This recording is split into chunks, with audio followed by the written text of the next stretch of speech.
Han Li was naturally able to afford the price of 3 million spirit stones. Even if he did have spirit herbs that could be sold for large amounts of spirit stones, he definitely wouldn't sell too many of these herbs during a short period of time. Otherwise, if someone were to discover what he was doing, it could spell a lot of trouble for him. The one who had just placed a bid seemed to be intent on securing this jar of true toad spirit blood.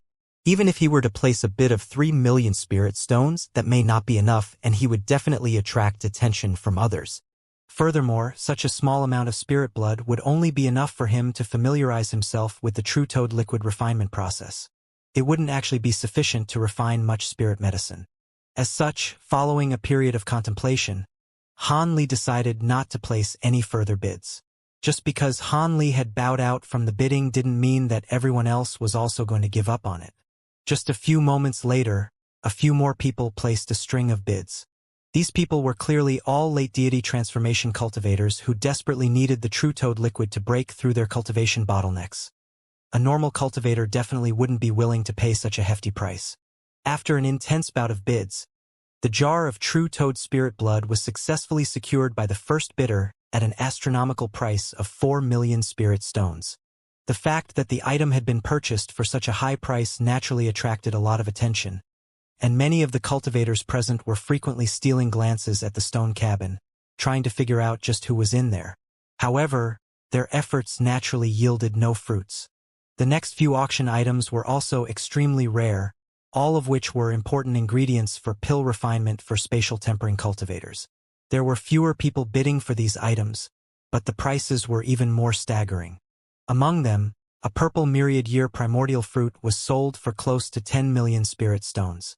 All of the cultivators who were participating in auctions of this nature for the first time were completely flabbergasted.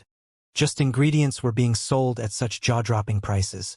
If pills that were useful to spatial tempering cultivators were to be brought out, how high would the prices rise to? Not long after that, all of the ingredients and secret tome items had been completely auctioned off. The white-robed elderly man gave a gentle wave of his hand, and the 10 female cultivators standing behind him all drifted off the auction platform. At the same time, 3 cultivators in different attire slowly stepped onto the platform. One of them was a woman in an azure dress, the second was a healthy-looking elderly man, and the final one was a middle-aged scholar with a set of refined features. At the sight of these 3, a slight stir ran throughout the entire hall. Han Li could faintly hear the word appraiser being thrown around, and he immediately understood who they were. These were the 3 appraisers that the elderly man had been referring to in the beginning. The cultivation bases of this trio were inferior to the white-robed elderly man. All of them were only at the early deity transformation stage. However, their ability to create such a stir among the cultivators present clearly indicated that they weren't just a trio of ordinary people. Just as these thoughts were running through Han Li's mind, the white-robed elderly man extended a polite greeting to the 3 before turning back to all of the cultivators present.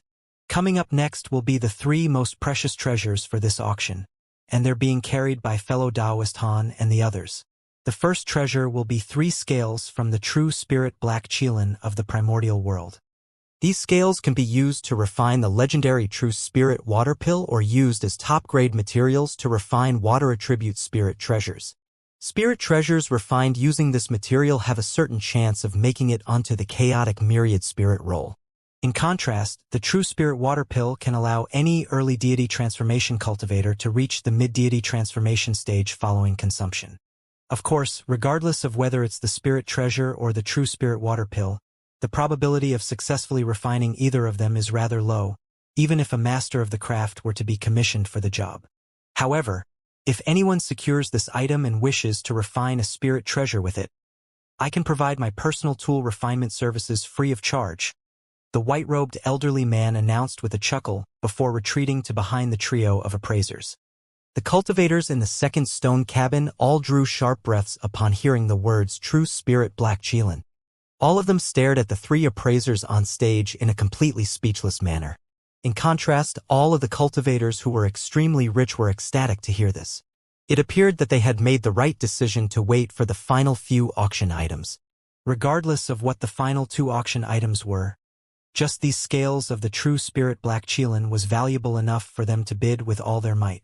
However, most of them were planning to refine the true spirit water pill. In contrast, using the scales to refine a spirit treasure seemed like a bit of a waste. Furthermore, the only cultivators who were interested in refining a spirit treasure with the scales were virtually all cultivators who used water attribute cultivation arts. Han Li's heart also jolted significantly upon hearing about the true spirit water pill. This was a pill that defied the natural order and could instantly effect a breakthrough for an early deity transformation cultivator. It was what he had been desperately searching for, and he almost instantaneously made the decision that he was going to secure these scales no matter what. Even if he had to take some risk to achieve that objective, it would be worth it. Thus, a decisive look appeared on Han Li's face. At this moment, the middle-aged woman among the three appraisers stepped forward. She swept a hand over her storage bracelet, and a translucent jade box that was around a foot in size appeared. There were runes shimmering over the surface of the box, as well bursts of white light, and it was quite apparent that even this box was no ordinary object. The woman required no further introduction from the white-robed elderly man as she placed a finger onto the jade box. The lid of the box flew off of its own accord, following which 3 streaks of black light shot forth, rising high into the air. However, the middle-aged woman seemed to have anticipated this in advance, and she merely made a grabbing motion in a calm manner. A burst of invisible suction force emerged, trapping the 3 streaks of black light before violently tugging them downward. The 3 streaks of black light swirled before revealing themselves as a trio of fist-sized black scales which were forced into the middle-aged woman's hand. The woman placed 2 of the scales back into the box, then sealed it with a restriction talisman before displaying the final scale to everyone. As you all know, the black Qilin is a water attribute true spirit from birth. Their scales are the best water attribute materials in this world, and they're most useful for fellow Taoists who are using water attribute cultivation arts. However, there are only 2 ways to verify the authenticity of such scales. The first of those methods is to assess the spiritual power within the scales. Even without further refinement, these scales contain astonishing water attribute spiritual power, comparable to that of top-grade water attribute treasures. As she spoke, the middle-aged woman injected her spiritual power into the scale before waving it through the air. All of a sudden, blue light flashed and a blue lotus flower of light blossomed on the surface of the scale. The lotus flower was translucent and dazzling, as glamorous as a diamond. The lotus flower then rotated on the spot and swelled drastically in size at the middle-aged woman's behest, expanding to around the size of a human head within the blue spiritual light. Its petals swayed and countless specks of blue light shot forth in all directions. In the blink of an eye, extremely rich water attribute spiritual qi had spread throughout the entire hall. Situated within one of the stone cabins, Han Li's eyes flashed as he raised a hand and made a grabbing motion. One of the specks of blue light fell into his palm and immediately disappeared. Han Li closed his eyes and experienced a cool sensation quickly coursing through his entire body from his palm. When he opened his eyes again, his expression was filled with contentment. This was indeed extremely pure water attribute spiritual power, and only the scales of the black Qilin would be able to emanate such power. Not just Han Li, but all of the other cultivators were also convinced after experiencing the pure spiritual power imbued within the blue specks of light. At this moment, the middle-aged woman flicked her wrist, and the blue lotus flower on the scale disappeared. The specks of blue light hovering throughout the entire hall also instantly vanished. She continued, among the heavenly true spirits, the hardness of Qilin scales is not inferior to that of even the most powerful true spirits, such as true dragons. Even though the scales will have lost most of their hardness after detaching from the Qilin's body, it would still be impossible to destroy them with normal attacks. As her voice trailed off, the woman tossed the scale into the air. A ball of black light immediately hovered in the air in a completely stationary manner. Right at this moment, golden light flashed from the middle-aged woman's hands, and 2 axes appeared, each of which was around a foot in size. Both axes were shimmering with golden light and giving off a menacing aura. The woman adopted a serious expression as her axes flew into the air as streaks of golden light then came crashing down toward that scale. Following a resounding clang, black light flashed from the surface of the scale, and it was sent flying by the twin axes, but it was completely unscathed. However, the demonstration didn't end there. The middle-aged woman began to chant something, and a pillar of azure flames erupted into the air, completely engulfing the scale. 3 colored azure tribulation flames. Several cries of surprise rang out from within the hall, and many cultivators were clearly very envious toward the flames that the woman had just unleashed. However, after the woman withdrew her flames, the scale that was hovering in midair was still completely unscathed. After that, she unleashed a series of other attacks, all of different attributes, yet they were completely ineffective against this scale. The final Devil Dao treasure the woman unleashed released a ball of blood mist, but it was unable to corrode the scale in the slightest, and thus concluded her demonstration. She raised a hand to draw the Qilin scale back to her before placing it into the jade box again, and sealing it with a talisman. She then took a few steps backward with the box in her hands, and refrained from saying anything else. At this moment, the white-robed elderly man took the stage again with a wide smile and said in a brief and concise manner, "The 3 true spirit black Qilin scales have a base price of 15 million spirit stones. Each incremental jump has to be at least 1 million spirit stones, and the bidding may now begin. 17 million, 18 million, 20 million. The price of the scales quickly climbed up by 1 million to 2 million at a time. Many of the cultivators who attending this type of auction for the first time were completely stunned by this and immediately relinquished any thoughts of participating in the bidding. Han Li's expression remained unchanged, but there was also a hint of surprise shimmering in his eyes. He didn't think that in the dying stages of the auction there would still be so many cultivators with so much money left to spend. However, he wasn't in a hurry to place a bid. He merely looked at the astronomical number that was only continuing to increase and pursed his slightly dry lips. In the face of 3 true spirit scales, tens of millions of spirit stones were nothing but mere numbers. Everyone wanted to make a breakthrough with immediate effect. After all, it was extremely difficult for deity transformation cultivators to progress, and the majority of deity transformation cultivators were stuck at the early deity transformation stage until the day they died. The scales essentially provided a lifeline, and everyone immediately burst into a frenzy to try and secure the scales for themselves.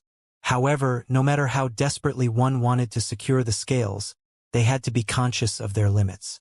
After the price rose above 25 million spirit stones, there were almost no cultivators left who were still participating in the bidding. In fact, there were only 3 such cultivators left. One of them was the same one who had just secured the true toad spirit blood, and his voice was still as lazy as ever. Among the other 2 voices, one was quite wizened and coarse, while the other was pleasant to the ears. It sounded as if the remaining 2 cultivators were an elderly man and a young female cultivator respectively. The bids rolled in at increments of 1 million spirit stones at a time, and the price was quickly approaching 30 million.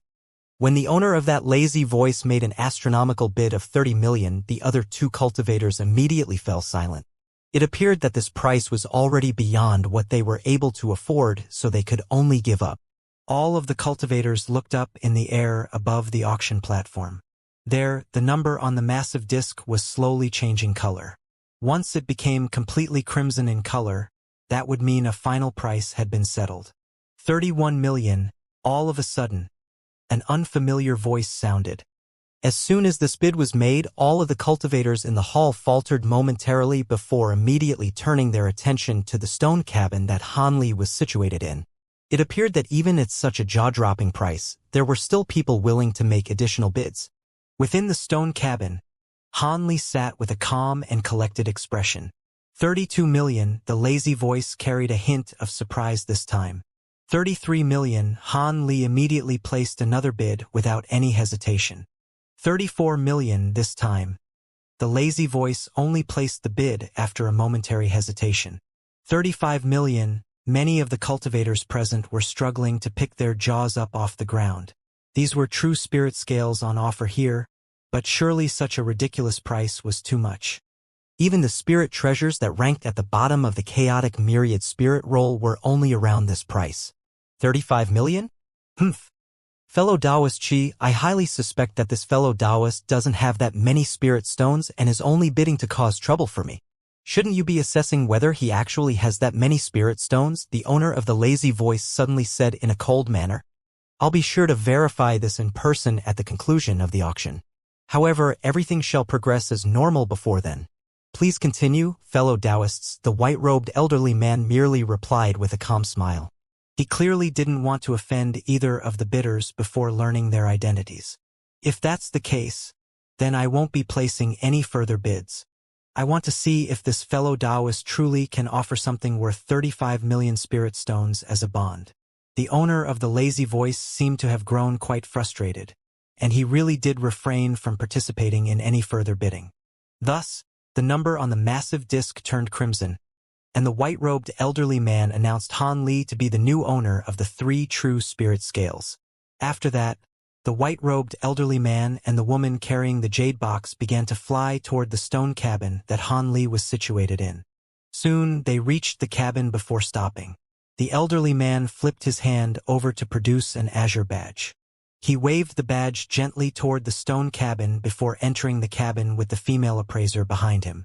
After entering the room, the elderly man appraised Han Li for a brief moment before offering a smile and cupping his fist in a salute. Your treasure has been delivered, fellow Taoist.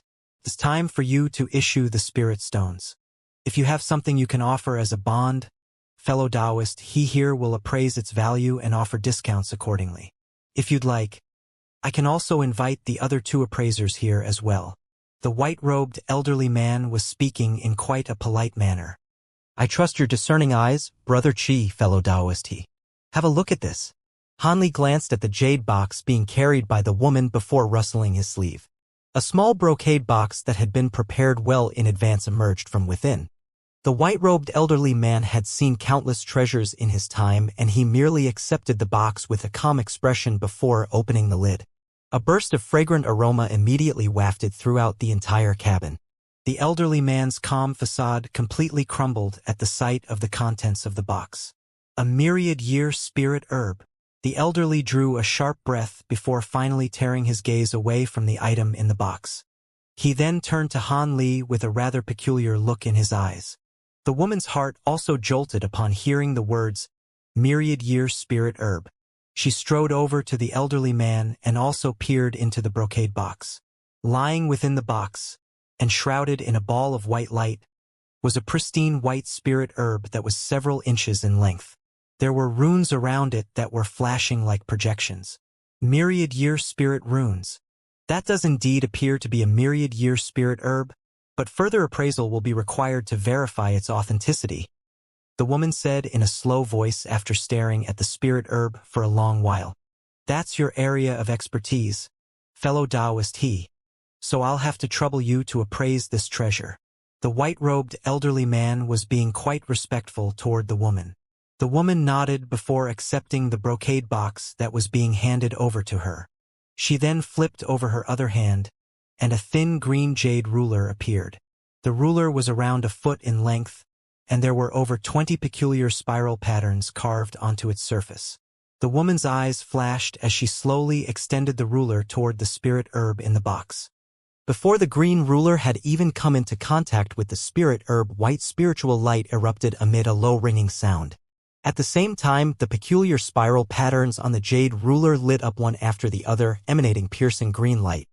After the 11th and final pattern lit up, the woman's calm expression was finally beginning to crack a little.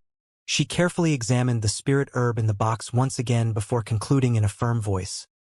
This is indeed a myriad-year spirit herb, and it's a snow WRM herb that's around 11,000 years old.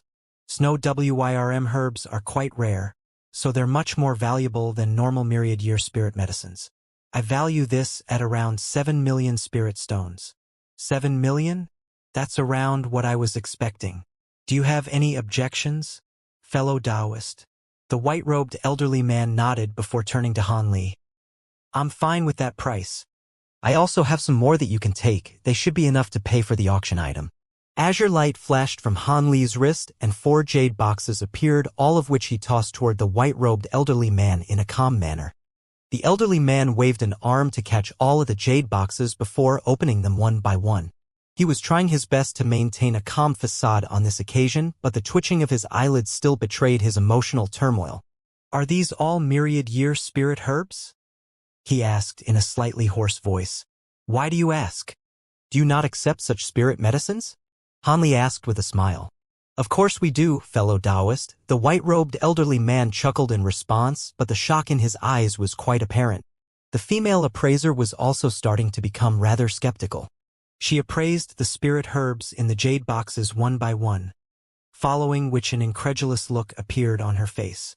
Individual myriad-year spirit herbs naturally weren't as precious as true spirit scales. However, they had much more practical applications as they could be used as ingredients to refine a wide range of pills. As such, they were demand always far exceeded supply for these treasures. Furthermore, they were also extremely valuable, so they were basically the next best currency used on the market, second only to spirit stones. Perhaps shops would reject other items, but there wasn't a single shop that would reject myriad-year spirit herbs. Seeing as fellow Taoist he has verified the authenticity of these spirit herbs, then these 3 true spirit scales belong to you now, fellow Taoist. A hint of curiosity flashed through the white-robed elderly man's eyes as he put on a wide smile and handed over the brocade box to Hanli. "Thank you." Hanli made a grabbing motion, and the brocade box was drawn toward him. He briefly inspected the contents of the box before nodding with a pleased expression. The white-robed elderly man was very curious about Hanli had come across so many myriad-year spirit herbs, but he didn't articulate those questions. He merely stowed away the spirit herbs before departing from the stone cabin and returning to the auction platform. Even though the elderly man and the female appraiser had spent quite a while in Hanli's cabin, this amount of time was naturally negligible to the cultivators outside, who would often meditate for months at a time. However, all of them immediately turned their attention toward the duo as soon as they emerged. Everyone wanted to know whether the transaction had been a success. Rest assured, fellow Taoists, the transaction was a success. We'll now be moving on to the next auction item. This is a spirit treasure on the chaotic myriad spirit roll, so it's even more valuable than true spirit scales. This is the Divine Spirit Treasures, Sea Raising Halberd. Its base price is 20 million spirit stones. The white-robed elderly man didn't disclose any information about Hanli, immediately moving on to announcing the next auction item instead. The elderly man among the trio of appraisers stepped forward right on cue, producing a shimmering blue short halberd from his spirit bracelet. The cultivators in the hall were naturally extremely interested in this treasure as well. After the elderly man displayed some of the halberd's incredible abilities, an intense bout of bidding immediately commenced. At this moment, Hanli's attention was focused entirely on the black scale in his hand, seemingly completely disinterested in the divine spirit treasure being offered outside. In the end, the short halberd was purchased by an unfamiliar cultivator for the same price of 35 million spirit stones. It was finally time for the last auction item to be revealed. The next auction item is a cultivation art that was once used by a late body integration senior who possesses a resounding reputation. Perhaps not many of you will know this senior's name, but I'm sure all of you have heard of the great Zhou God vanquishing needle. This ability has been showcased in brilliant fashion on many occasions during wars with foreign races. Different editions of this cultivation art have been released, and there are even beings from the demon race who have cultivated this secret technique.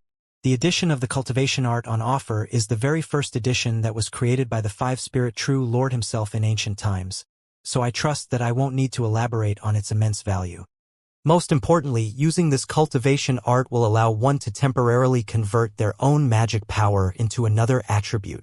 However, there are very strict prerequisites that one must satisfy before they can use this cultivation art. Firstly, only those above the nascent soul stage will be able to consider this cultivation art.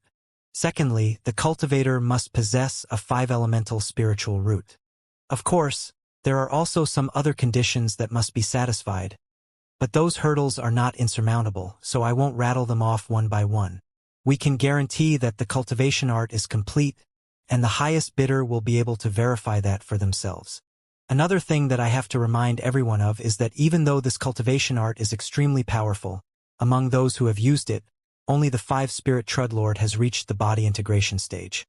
We're not sure whether the others have simply failed to use the cultivation art properly or encountered other unforeseen troubles. In any case, most of them didn't progress beyond the deity transformation stage. However, what we do know is that this cultivation art is capable of taking one to greater heights, as evidenced by the might of the five-spirit true Lord. That's enough talking from me. This cultivation art is known as the Yin-Yang Extreme Mantra. Any fellow Taoists who are interested can begin placing bids now.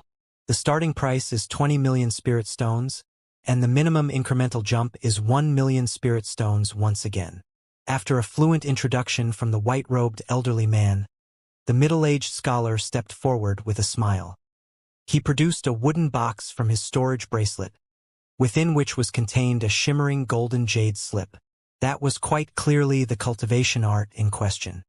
The Great Zhou God Vanquishing Needle was truly a vastly renowned ability, and many of the cultivators present were extremely excited to see such a legendary auction item. As for the prerequisites involved, none of the cultivators present paid them much heed. After all, only cultivators of the deity transformation stage and above could participate in this auction, so the cultivation-based restriction wasn't an issue. As for possessing a five-elemental spiritual root, that was a prerequisite required to reach the spatial tempering stage, so everyone was striving toward that goal already anyway.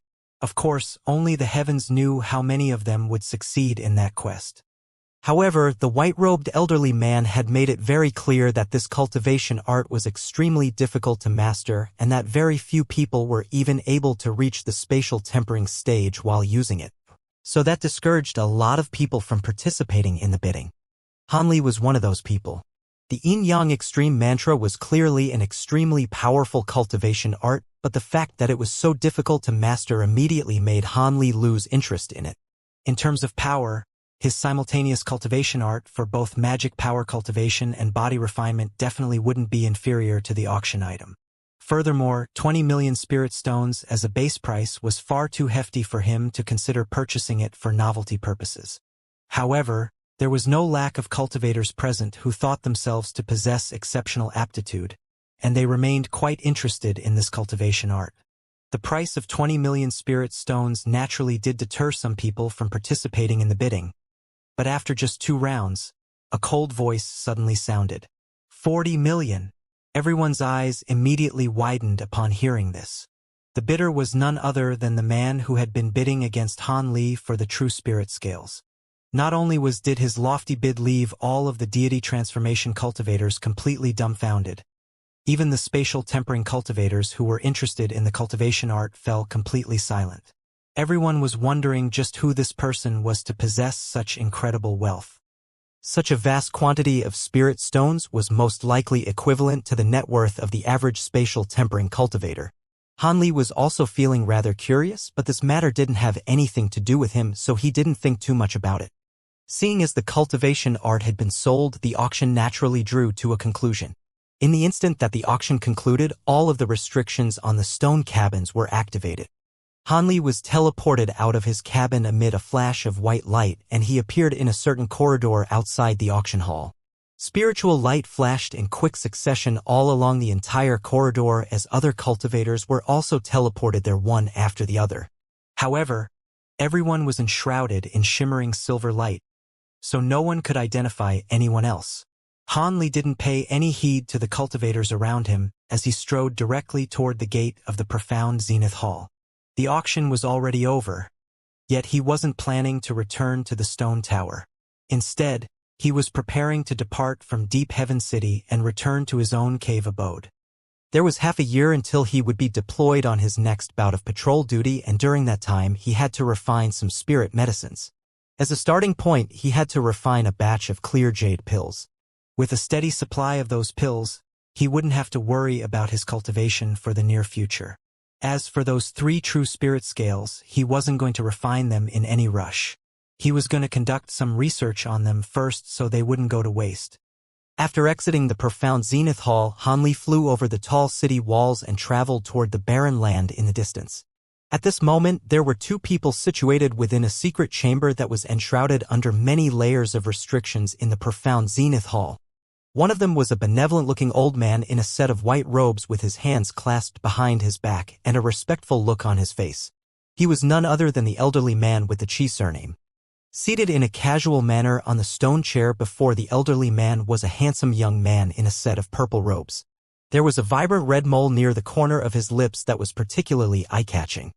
The elder man said in a respectful manner, "Don't worry, my lord, even though that person used a secret technique to obscure his features, your lowly servant's purple light spirit eyes was able to see through the disguise with ease."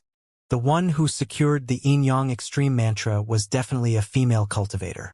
However, she looked nothing like the portraits of the women you gave to me. Instead, she was extremely hideous. This vastly renowned tool refinement master of Deep Heaven City was referring to himself as a lowly servant in the face of this young man. If other cultivators in the city were to witness this interaction, their jaws would most likely drop to the ground. A faint smile appeared on the young man's face upon hearing this. There's no need to be confused. Old Man Qi, a female cultivator capable of offering such a vast amount of spirit stones at once to purchase a cultivation art, has to be from either the Yi family or the Gu family. Like our Long family, both of these families are obscure true spirit families descended from ancient times, and the true spirit bloodlines being passed down in those two families can only be inherited by women. We have control over the auction houses all over the 3 human regions, yet they have control over an astonishing number of top-grade spirit stone mines. It's just that neither of those families has many members and very few of them are active in the outside world. So it's always been a secret which true spirit bloodline they've inherited. Now, it looks like one of the families has most likely inherited the Heavenly Phoenix bloodline, which is one of the most powerful bloodlines in the spirit realm, just like our family's true dragon bloodline. It appears we've made the correct gamble this time. The members of those obscure true spirit families really will lurk in Deep Heaven City in disguise for a period of time to train themselves. The young man analyzed in a confident manner. "You have a brilliant tactical mind, my lord. The Yin-Yang Extreme mantra is of extreme importance to those with the Heavenly Phoenix bloodline. After all, only top-grade cultivation arts that make use of all 5 elemental powers can completely activate the bloodline of the Heavenly Phoenix. How is she supposed to know that this cultivation art is a massive trap that was set in ancient times?" The white-robed elderly man chuckled. "Hee, the wisdom of our ancestors is certainly not something we can match. If it weren't for the fact that the true dragon bloodline is far stronger in my body than in our forefathers, those old bastards from our family wouldn't have lent me their support. In order to avoid arousing suspicions from our target, we've even brought out our black Qilin scales and sea-raising halberd to be auctioned off. Our scouts also intentionally leaked this information to the members of the true spirit families beforehand. Otherwise, our plan wouldn't have progressed so smoothly. Thankfully, the treasures fetched good prices, and one of them even raked in 5 myriad-year spirit herbs, so we haven't incurred too severe of a loss.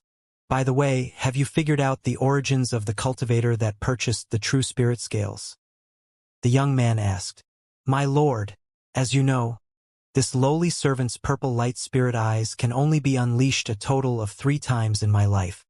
I wouldn't dare to use the final opportunity on someone else. I could only sense that he wasn't a spatial tempering cultivator and that his cultivation base was only at the deity transformation stage. However, he most likely possesses more than just those 5 spirit herbs. Could it be that's from the Run family?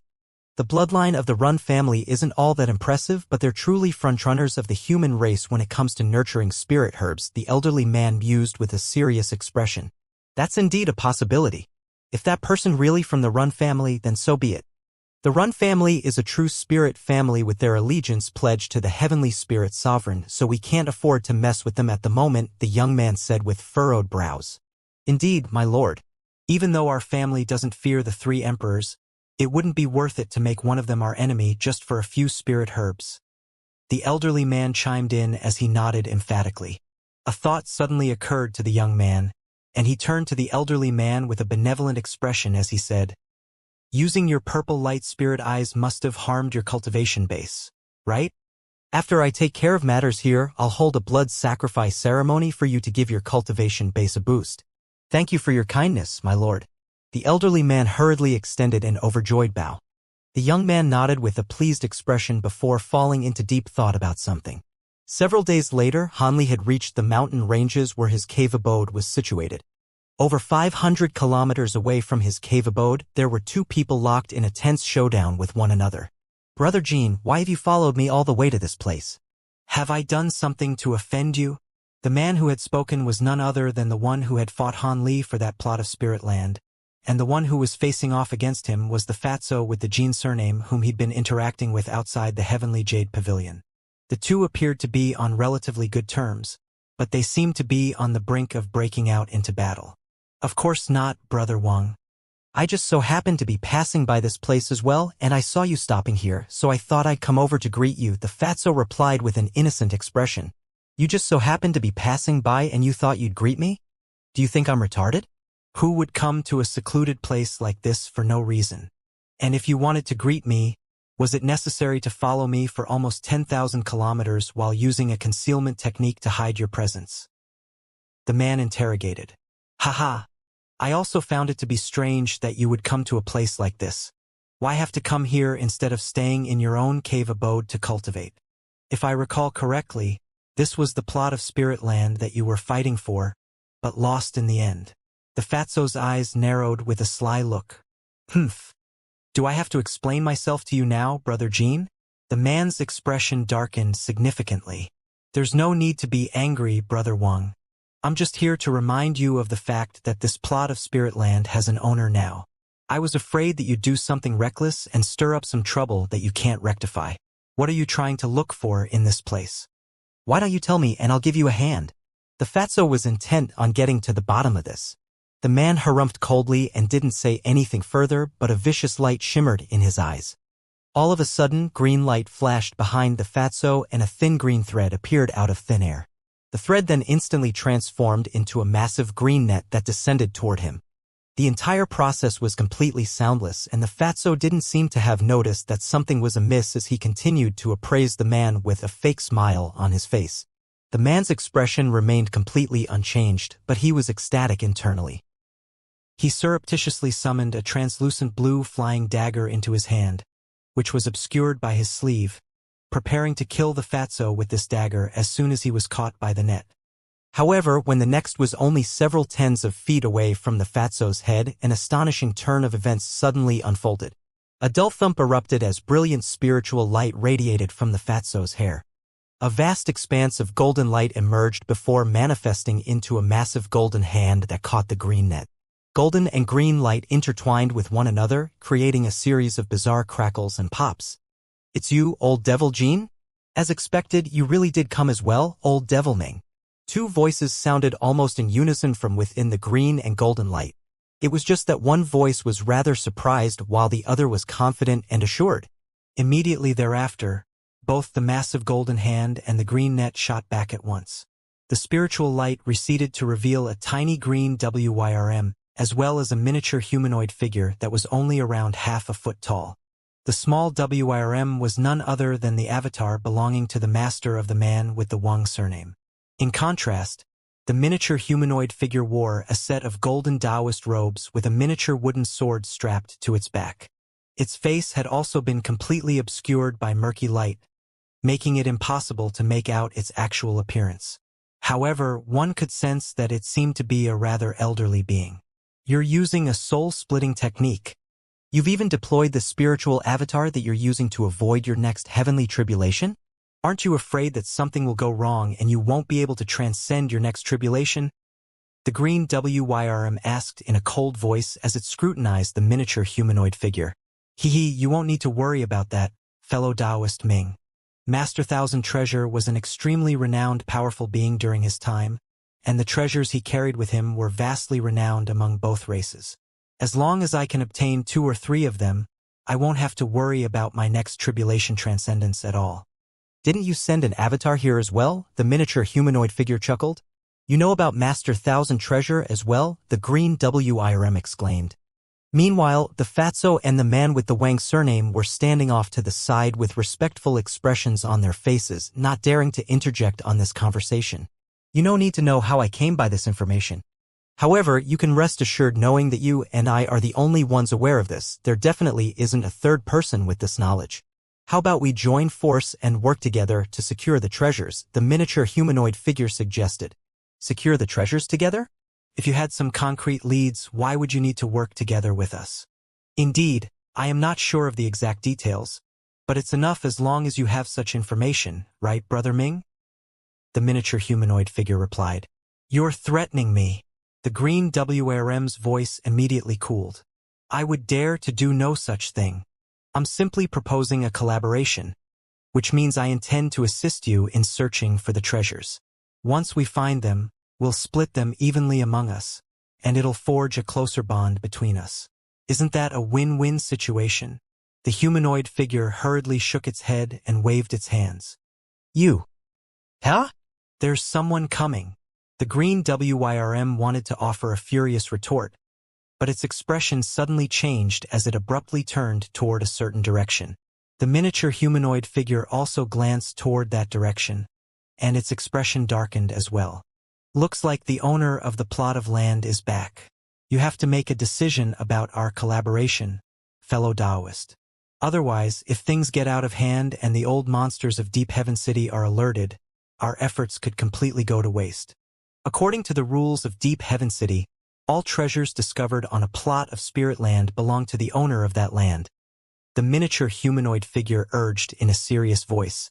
The green WRM's expression changed several times before it sighed in a resigned manner, and replied, All right, I'll agree to the collaboration for now, but the treasures definitely can't be split evenly between us.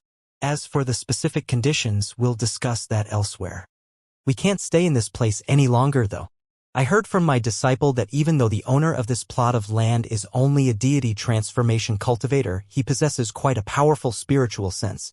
Let's take care not to be discovered by him. Haha, that's all I needed to hear. Let's go. The miniature humanoid figure nodded in a content manner before grabbing the air, upon which a small purple umbrella appeared within its grasp. The umbrella was gently swished through the air, following which it transformed into a swath of purple light. The purple light enshrouded both itself and the fatso, upon which both of them disappeared on the spot. That's the purple maple umbrella. I didn't think that he would have brought such a powerful spirit treasure here. Looks like he really is well prepared. Let's get out of this place as well. The green WRM faltered initially upon seeing the umbrella before opening its mouth in a rather gloomy manner to produce a small 5-colored flag. The flag rotated on the spot before manifesting a 5-colored cloud that swept toward the two of them, then burrowed into the ground and disappeared. Peace and quiet resumed as if nothing had ever happened here. Some time later, a streak of azure light shot forth from the distance, within which was a young man with a set of ordinary features. This man was none other than Han Li. When the streak of azure light flew into the air above a trough in the ground below, the streak of light circled around the surrounding area for a few laps before receding to reveal Han Li hovering in midair. He glanced around at his surroundings as a hint of bewilderment appeared on his face. He had just detected what seemed to be a hint of spiritual chi fluctuations here. Even though it was extremely feeble and disappeared in a flash, there was definitely no mistaking it. The miniature humanoid figure and the green WIRM that were facing off earlier were both spatial tempering cultivators, but they were both avatars, after all. After cultivating the great development technique, Han Li's spiritual sense was far more powerful than that of a deity transformation cultivator and was only slightly inferior to that of an early spatial tempering powerful being. As such, even though they had acted very quickly, Han Li still detected that something was amiss. As such, he sped here at several times his original pace, but he was still too late. Han Li unleashed his spiritual sense to quickly inspect the area in a radius of several hundred kilometers around him, all to no avail. His expression instantly darkened as a result. After pausing in midair and contemplating to himself for a long while, Han Li suddenly gave a cold chuckle as he sped directly toward his cave abode as a streak of azure light. At this point, the green WIRM and the golden humanoid figure were already thousands of kilometers away, so they naturally weren't aware of the fact that their presence had already been detected. They were currently situated on a secluded mountain, discussing the details of their collaboration. As soon as Han Li returned to his cave abode, he immediately activated the restrictions nearby before making his way into one of the tool refinement rooms. He spent 3 days and 3 nights in there, and when he re-emerged from the room, he was carrying a strange octagonal formation plate that was shimmering with silver light, and countless pea-sized jade beads of all types of different colors had been added to his storage bracelet. These jade beads were all very smooth, and one or several silver runes had been carved into them, all of which were inscribed in the beveled silver text. This was a special type of treasures invented by Han Li known as the Myriad Dragon Bead. He had developed such a treasure after using a type of talisman described on that half page of the Golden Jade Tome as reference. These treasures weren't difficult to refine and they didn't possess any offensive or defensive abilities. However, they were extremely useful sensory devices and each bead could conduct surveillance on an area with a radius of several tens of kilometers. If any spiritual chi fluctuations were to appear within the surveillance area, Han Li would be able to ascertain its rough location using his formation plate even from hundreds of thousands of kilometers away. Of course, such surveillance measures couldn't be set up simply by burying these beads casually into the ground. Not only did they have to be placed in a special spell formation, the location that the myriad dragon beads were buried at had to have the formation plate as its center. That way, they would be able to resonate with one another, but a massive formation was required to facilitate this. As for how large the formation had to be, that was naturally dependent on how many myriad dragon beads Han Li was going to bury. Under normal circumstances, if one were to try and conduct surveillance over the entire plot of Spirit Land, just the spirit stone expenditure required would be downright astronomical. Even with Han Li's enormous wealth, if a surveillance formation of this nature were to constantly be in action, it would only take several years before Han Li's entire supply of spirit stones was exhausted.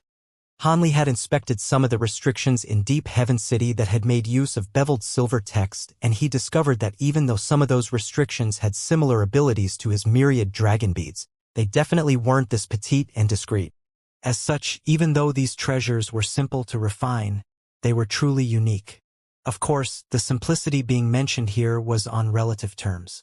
If it weren't for the information on that half page of the Golden Jade Tome, there was no way that Han Li would have been able to refine such treasures. Back in the human world, Han Li had also been tempted to refine a set of these treasures, but unfortunately one of the main materials required couldn't be found in the human world anymore, so he could only give up on that plan. Back when he was at the Setting Sun City's marketplace, he unintentionally discovered this material, and it wasn't very expensive, so he decided to purchase all of the materials required to refine these beads. Looking back now, that was a wise decision. Seeing as he already knew that there were people plotting something in his spirit land, he naturally couldn't just leave things as they were. Regardless of what measures he was going to take, his first priority was to conduct surveillance on these people. Han Li departed from his cave abode as a streal of azure light, then buried the countless myriad dragon beads from his storage bracelet deep into the ground according to a certain pattern with his cave abode as the central point. At his current speed, it took him less than half a day to set up restrictions throughout almost 2/3 of the entire plot of Spirit Land. After that, Han Li returned to his cave abode and set up a strange formation within a certain hall, then placed the octagonal formation plate at the center of that formation. He then embedded several tens of high-grade spirit stones in the ground around the formation before casting several incantation seals to activate it. Following a burst of low ringing, bursts of white light began to appear over the entire formation, following which a layer of silver light suddenly surfaced over the octagonal formation plate. Upon that layer light, specks of white light were flashing incessantly. Han Li nodded with a satisfied expression upon seeing this before making his way over to a secret chamber. He didn't know who had trespassed on his spirit land, but they most likely had something to do with the cultivator he had fought over the spirit land with. Prior to grasping any concrete leads, Han Li refrained from doing anything that could potentially be reckless, and decided to survey the situation from the shadows first. Now, he was preparing to inspect that mysterious lightning patterns as well as to refine the other beveled silver text talismans inscribed on that half page of the Golden Jade Tome. Of course, during this time, he also had to refine some spirit medicine, including the clear jade pill. Han Li entered the secrete chamber before closing the door. He strode over to the center of the chamber before sitting down with his legs crossed. He raised a hand and brushed it over his storage bracelet, following which azure light flashed, and a jade slip, a golden handkerchief, and a bead appeared. Han Li injected his spiritual sense into the jade slip first, then carefully inspected the lightning patterns. After that, he stroked the golden handkerchief and contemplated to himself momentarily before tossing it up into the air. After that, Han Li abruptly opened his mouth to blast forth a crimson fireball which struck the golden handkerchief with unerring accuracy. Golden light flashed and the fireball was snuffed out. but the handkerchief remained completely unscathed. Han Li raised his eyebrows as he pointed a finger toward the handkerchief, launching a translucent ice spike toward it. The ice spike was also reduced to nothingness following a flash of spiritual light. A hint of surprise appeared on Han Li's face. Could it be that this handkerchief was immune to the power of the 5 elements? With that in mind, Han Li flicked a finger to expel a burst of golden sword chi. On this occasion, the handkerchief was sliced in half with ease before transforming into countless thin golden threads that quickly disappeared. Han Li's brows furrowed as he nodded initially before shaking his head. He then turned his attention to the golden bead in his hand. The power of lightning imbued within this bead seemed to be extremely volatile. An hour later, an earth-shattering boom suddenly erupted within the secret chamber. The walls of the chamber suddenly shattered, even though they had been reinforced by many layers of restrictions.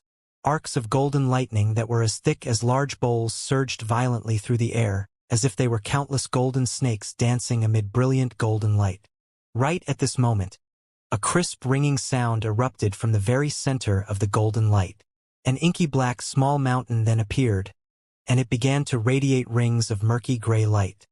As soon as the gray light swept through the air, all of the golden arcs of lightning disappeared, but a golden lightning WIRM had taken shape within the divine essence-fused light. The lightning WIRM was struggling desperately in an attempt to escape. At the foot of the small mountain, Han Li was seated in a cross-legged manner at the center of an area with a radius of around 10 feet. Aside from that area, which remained completely unscathed, everywhere else in the secret chamber had been severely ravaged by the arcs of golden lightning. It was as if Han Li was perched on top of a stop pillar amid a gargantuan crater, creating an extremely peculiar sight to behold. Han Li glanced at the small mountain and the golden lightning WRM, then assessed his surroundings, and an elated expression appeared on his face. The power of the lightning bead has increased the might of the divine Devilbane lightning by more than tenfold. If it weren't for the fact that I was set up a barrier of divine essence-fused light to protect myself in advance, I would have been caught up in its power. If I can create a few more of these beads, I'll have no need for other treasures. This bead will be able to easily slay opponents of the same cultivation base. Han Li murmured to himself with an excited look in his eyes. However, on the subject of the power of lightning, he seemed to have more than just the divine Devilbane lightning. A thought suddenly occurred to Han Li as he opened his mouth to expel a ball of azure light. A tiny antiquated cauldron was hovering within the azure light, and it was none other than the Heavivoid cauldron. Han Li immediately laid a hand over the top of his own head, following which a swath of murky gray light erupted forth, enveloping the golden lightning WIRM that had been trapped by the small mountain before pulling it downward. The golden lightning WIRM was completely powerless to resist and immediately came plummeting toward Han Li. Han Li then pointed a finger at the small cauldron that was hovering before him. A buzzing sound immediately rang out as the lid of the cauldron flew off of its own accord. The gray light then forcibly stuffed the lightning WIRM into the cauldron before vanishing of its own accord. Han Li then waved a hand toward the small mountain up above and drew it back into his own body. As for the Heavivoid cauldron, he wasn't in a hurry to withdraw it. Instead, he allowed it to hover above his head. Han Li inspected at the chaotic mess around, and his brows furrowed as he raised a hand to summon a massive ape puppet that was around 20 feet tall. He injected a wisp of his spiritual sense into the puppet and left it with an instruction to repair the secret chamber before making his way toward another secret chamber. The Heavenvoid cauldron hovered close behind him. After entering the new secret chamber, Han Li sat down once again before waving a hand toward the small cauldron. The Heavenvoid cauldron whizzed directly toward him at his behest. Brilliant azure light radiated from the tiny cauldron, and it swelled drastically to around 10 feet in size. Han Li flicked a finger toward the cauldron, and a faint clang rang out. Bursts of thunderclaps suddenly erupted within the cauldron as a ball of silver light that was roughly comparable to the size of a human head began to unleash astonishing arcs of electricity. Meanwhile, the cauldron was rumbling incessantly, and it appeared that more balls of lightning were stored within it. This was none other than the golden and silver two-colored heavenly lightning that Han Li had forcibly extracted during his minor heavenly tribulation. This lightning was not inferior to the divine Devilbane lightning in power, and Han Li had a large quantity of it. As such, there would be sufficient materials for Han Li to experiment with refining more lightning beads. Han Li took a deep breath before flicking his 10 fingers toward the balls of lightning, upon which his enormous spiritual sense surged forth like a flood. The silver balls of lightning immediately transformed into countless silver threads of lightning amid a series of rumbling booms. Time passed by slowly, and after what seemed like the blink of an eye, Han Li had already spent half a month in seclusion within the secret chamber. On this day, the octagonal formation plate that had been set up earlier suddenly began to emit a ringing sound. At the same time, brilliant silver light began to radiate from it, and a screen of silver light also appeared in midair. The doors of the secret chamber were immediately thrown open, following which a streak of azure light shot forth, appearing in the hall that the formation was situated in after just a few flashes. The light receded and Han Li was revealed, wearing a set of golden and silver two-colored robes. The robe appeared to be quite simplistic in design, but there were golden and silver runes shimmering over its surface, giving it an extremely vibrant appearance. Han Li flipped a hand over expressionlessly to produce a set of azure robes. He donned those robes, and the two-colored robes draped over his body was immediately completely obscured. He then strode forward into the formation and cast his gaze toward the silver screen of light. On one corner of the light screen, specks of light of different colors suddenly appeared, all of which were slowly moving toward the center of the silver screen. A cold light flashed through Han Li's eyes, but he continued to scrutinize the silver screen. However, his expression darkened significantly as he witnessed the 4 specks of light drawing closer and closer to his cave abode. 2 hours later, the 4 specks of light suddenly stopped around 1,000 kilometers away from his cave abode. They then split up and began to travel through the surrounding area in a rather meaningless and indecisive manner. Han Li stroked his chin upon seeing this before suddenly rustling his sleeve. A dozen or so fist-sized gold-devouring beetles shot forth from within, whizzing around the hall before disappearing out the door. Meanwhile, Han Li cast a few more glances at the light screen before exiting the hall and re-entering the secret chamber. He took off his azure robes to reveal that two-colored robe again. He gently stroked the hem of the robe with his finger, upon which a smile appeared on his face. This lightning robe had been refined after Han Li had used up almost all of the heavenly lightning in the Heavivoid cauldron. This robe was imbued with over 10 types of lightning pattern runes, and if they were to all be activated at once, they could unleash extraordinary power. This was enough for it to qualify as a new trump card of Han Li's. As for that lightning bead, he refined a dozen or so of those as well, and if they were all unleashed at once, even a spatial tempering cultivator would most likely have to flee the scene. With that in mind, Han Li had grown a lot more powerful within a short span of time.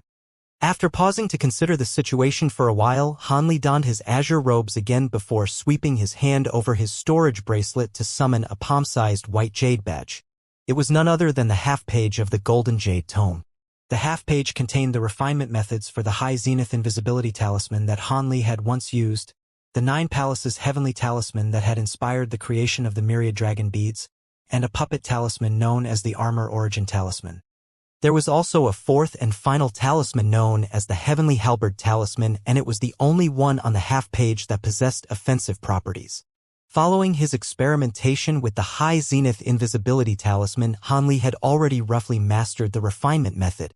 Even though the success rate was extremely low, as long as he was willing to splurge on materials, he would still be able to successfully refine it. The 9 Palaces Heavenly Talismans was an immortal talisman used to trap enemies. Even though he had only gleaned half of its refinement method, that had still been enough for him to invent the myriad dragon bead. As for the final 2 types of talismans, Han Li was completely clueless about them. However, as Han Li was searching for ready-made shadow puppet talismans in the marketplace of Deep Heaven City, he coincidentally discovered a key point about the Armor Origin Talisman. With his extensive knowledge in the field of puppetry, it was quite likely that he would be able to make some progress given more thorough research in the future. As for the final Heavenly Halberd Talisman, that was a metal attribute offensive talisman. According to the information on the half-page of the Golden Jade Tome, activating the talisman would allow one to manifest a heavenly halberd from the true immortal realm, which possessed the power to split the earth and part oceans. However, this talisman was extremely profound, and Han Li was simply unable to comprehend it at his current deity transformation stage cultivation base. Han Li stroked the jade badge as he contemplated the situation. There were countless high-grade cultivators in Deep Heaven City, many of which were more powerful than him. As such, it is naturally best to create as many trump cards for himself in order to ensure his survival. Unfortunately, he was unable to refine 3 of the 4 aforementioned talismans. However, even with just the high zenith invisibility talisman, he could already conceal himself even from spatial tempering cultivators. If he could refine a couple of those, then that would definitely prove to be very useful. As for the other talismans, Han Li wasn't in a hurry to refine them. He would simply have to conduct further research on them in the future. With that in mind, Han Li flicked his wrist and brilliant azure light erupted from his storage bracelet. The azure light swept down toward the ground before receding to reveal a series of brocade and jade boxes of different sizes, as well as some vials and gourds. Han Li made a grabbing motion toward the ground, upon which a brocade box immediately flew toward him. He removed the lid of the box to reveal a section of red hide from an unknown beast. However, the spiritual light shimmering over its surface suggested that it belonged to no ordinary demon beast. Han Li immediately tossed the small section of beast hide into the air before opening his mouth. A spluttering sound rang out, following which a ball of azure spiritual light completely enveloped the beast hide. Han Li made a hand seal and the color of the spiritual light instant changed drastically, transforming into furious crimson flames. A peculiar scene unfolded. Not only was the beast hide not burned to a crisp by the crimson flames, the spiritual light emanating from it became even more dazzling instead, while its surface gradually became translucent. At this moment, Han Li pointed a finger at several other jade vials. Those vials immediately opened of their own accord, and powder of different colors emerged from within before disappearing into the flames in a flash. A series of crackles and pops rang out as the powders transformed into spiritual light of different colors that injected themselves into the beast hide. The surface of the transparent beast hide was immediately illuminated with exuberant light. Han Li continued to make hand seals, but his eyes were already closed. Aside from the crackles and pops erupting from the crimson flames, no other sound could be heard within the secret chambers. 2 months passed by in a flash. During this time, a resounding boom would erupt within the secret chamber every few days. Only after a dozen or so of these cycles did the secret chamber fall completely silent. Another half a month later, the doors of the secret chamber were opened. Han Li emerged from within with furrowed brows before immediately rushing toward the hall. There was still faint spiritual light shimmering there, and the silver screen of light, as well as the 4 specks of light on it, had become quite blurry and indistinct. Han Li immediately replaced the high-grade spirit stones around the formation with new ones before activating it again. Piercing silver light abruptly radiated from the octagonal formation plate, and everything on the silver light screen became clearly visible again. Han Li cast his gaze toward the specks of light with a dark expression. The 4 specks of light that had split up earlier had gathered together once again, and they were only around 200 kilometers away from his cave. There were 2 reasons behind Han Li's decision to emerge from the secret chamber. Firstly, he had finally managed to successfully refine a high zenith invisibility talisman, and secondly, one of the gold-devouring beetles he'd deployed to keep an eye on these people had disappeared. Han Li didn't know whether it had been trapped or killed. Prior to this, Han Li's second nascent soul, which had been responsible for refining spirit medicines in the cave abode, had informed Han Li that these specks of light had been at that very same location for several days already. Could it be that they had already found what they were looking for? With that in mind, Han Li suddenly sat down in front of the light screen with his legs crossed, appraising the screen in silence. 3 days passed, yet those specks of light still showed no signs of moving. Finally, on the morning of the 4th day, Han Li heaved a faint sigh and rose to his feet. It appeared that he would have to make a trip there no matter what. Regardless of what intentions these people had, if they were to stir up some trouble in his plot of Spiritland, he would potentially have to suffer the consequences. After all, a distance of several hundred kilometers could be covered in virtually the blink of an eye for cultivators like them. These people were lurking so close to him. How was he supposed to focus on cultivation with that knowledge? As such, it was best for him to inspect the scene in person. Of course, if they had discovered something of value, then he wouldn't mind trying to take it from them. Han Li had faced spatial tempering cultivators in the past, and he was confident in his ability to escape from them even if he couldn't win in a battle. In particular, he had just refined his lightning robes, lightning beads, and a high zenith invisibility talisman, so he was feeling even more assured. Meanwhile, those 4 people were completely oblivious to the fact that they were under surveillance from the myriad dragon beads, and there was no way that there would be any body integration cultivators among them. With that in mind, Han Li rose into the air as a streak of azure light and departed from his cave abode. After exiting the cave abode, Han Li began to chant something, following which he slowly turned completely transparent. This concealment technique wasn't as effective as the high zenith invisibility talisman, but it was also very difficult for anyone to see through it unless they were to carefully inspect Han Li with their spiritual sense. Hence, it was more than enough to ensure that he avoided detection. In the next instant, Han Li flew toward the location stipulated on the light screen. It was only several hundred kilometers away, and at Han Li's current speed, it wouldn't take him long to get there at all. However, he intentionally slowed down in order to ensure stealth as his top priority. Even so, he still got there after only a short journey. As the target drew closer, Han Li silently descended toward the ground. The spiritual light around him then turned yellow as he continued to advance by burrowing into the ground and using his earth movement technique. In the process, Han Li was making hand seals to obscure his aura to perfection. After descending into the ground for close to 10 kilometers, Han Li suddenly stopped, and his eyes narrowed as he said something in a soundless manner. Specks of golden light abruptly flashed within the soil around him as several gold-devouring beetles emerged before disappearing up his sleeve. The wisps of spiritual sense that had been infused into the bodies of the beetles were withdrawn, following which a peculiar look appeared on Han Li's face.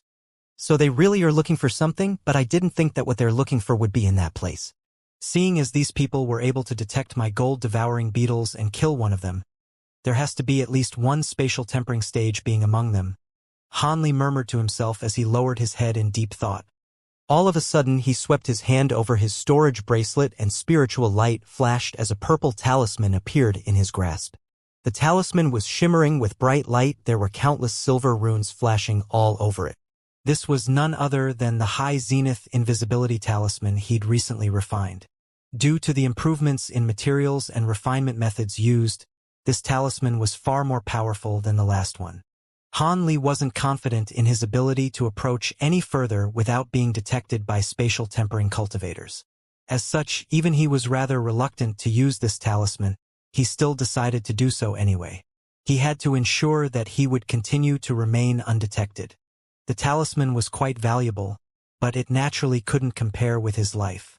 Furthermore, due to the fact that the high zenith invisibility talisman had been perfected on this occasion, it was no longer a disposable tool.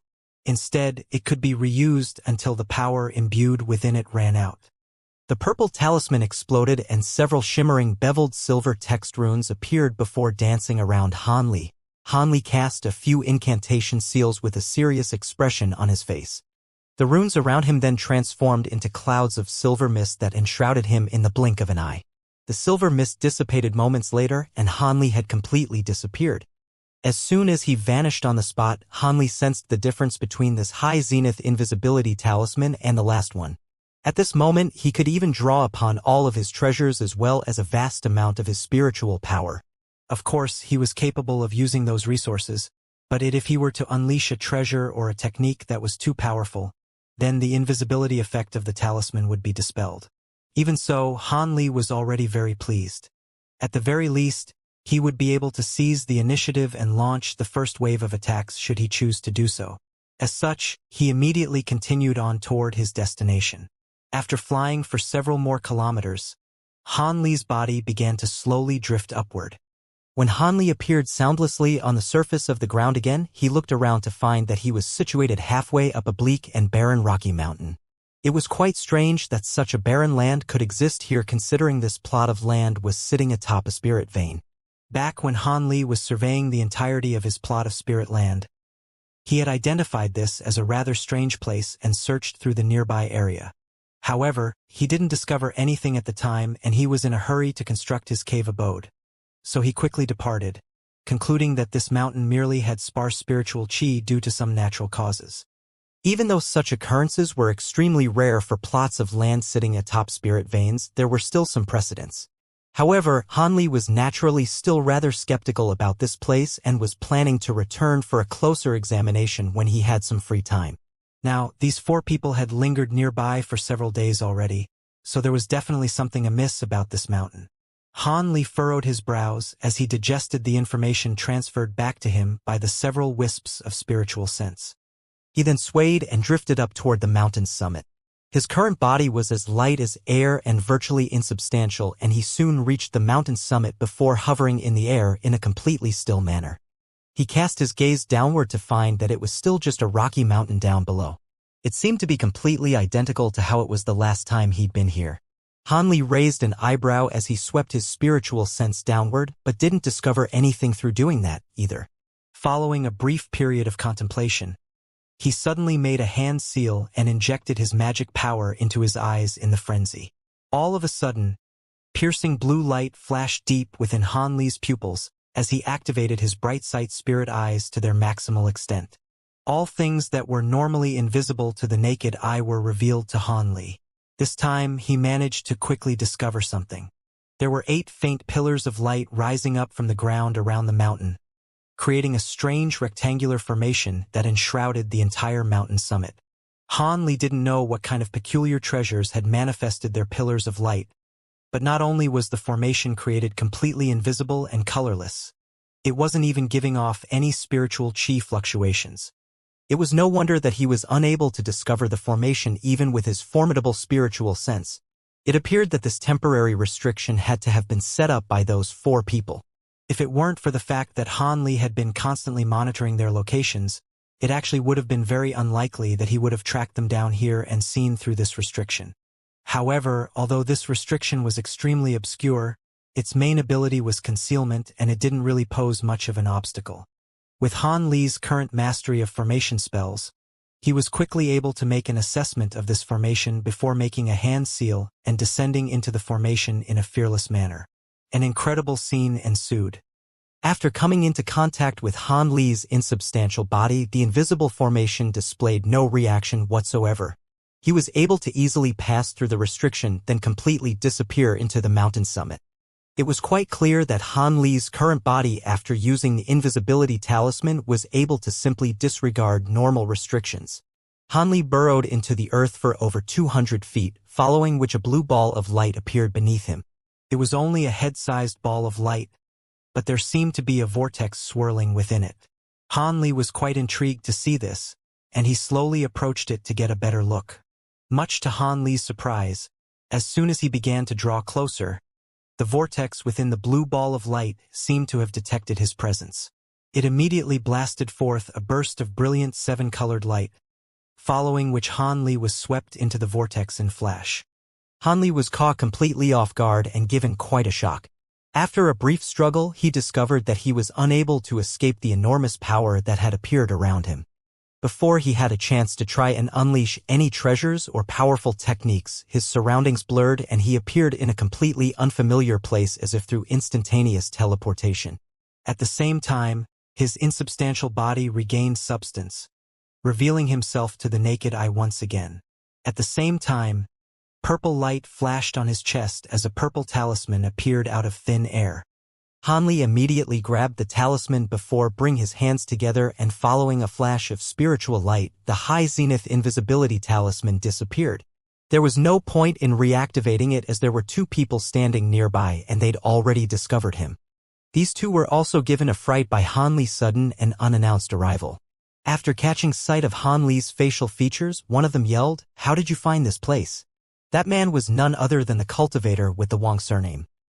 His companion was the fatso with the Jin surname, and he also wore a bewildered look on his face. In reality, if it weren't for the fact that the high zenith invisibility talisman had made Han Li's body insubstantial, even with his complete mastery of the Vajra arts, being swept up in that 7-colored light would have caused him to throw up a few mouthfuls of blood essence. Of course, that was all unbeknownst to him. This 7-colored light appeared to be rather similar to Buddhist spiritual light, but it actually had far different origins. If a normal cultivator were to be swept up in it, not only would they be completely unable to use their magic power, they would be crushed into mincemeat by the immense pressure. In order to nullify this restriction and forcibly enter this place, the two men and their masters had worked tirelessly for 3 days and 3 nights.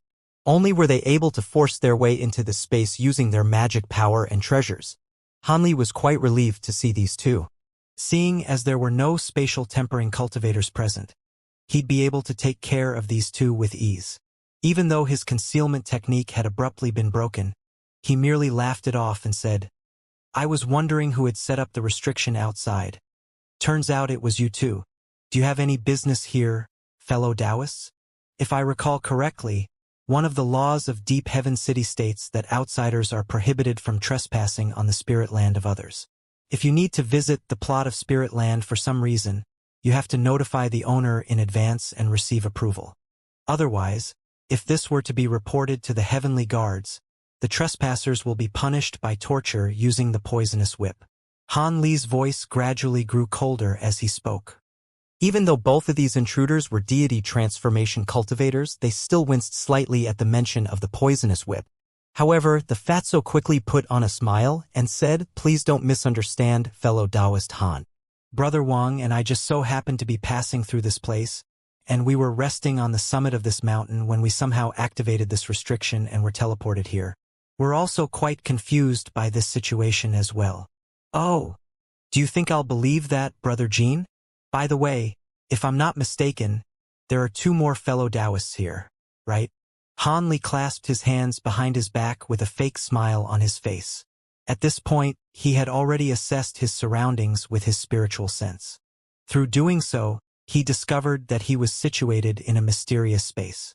This space was over 1,000 feet tall and around half a kilometer in radius, so it wasn't very large at all.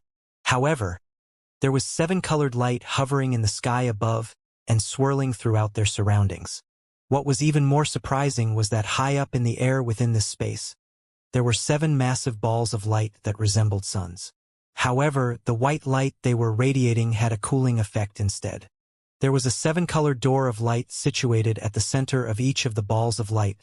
Within was a series of completely murky and indistinct scenes. Both of the intruders were already shocked to hear Han Li's words, and their expressions immediately darkened as they caught sight of Han Li glancing toward the 7 doors of light. How many of us were in here?" The fatso's voice immediately turned extremely cold. "Oh, are you trying to pick a fight? I forgot to tell you this, but before coming here, I already left behind a few voice transmission talismans and set up some restrictions. If something were to happen to me down here, those voice transmission talismans would be sent out to Senior Zhao Wugui as well a few friends that I recently made." Trespassing on one's spirit land without any good reason nor permission, then attacking the owner of the spirit land, also for no justifiable reason. I'm sure the enforcement squads would be interested to hear this. Those 2 crimes lumped together would probably earn you more than just punishment by whipping. Besides, do you 2 really think you have what it takes to kill me, even if you join forces?" Han Li asked with a disdainful, "You know Heavenly Guard, Zhao?" The man with the Wang surname was rather skeptical to hear this. His fatso companion also faltered upon hearing this. "Senior Zhao was the one who led me to Deep Heaven City in person. Do you think I know him or not?" Han Li replied in a calm manner. Han Li's calm and collected expression immediately made the 2 intruders feel less confident. Seeing as you already know that there are more of us here, then I'll tell you what you want to know. Aside from the 2 of us, our masters are also here and they've entered the deeper restrictions. What are you going to do? You're just a deity transformation cultivator. Are you going to try and stop them? The laws of Deep Heaven City only apply under certain circumstances. Do you think anyone will risk offending 2 spatial tempering cultivators just to avenge a dead deity transformation cultivator? Even if you know Senior Zhao Wugui, you're probably just an acquaintance of his, the man with the Wang surname scoffed after a brief silence. "Oh, really?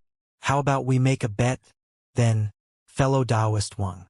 However, prior to coming here, I anticipated that you'd be the one behind all this, so I intentionally mentioned your name in my voice transmission talismans. But then again, with your powerful cultivation base, I'm sure you won't fear the enforcement squad's soul search techniques, right?" Han Li chucked. If these people really weren't afraid of the heavenly guards of Deep Heaven City, then why would they go to so much effort to sneak into his spirit land without being detected? As soon as Han Li said this, the man with the Wang surname became extremely tense. The fatso was also a little dumbfounded. If the man with the Wen surname were to be captured and have his soul searched, the fatso would definitely be detained as well as an accomplice. If this incident were to be revealed to the heavenly guards and the panel of elders, they would be in severe trouble. Haha. I've always heard that fellow Taoist Han's abilities are quite extraordinary. You possess a bright future ahead of you. Surely you wouldn't want to risk your life to apprehend us here. In all honesty, Brother Wang and I aren't the masterminds behind all this. If you have conditions, how about you raise them when our seniors return? The fatso asked in a sly manner. Are you banking on the fact that I wouldn't dare to stay here? All right then, I wanted to meet your seniors anyway, so I'll be happy to wait here for them, Han Li said with a calm smile. His body swayed and he appeared in a corner in the blink of an eye before sitting down with his legs crossed. He really did appear to be intent on waiting for the two spatial tempering cultivators. The two intruders were naturally quite surprised to see this. The two of them communicate silently through voice transmission before also sitting down in another corner with their legs crossed. Their thought process was quite simple. They weren't confident in their ability to kill Han Li, and Han Li himself didn't seem to have any intention of entering the seven-colored doors of light. As such, they would simply have to play the waiting game and leave all of the troublesome matters for their seniors to take care of. As such, the entire space became extremely quiet. All three were meditating with their eyes closed or appraising the doors of light. Unbeknownst to the two intruders, Han Li was actually feeling quite nervous. The voice transmission talismans and restrictions he'd mentioned earlier naturally didn't exist. His original plan was that if these people could obtain the treasures in here, he'd be able to sneak up on them and take those treasures using his high zenith invisibility talisman. If there were some cultivators that were too powerful for him to deal with, then he'd simply have to survey them from the shadows. However, what was completely unexpected to him was that the strange seven-colored light had forced him into this space and even broken the concealment effect of his talisman. As such, he had no choice but to directly face these cultivators. Thankfully, he had thought of several strategies that would make these people wary of him, and he was currently using one of them to intimidate these two intruders. Of course, that wasn't because Han Li was fearful of these two. The man with the Wang surname and the fatso were at the mid-deity transformation stage and late deity transformation stage respectively, but with his current set of abilities and treasures, there was at least an 80% chance that he'd be able to kill them on the spot. Killing these two would be quite simple, but the consequences would be rather troublesome to deal with, as he'd be forging a vendetta with the two spatial tempering cultivators who had entered the doors of light. Even though he didn't want to spare these trespassers, he also didn't want to make a pair of such powerful enemies. Furthermore, even if he could kill these two intruders with ease, there was a chance that he wouldn't be able to escape from this mysterious place in a short time. In that case, once the spatial tempering cultivators emerged, he would be the next one to be killed. As such, it was better for him to try and find a way out first. Once he could formulate a path for retreat, he'd have a lot more options. With that in mind, Han Li sprang into action. Even though his eyes were closed, he had split his powerful spiritual sense up into countless tendrils that shot forth in all directions. Han Li was spreading his spiritual sense without any attempt to mask what he was doing, so the two intruders had naturally sensed his actions. However, neither of them said anything to stop him. Instead, they were sneering internally. As soon as a wisp of Han Li's spiritual sense came into contact with the seven-colored light on one of the walls, it was immediately sucked in and disappeared. Furthermore, a burst of powerful suction force erupted, threatening to suck away the rest of Han Li's spiritual sense directly out of his body. Han Li was stunned by this turn of events and hurriedly activated his great development technique to dispel this suction force. However, Han Li also opened his eyes as a result, and he was staring at the light swirling on the wall with a hint of bewilderment on his face. He naturally also noticed the gloating smiles on the faces of the intruders. It appeared that these two were aware of the peculiar nature of the seven-colored light in here, and they intentionally refrained from informing him of this information. Han Li was a little angry, but his expression remained unchanged as he continued to try and formulate a plan. It was a pity that the spatial spirit treasure that he'd refined the Crimson Soul flag, was destroyed by the spatial storms within the spatial node. Otherwise, it would most likely have been quite useful for breaking through this spatial barrier. Of course, aside from his Crimson Soul flag, his law destruction I was also quite effective in tearing through space. However, this place was quite mysterious, and it was yet to be seen whether his law destruction I would be able to break through the barrier here in a short time or even at all. Countless thoughts were flashing through Han Li's mind, and he quickly decided on another course of action. Seeing as his spiritual sense couldn't infiltrate the walls here, then he could use his bright sight spirit eyes to try and identify some avenues for escape. Thus, he immediately poured his spiritual power into his eyes, and brilliant blue light appeared deep within his pupils. A day and a night passed by. Han Li had already closed his eyes again and seemed to have gone into deep meditation. His prior detection hadn't allowed him to discover a good way to escape. Meanwhile, the 7 doors of light in the air above remained completely silent and still. The 2 intruders were staring intently up at the sky with dark expressions. Of course, they were also casting the occasional wary glance in Han Li's direction. "Your 2 seniors still haven't come out after such a long time. Could it be that they've encountered some difficulties in there?" Han Li suddenly asked with his eyes closed. "Rest assured, fellow Taoist Han. If something had happened to our masters, we would have been informed already. Are you getting impatient, Brother Han?" The man with the Wang surname asked. "I'm glad to hear that your 2 seniors are fine. I have sufficient patience to—" Before Han Li had a chance to finish his sentence, a ringing sound abruptly erupted from the 7 balls of light in the air. Immediately thereafter, they began to emanate astonishing spiritual pressure as well as scintillating light. Not only were the 2 intruders given a massive surprise, Han Li also opened his eyes to assess this turn of events. However, this was only the beginning. As the ringing sound intensified, the 7 balls of light swelled drastically, expanding to the size of wagon wheels in the blink of an eye while flashing erratically. Rippling spatial fluctuations abruptly appeared around the 7 balls of light before flashing over the door of light at the very center. All of a sudden, it was as if an enormous burst of invisible power had begun compressing the door, making it twist and warp violently. The fatso immediately rose to his feet upon seeing this, and exclaimed, "This is bad!" His companion also wore a stunned expression. Han Li was also rather disgruntled by this turn of events. Not only were the balls of light in the sky becoming quite unstable and erratic, even the walls and ground were beginning to tremor gently, while the 7-colored light was displaying signs of crumbling. These were clearly strong indications that this space was on the verge of collapse. Seeing as his life was under threat, Han Li immediately rose to his feet and laid a hand on his head, following which a burst of gray light began to emerge from the back of his head.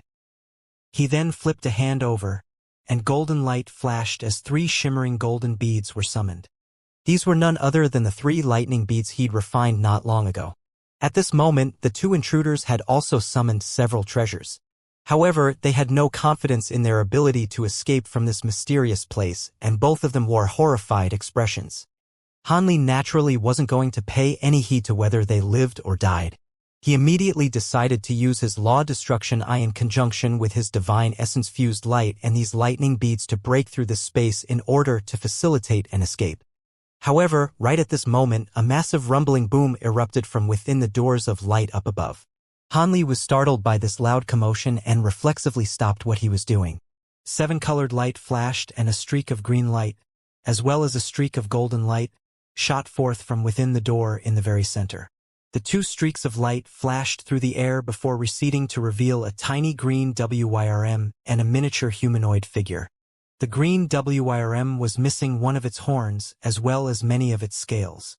Meanwhile, the miniature humanoid figure's hair was quite disheveled, and it was missing a large chunk of its golden robes. Both of them appeared to be running for their lives. "We have to get out of here. This isn't the place where Master Thousand Treasure passed away, it's a place where a J-Bone humanoid devil has been sealed. We've triggered a restriction set up any an ancient cultivator, and the devil has been freed. This space is also going to immediately collapse as a result, so—" "Huh? Who are you?" The miniature humanoid figure's urgent voice abruptly cut off as he caught sight of Han Li. The fatso was ecstatic to see their two seniors re-emerge, and his lips tremored as he informed the two of Han Li's identity through voice transmission. "Grandpa, he's that Han brat So he's the owner of this plot of spirit land." A hint of killing intent flashed through the eyes of the green WRM upon hearing this. "What are you doing, Brother Ming? Our top priority is to run for our lives now, not be caught up by such trivial matters. It would be far too heavy a price to pay for both of us if our avatars were to fall here. Besides, don't forget that he's an ascended cultivator. I have no interest in forging a vendetta with those madmen." The miniature humanoid figure hurried urged. "All right, let's get out of this place, then. As long as we don't kill him in person, even if Zhao Wugui and the others come to find us, they won't be able to do anything. Once the space collapses, that Han brat can perish along with that J-bone humanoid devil. It's a pity that only my avatar is here. Otherwise, I wouldn't have to fear this devil. Let's go." The green WIRM only hesitated momentarily before curbing its killing intent and making a wise decision. "We have to make haste. This space is going to hold up for much longer." The miniature humanoid figure was quite relieved that the green WIRM was open to seeing reason. After all, it would be a massive waste if the sole avatar were to perish here. As such, it immediately began to make hand seals while chanting something. The wooden sword strapped to its back tremored before abruptly rising into the air, transforming into a massive sword of light that was around 10 feet in length. The green WIRM also let loose a loud roar as it transformed into a massive green WIRM over 100 feet in length amid bursts of wind and lightning. There was a single twisted green horn on its head, and the purple lightning flashing over its body made for a formidable spectacle to behold. Han Li didn't know what these people had just discussed, but his heart jolted slightly at the sight of the powerful abilities unleashed by these two spatial tempering cultivators. At this point, the seven-colored light swirling along the surrounding walls had completely disappeared. The walls were beginning to tremor violently and had been warped to the extreme. The massive WRM's body shuddered as it whipped its tail and opened its mouth to blast forth a pillar of azure light. An arc of purple lightning that was around the same thickness as a large bowl also erupted from its remaining horn. The two then combined as one before hurtling directly toward a nearby wall. At the same time, the miniature humanoid figure laid a hand on the top of its head, and a pillar of golden light immediately erupted into the air, disappearing into the giant sword above its head. A ringing sound erupted from the sword, and not only did it further expand to around twice its size in the blink of an eye, it also began to emanate piercing golden light that was scintillating as the sun. Meanwhile, the miniature humanoid figure shrank even further after unleashing that pillar of light. However, it completely disregarded the changes taking place to its own body as it made a hand seal. The massive sword flew forth as a streak of golden light in hot pursuit behind the azure pillar of light. Both attacks were targeting the same spot on the wall. A resounding boom erupted as azure and golden light exploded and intertwined with one another, forming a gargantuan ball of light that was several tens of feet in size with countless bolts of purple lightning shimmering over its surface. The ball of light was able to slowly sink into the wall at the behest of the two spatial tempering cultivators, and it appeared to be unstoppable as it threatened to forcibly tear open the spatial barrier. Both the WIRM and the miniature humanoid figure were ecstatic to see this. The WIRM called out to the man with the Wang surname, and its body regressed to its former size as it swept up the man as a streak of green light before hurtling directly toward the massive ball of light. The man with the Wang surname took a cold glance at Han Li as he was being swept away. At this moment, Han Li was looking on with a blank expression, yet was doing nothing to save himself. The WIRM shot a glance at him, as if he were appraising a dead man before letting loose a long roar and disappearing into the ball of light. It wasn't afraid of Han Li also attempting to escape through the same avenue. This ball of light contained the true essential power of both itself and the miniature humanoid figure, so no one could pass through it unless they were accompanied by one of them. The miniature humanoid figure also swept forth as a swath of golden light, sweeping up the fatso before also hurtling toward the ball of light. Right at this moment, a dull thunderclap suddenly erupted nearby, following which a winged humanoid figure appeared amid a burst of spatial fluctuations. The humanoid figure then rustled his sleeve, and a swath of gray light surged toward the golden light. The miniature humanoid figure felt a burst of suction force appear out of thin air. It was taken by surprise as another humanoid figure adhered himself to its body. Seeing as you have a way out of here, I'm sure you won't mind taking me with you, right, Senior? The owner of the voice was none other than Han Li. The miniature humanoid figure faltered slightly before turning its gaze toward the direction where Han Li had already been situated. There he discovered another Han Li standing on the spot. The Han Li replica smiled at it before disappearing, transforming into a green talisman that disappeared in the blink of an eye. This was none other than the spiriform talisman that Han Li had been nurturing this entire time. Han Li had begun hatching a plot as soon as the two spatial tempering cultivators sprang into action to tear through the spatial barrier here. He manifested his spirit from talisman into his own form in order to act as a decoy while he snuck closer to the ball of light surreptitiously using his thunderstorm wings. Due to the fact that the spiriform talisman had been nurtured for several centuries and that it possessed certain properties of a tribulation avatar, the spatial tempering cultivators weren't able to identify that something was amiss about it. Such was their hurry. Thus, Han Li took advantage of this opportunity, using his divine essence-fused light to adhere himself to the miniature humanoid figure like a plaster. Do you want to die? The miniature humanoid figure quickly recovered from its surprise and immediately realized what Han Li was trying to do. Thus, it faltered in midair before blasting forth countless streaks of golden light, all of which swept toward Han Li with devastating force. However, much to its surprise, the golden light was only able to make the gray light around Han Li's body tremor violently, but was unable to puncture through it nor dispel it. If your true body were here, then I naturally wouldn't be able to withstand your immense power. However, if you're just an avatar, then you won't be able to escape my divine essence-fused light in a short time. Do you really want to be stalled here by me, Senior? Han Li chuckled from within the gray light. You're threatening me. The miniature humanoid figure erupted into a thunderous rage. Yet just as it was about to unleash another attack, a shrill shriek suddenly rang out from the air above. Upon hearing this ghastly cry, Han Li's body temperature rose drastically as all of his blood surged toward the surface of his skin. However, Han Li had already completely mastered the Vajra arts, so his skin possessed no less fortitude than a top-grade treasure. As such, he was able to alleviate his discomfort by activating this cultivation art. However, the miniature humanoid figure's expression changed drastically upon hearing this shriek. Even though the fatso was being protected by the golden light that it was radiating, his face still immediately turned bright red upon hearing this cry, and his body began to sway unsteadily. It's using the blood-weeping technique. The miniature humanoid figure hurriedly swiped a hand through the air, upon which a pillar of golden light erupted forth and injected itself into the fatso's body. Immediately thereafter, the fatso shuddered and his face returned to a more normal pallor. At this moment, a massive bone claw suddenly extended out of one of the twisted doors of light, trying to force it open again. The claw was as pristine white as jade and was emanating astonishing spiritual pressure. The ghastly shriek from earlier also appeared to have erupted from within that door of light.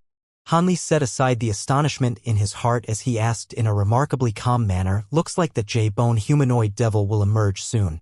If the senior that just escaped from this place destroys this passageway in order to prevent the devil from escaping, then we really will perish here. Are you not concerned about that, Senior?" The miniature humanoid figure's expression had already darkened significantly at the sight of the massive bone claw, and its expression soured even further upon hearing this. Old Devil Ming really was cruel and decisive enough to be capable of something like this. At this moment, another bone claw found its way out of the door of light. The two claws were clamped on either side of the door of light, and the sharp shriek suddenly cut off, only to be replaced by a thunderous roar. It appeared that it was going to emerge at any moment. "You made the right gamble this time, brat. I'll take you out of this place." The miniature humanoid figure immediately agreed without any further hesitation. Han Li was ecstatic to hear this. The divine essence-fused light around the miniature humanoid figure was eased slightly, following which brilliant golden light suddenly erupted, enveloping most of the gray light before plunging into the massive ball of light with Han Li in tow. Han Li merely used his divine essence-fused light to protect himself and allowed the miniature humanoid figure to do whatever it was that it had to do. After entering the ball of light, Hanli felt as if he had arrived in a world of scintillating light. Immediately thereafter, he was struck by a rush of dizziness, following which he abruptly appeared in the air above the mountain. There was a massive ball of light hovering mid-air nearby. However, only half of it was visible, while the other half was presumably still within the peculiar space from which they had just escaped. The green WRM and its disciple were situated not far away from here, and both of them were stunned to see that Han Li had also managed to escape. Han Li immediately spread open his thunderstorm wings and disappeared as an arc of azure and white lightning in the blink of an eye. In the next instant, he appeared several hundred feet away. For some reason, the miniature humanoid figure made no attempt to trap him and allowed him to easily open up some distance between them. The tiny green WIRM looked on with a cold expression, and a sinister light flashed through its eyes as it prepared to attack Han Li. However, right at this moment, a burst of harrowing spatial fluctuations suddenly erupted from within the massive semisphere of light. Immediately thereafter, the sound of a raging tsunami rang out as a section of the sky suddenly became crumpled like a paper ball. Crap! It's a spatial storm. Everyone present on the scene, including Han Li, were all thrown into a blind panic. None of them had time to address any other matters as they unleashed their respective movement techniques, transforming into streaks of light that all fled in different directions. Even though teleportation techniques were generally more effective, escaping into space within a spatial storm was nothing short of suicide. Thankfully, all of the beings present possessed powerful cultivation bases, and even though they were only using normal movement techniques, they still managed to cover a distance of several thousand feet after just a few flashes. A muffled thump erupted as countless thin black cracks began to appear on the crumpled patch of sky. These cracks then quickly elongated, making the entire space within a distance of over 1,000 feet riddled with cracks in the blink of an eye. The tsunami-like rumbling and roaring then intensified as these black cracks shattered, following which bursts of liquid-like white light began to ooze forth from within in a frenzy. Peculiar scene ensued. As soon as the white light appeared in the space, gale-force winds were swept up, drawing in everything in the nearby area. These winds were like all-engulfing monsters. Anything that was caught up in these gusts of wind were either instantly shredded or disappeared in the blink of an eye. Furthermore, thunderous ghastly cries were erupting from within the gusts of wind. At this point, Han Li was already situated on the summit of a small mountain close to 10 kilometers away, assessing the situation from afar in an expressionless manner. This spatial storm was clearly far inferior in power to the ones he'd encountered within the spatial node. Even so, Han Li definitely didn't want to be swept up in it. Back when he was in the spatial node, it really was all thanks to the Ice Phoenix's spatial abilities that they were able to traverse through the spatial storms. Even so, most of his treasures had been destroyed and he'd almost perished in there. Now, the spatial storm was only intensifying in ferocity, and it appeared that it wasn't going to be subsiding anytime soon. After further contemplating the situation for a while longer, Han Li suddenly flew toward his cave abode as a flash of azure light, leaving behind everyone else. The green WRM naturally sensed what Han Li was doing, and its brows furrowed as it suddenly asked its disciple a few questions. After hearing the answers to those questions, the green WRM's expression darkened even further. Right at this moment, a swath of golden light skirted around from another direction, appearing beside the green WRM after just a few flashes. The golden light then receded to reveal the fatso, as well as the miniature humanoid figure, who was hovering above his head in a calm manner. "Brother Ming, are you really going to let that brat go? If he reports what we were doing here to the heavenly guards, it could prove to be slightly troublesome to us," the miniature humanoid figure asked. "It's just as you say. The situation in that case would only be a little troublesome for us. So why would I go to so much effort just to rid myself of a minor inconvenience? Searching for treasures on the spirit land of others isn't a big deal anyway, and we were only keeping this a secret beforehand due to the resounding reputation of Master Thousand Treasure. Besides, we haven't even found any treasures, so what we did here matters even less. Unless there's a conflict of interest involved, I have no intention of making those ascended cultivators my enemy. Furthermore, I heard from my disciple that this brat is familiar with Zhao Wugui.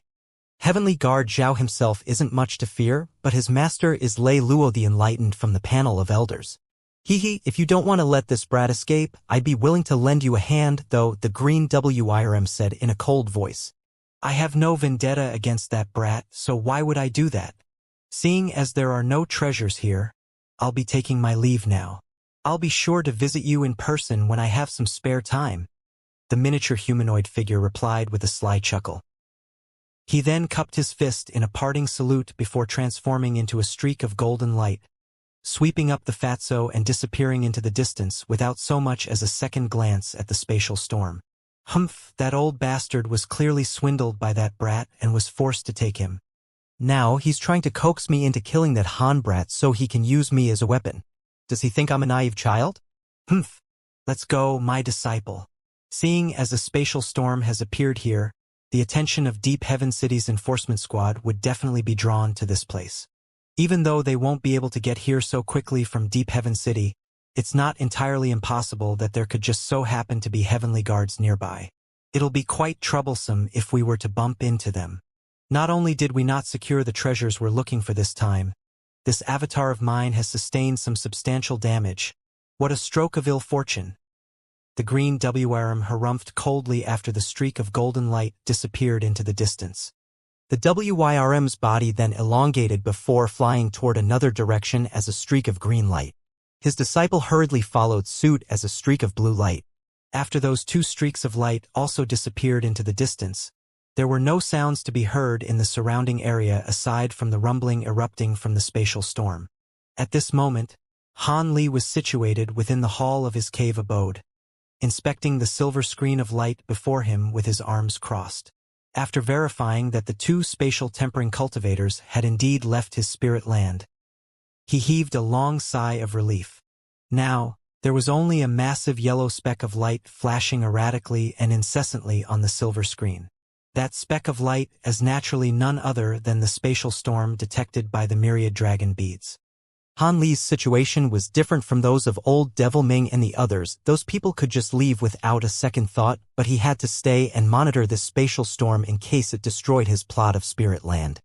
Thankfully, he had accumulated extensive experience in such areas from his journey through the spatial node, so he knew that spatial storms of this nature generally wouldn't rage on for too long.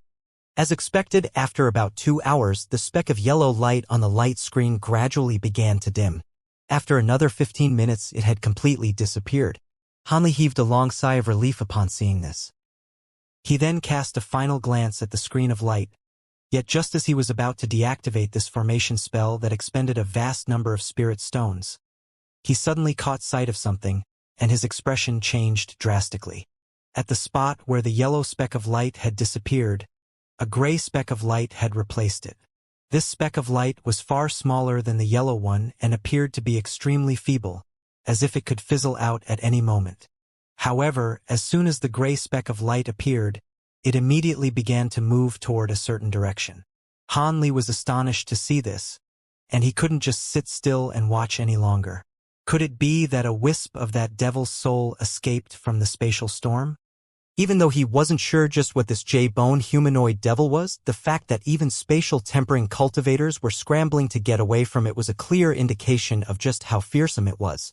If it were still situated somewhere nearby, then there would be no end to his troubles. From the speck of gray light on the silver screen, Han Li could tell that the thing that had escaped possessed extremely feeble spiritual pressure, which indicated that it was severely injured. As such, it shouldn't be very difficult to kill. With that in mind, Han Li had arrived at a decision. He rose to his feet and left his cave abode as a streak of azure light, heading directly toward the location where the spatial storm had disappeared. Moments later, he had arrived in the air above where the spatial storm once was. As expected, the spatial storm had indeed disappeared.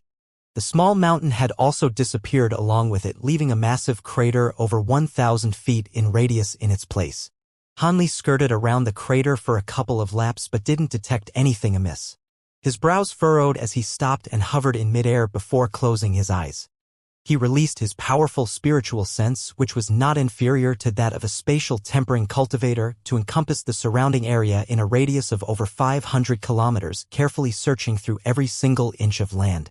After just a short while, Han Li abruptly opened his eyes as a peculiar look appeared on his face. After a brief moment of contemplation, He let loose a long cry, upon which brilliant azure light erupted from his body. He then shot forth toward a certain direction as a streak of azure light. The azure streak of light only traveled for close to 200 kilometers before stopping in the air above a lush forest. The light receded to reveal Han Li standing in midair with his hands clasped behind his back.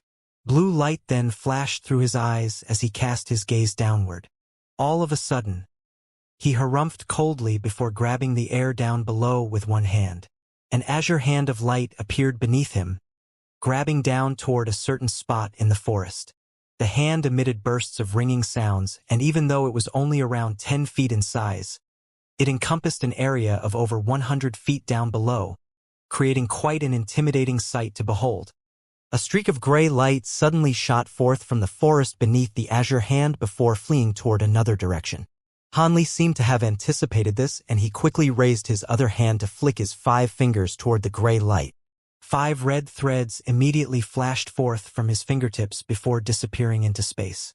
In the next instant, the red threads reappeared before rapidly binding themselves around the ball of green light. The gray light immediately began to swell and shrink erratically as if it were trying to break free. However, Han Li had already made a hand seal as scorching crimson flames erupted from the 5 fiery threads, completely engulfing the gray light. Anguished cries erupted from within the gray light, and it seemed to be very feeble as it was completely eradicated by the crimson flames, revealing a pristine white object. Han Li raised his eyebrows as he waved a hand downward expressionlessly. The flames on the surface of the object immediately receded, and it was forcibly drawn into Han Li's grasp. Han Li focused his gaze on the object to find that it was a white bony hand with golden runes faintly shimmering over its surface. He could tell from a single glance that this was one of the jadebone humanoid devil's hands, but it was only at the size of a normal hand now. Han Li carefully inspected the bone hand with his spiritual sense and his bright sight spirit eyes, and the discoveries he made were quite astounding to him. His spiritual sense revealed to him that this object was a treasure, and quite a powerful one at that. Meanwhile, his spirit eyes informed him that this is indeed the skeleton of a human hand. This was a peculiar treasure that had been refined using human bones. The gray light that was adhered to the surface of the treasure was a hint of spiritual nature, but it had been easily eradicated by Han Li's fire spirit threads. As such, this treasure was now nothing more than an inanimate object. Most importantly, there was a white jade badge around an inch in size hidden within the thumb of the skeletal hand. There was silver light shimmering on the badge, and there were also many glimmering silver runes carved on its surface, all of which were in the beveled silver text. Han Li was able to quickly ascertain that this was one of the 72 outer pages of the Golden Jade Tome. Furthermore, it was a complete page, rather than a half page like the one already in Han Li's possession. Upon rough assessment, Han Li was able to decipher that this page seemed to include information regarding tool refinement. Even though Han Li appeared to be quite calm and collected, he was ecstatic that he had stumbled across such a treasure. However, now wasn't the time to carefully inspect the page of the Golden Jade Tome. Spiritual light flashed several times in quick succession within Han Li's hands as he plastered a few restriction talismans onto the skeletal hand. He then carefully placed it into a jade box before immediately departing from the scene, returning directly to his cave abode. Unbeknownst to Han Li, he had made an extremely wise decision in departing from that area so quickly. Not only after he had snuck back into his cave abode, a formation suddenly appeared out of thin air above the spot where the spatial storm had once raged. Brilliant white light flashed as a shimmering golden ark emerged. The ark was carrying 2 golden-armored heavenly guards, one with bushy brows and a cloth crown on his head, while the other was quite slender with a pair of thin, delicate brows. They were, respectively, a middle-aged man and a beautiful female cultivator. This is definitely the location that showed up on the all-encompassing disk. From the looks of the residual spatial fluctuations, the spatial storm appeared to have been quite a small-scale one and could have just been the result of a rare natural phenomenon. It did indeed appear to be a rather small and relatively harmless spatial storm, and it seemed to have only lasted a short time. Otherwise, it would have done more than just raise that small mountain to the ground. The male cultivator nodded in response while examining everything in the surrounding area with his spiritual sense. The female cultivator frowned and said, "However, the space here was very stable before. Previously showed no signs of eruption. How can a spatial storm suddenly appear? Who is the cultivator reading in the nearby area?" The man twirled his beard and calmly answered, "What is so strange? Small-scale spatial fluctuations were always hard to predict. The gold court boat may be wondrous, but they can't predict them all. As for the master of the area, the land was recently acquired by a deity transformation cultivator. He should be a dark azure guard." The woman held a sparkling spell plate in her hand and fiddled with it a moment. Then, with a frown, she suggested, "The foreign spirit plate didn't acquire the aura of any foreign tribes. It seems there aren't any hiding here. Should we call the nearby Dark Azure Guard and interrogate him? He might have something to do with the spatial storm." The cultivator shook his head and spoke with a solemn expression. "Why is there any need to go through the trouble? So long as a foreign being isn't here, it has nothing to do with us, even if the spatial storm is suspicious. Don't forget that we have many other tasks to attend to. The Yin-Yang plate anticipates a large-scale spatial storm occurring in another area." After some hesitation, the woman giggled and agreed. "Brother Ma's words are reasonable. I was too attached to this matter. Let's go." The man nodded in satisfaction and flew back to the gold court boat in a yellow streak. The woman looked around her and soon boarded the boat. A short moment later, the gold court boat blurred and vanished. A teleportation formation of light briefly appeared underneath it before scattering. Unbeknownst to Han Li in his cave residence, 2 spatial tempering heaven guards had examined the storm in a short amount of time. They even hurriedly left without interrogating him.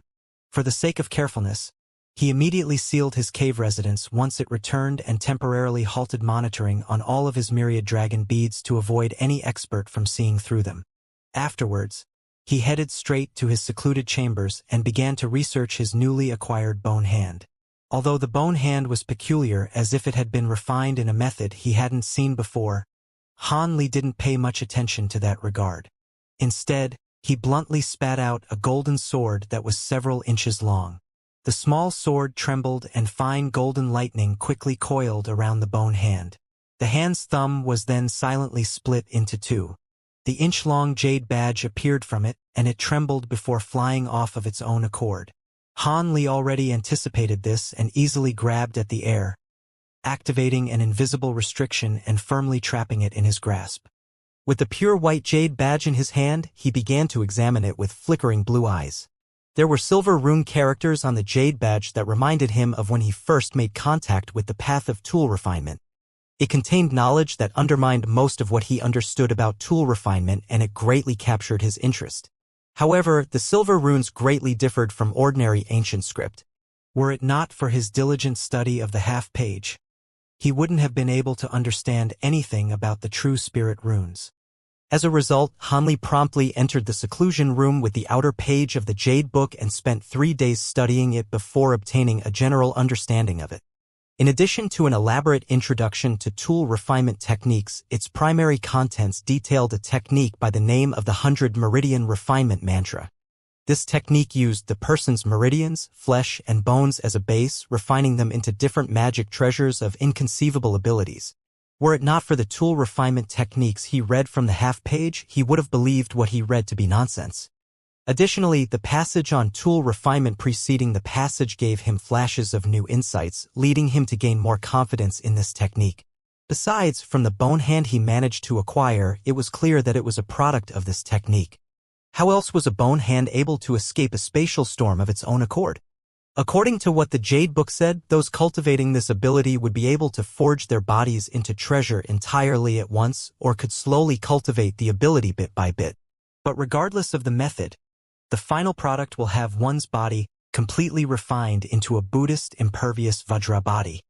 After that secret technique was completed, regardless of one's own cultivation, their limbs would possess world-shaking abilities and their bodies would approach near immortality. Although the Jade Book described the completion of this technique in a few simple words, Han Li was able to perceive deeper information it contained and felt his breath turn cold. Even if the text was exaggerated, the abilities were as fearsome as one could imagine. Naturally, This method to cultivate one's body into treasures also required nearly inconceivable requirements. To start cultivating this technique, one needed a body like Han Li's, which went through the completed cultivation of the Vajra arts. If he wanted to continue cultivating this technique further and acquire the abilities that were described, he would need to strengthen his body even further. If he attempted to continue cultivation while his body couldn't endure, his body would crumble. After all, refining one's body into treasures was a freakish matter bordering on heresy. As he stroked the jade pendant, he spent a long while deep in thought. Han Li sighed and muttered, "It seems I won't have to look for any other techniques. I'll need to choose a dual cultivation technique." With the appearance of the 100 meridian refinement mantras, it would push his body to its limits. Originally hesitant on choosing a cultivation technique, he finally resolved himself and planned on using the set of revised human and demon techniques for dual body magic cultivation. He stuck a restriction talisman on the jade page and placed it away in his storage pouch. He then took out a faint red jade slip. When Han Li acquired Man Huzi's heaven-bearing devil arts, he duplicated entirely on that jade slip. After leaving it alone for such a long time, he nearly forgot about it.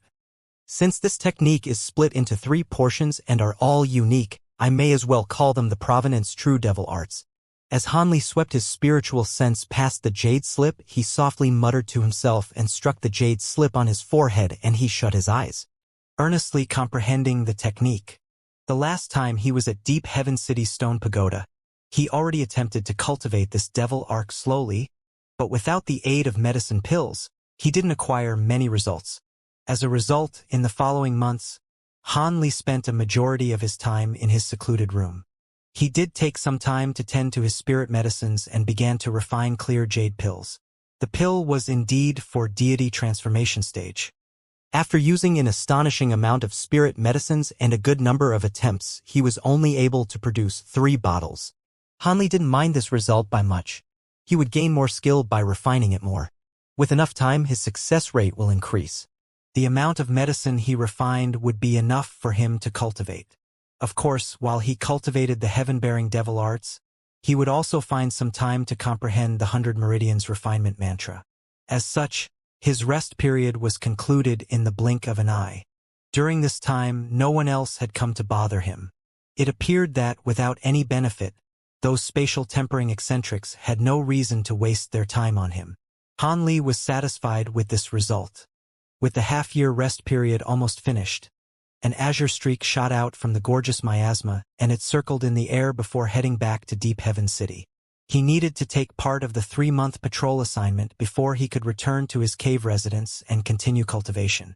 3 months later, Han Li returned without incident. He immediately returned to his cave residence and began seclusion once more. With half a year of cultivation, he emerged once more. Time slowly passed by in this manner, and eventually 60 years proceeded in a blur. This amount of time didn't amount to much for a cultivator. But this time, there was a hidden undercurrent flowing through the spirit realm. The higher echelons of various clans frequently gathered together in discussion. These clans were normally well-informed and could predict when something disastrous was about to occur, but they still remained apprehensive as they began to put safeguards in place. As the frontmost area for the human and demon races, Deep Heaven City was able to sense any strange changes. At the very least, the cultivators patrolling on the outside could sense this vast chance as well. One day, floating above a swamp, a squad of cultivators were slowly flying forward. An old man with a short beard wore azure armor flew among them, leading the group of 10 black-armored cultivators. Be the old man or the black-armored guards, they all wore heavy expressions. With the foreign spirit plate in hand, they continued to look around them as if they feared something could attack them at any time. The squad didn't see anything after carefully flying for 2 hours, but then one of the guards' plates began to drone. Despite its soft sound, everyone immediately looked at it with shock. A large man with the fierce expression looked at the white light shining on his companion's foreign spirit plate and couldn't help but shout, "We've discovered another foreign being. This happens too frequently. What tricks are they up to? Do their spies not fear death to come onto our border? 2 of our members already died in the last battle." A middle-aged woman shorted and coldly said, "We're still better off. I heard that half a year ago the fourth squad encountered a being from the Cave Hollow tribe. As a result, most of them died, including their captain. The azure-armored old man frowned and commanded. Since the foreign tribe plate has already sounded alarmed, we'll need to investigate or else we'll be punished when we return. Most foreign beings aren't very powerful. So long as we're careful, we should be able to take care of it smoothly. Since their deity transformation captain spoke, the rest of the squad kept silent, even if they were unwilling. Soon after, the old man uttered a series of commands and the squad immediately split into several small groups before heading in the direction pointed by the foreign spirit plate. The squad of cultivators changed direction and flew off tens of kilometers. They came across an unremarkable pile of stone and a purple miasma that seemed to surround the swamp. The old man looked at the foreign spirit plate in his hand and nodded. Then he waved his hand and commanded, "It appears to be there. We can't let it escape." Suddenly, the black-armored guards splat out treasures to defend themselves and released their spiritual sense below. After the time it took to finish a cup of tea, the cultivators' expression faintly changed. They're a close distance away, but our spiritual sense still can't find them. It seems that we'll only be able to personally search for them. The old man took a deep breath and called out to the middle-aged man with narrow eyes, "Fellow Taoist Qin, don't worry, squad leader. I know what to do." The middle-aged man quickly replied. Soon after, he slapped the storage bracelet on his wrist and took out a pile of jet black balls. He raised his hand and scattered the balls underneath and began to chant. A series of cracks sounded and the surface of the balls sparked with blue lightning. Their bodies morphed in the blink of an eye and they turned into fist-sized sparking bees. They were black and buzzed from their vibrating wings. The others remained motionless in the air. Only the middle-aged man sat in midair with his hands forming an incantation. He formed an incantation gesture and over 100 iron bees. It appeared the patrolling cultivators took in the lessons of their predecessors and didn't rashly drop to the ground where they would tangle with the foreign tribe in a messy situation. Otherwise, with the strange, unblockable tricks of foreign beings, they could find themselves dead in mutual destruction. It would be better to control a few puppets to investigate. Not only after the iron bees were released, the foreign spirit plates trembled and let out an exceptionally high-pitched shriek. A few of their plates even burst with blinding light, much to their shock. The large, fierce man looked at the spell plate in his hand and shouted, "Not good. The foreign being is near us. It's already entered our 100-meter perimeter." The others looked at their spell plates and were thrown into an uproar as they looked around them with wide eyes.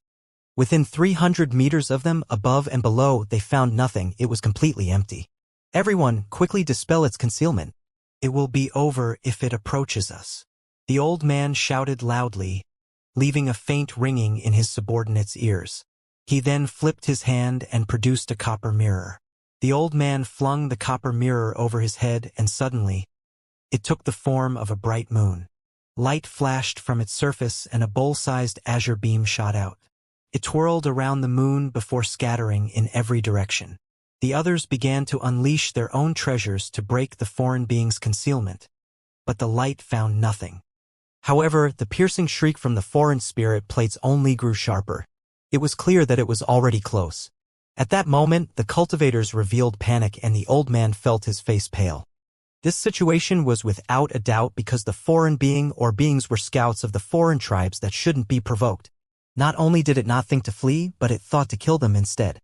As if squeezing his voice out from his throat, the old man shouted, "Quickly lay out the elemental spirit light formation. Common protections won't protect us." Soon after, he paid no further attention to the mirror above his hand. He flipped his hand and summoned a red command token. He tossed it into the air and turned into a ball of flickering red light. The other black-armored guards suddenly realized something and they released various magic tools into the air. But at that moment, the magic tools slowed down. Bang! 3 of the foreign spirit plates simultaneously erupted. Above the owners of the 3 plates, several faint blurs suddenly appeared. These silhouettes blurred as soon as they appeared and rushed towards the cultivators. Ah! The 3 black-armored cultivators finally discovered these gray silhouettes and couldn't help but shout. However, the magic treasure and spirit light protecting them didn't block the blurs from entering their body. Suddenly, They let out screams of pain and they fell to the ground as they covered their heads. It was unknown if they survived. As soon as he saw the blurs, the old man's face vastly changed and he hastily shouted, "They are shadow puppets from the Shadow Tribe. Quickly release your lightning attribute treasures and techniques." Afterwards, he opened his mouth and spat out a silver-white flying sword. Once the sword appeared, it covered the old man in silver-white lightning. Afterwards, a gray shadow appeared right behind him, but thunder rang and a bolt of lightning shot out, flinging the shadow 10 meters away. The Shadow Tribe had an infamous reputation, and the cultivators immediately realized what was happening. However, only 2 of them were able to release their lightning attribute treasure. The rest of them felt their bodies turn cold and they couldn't help but curse. Lightning was an overbearing but rare element. Not many cultivators possessed such a treasure. The Shadow Tribe was also a bizarre race. Apart from lightning attributed treasures and a few peculiar techniques, nothing affected them. And in their brief moment of hesitation, more gray shadows appeared beneath them. The black armored guards glanced at each other in terror and they shouted, scattering in streaks in every direction in an attempt to throw off the shadows. However, the gray shadows seemed to truly become the cultivator's shadow. They turned into streaks of gray light and relentlessly pursued the cultivators. In the blink of an eye, the cultivators and the shadow puppets were 100 meters away. All that remained in the original location was the old man and the other 2 black armored guards that possessed a lightning treasure. However, as time went on, an increasing number of gray shadows began to appear in front of them. There were now 8 of them that were drifting around them, but rolls of lightning continued to hold them at bay. However, these shadows didn't seem to know pain since they continued to approach. The old man took a deep breath and no longer concerned himself with the well-being of his subordinates. His wrist flashed with red light and suddenly produced a stack of talismans. "Evil creatures, you're courting death." The old man fiercely glared at them and approached one of the shadows. With a harsh expression, he released a talisman. It sharply crackled, releasing a dozen bolts of blue forking lightning at the gray image. Rolls of thunder rang and lightning erupted. The gray shadow let out whimpers as a net of lightning surrounded it and turned it to dust. The old man was overjoyed to see this. It seemed the hefty cost of these lightning talismans as well worth it. He flipped his hand to produce another stack of talismans and released it in an attack.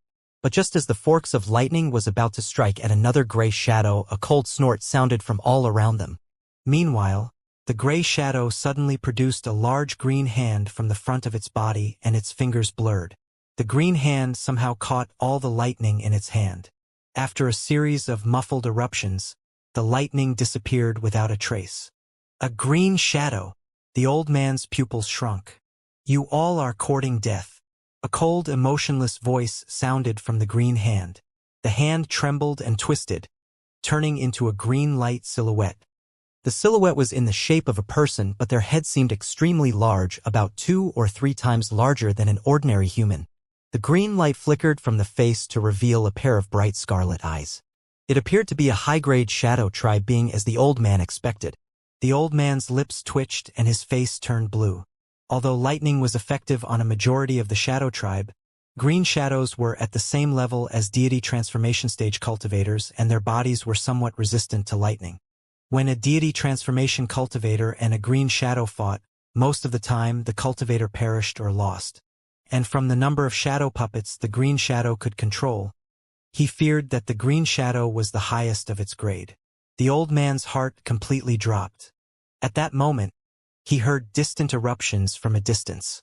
It was clear that the black-armored cultivators sank into a desperate battle. The green shadow cared not for the old man's terror and wordlessly took a step forward.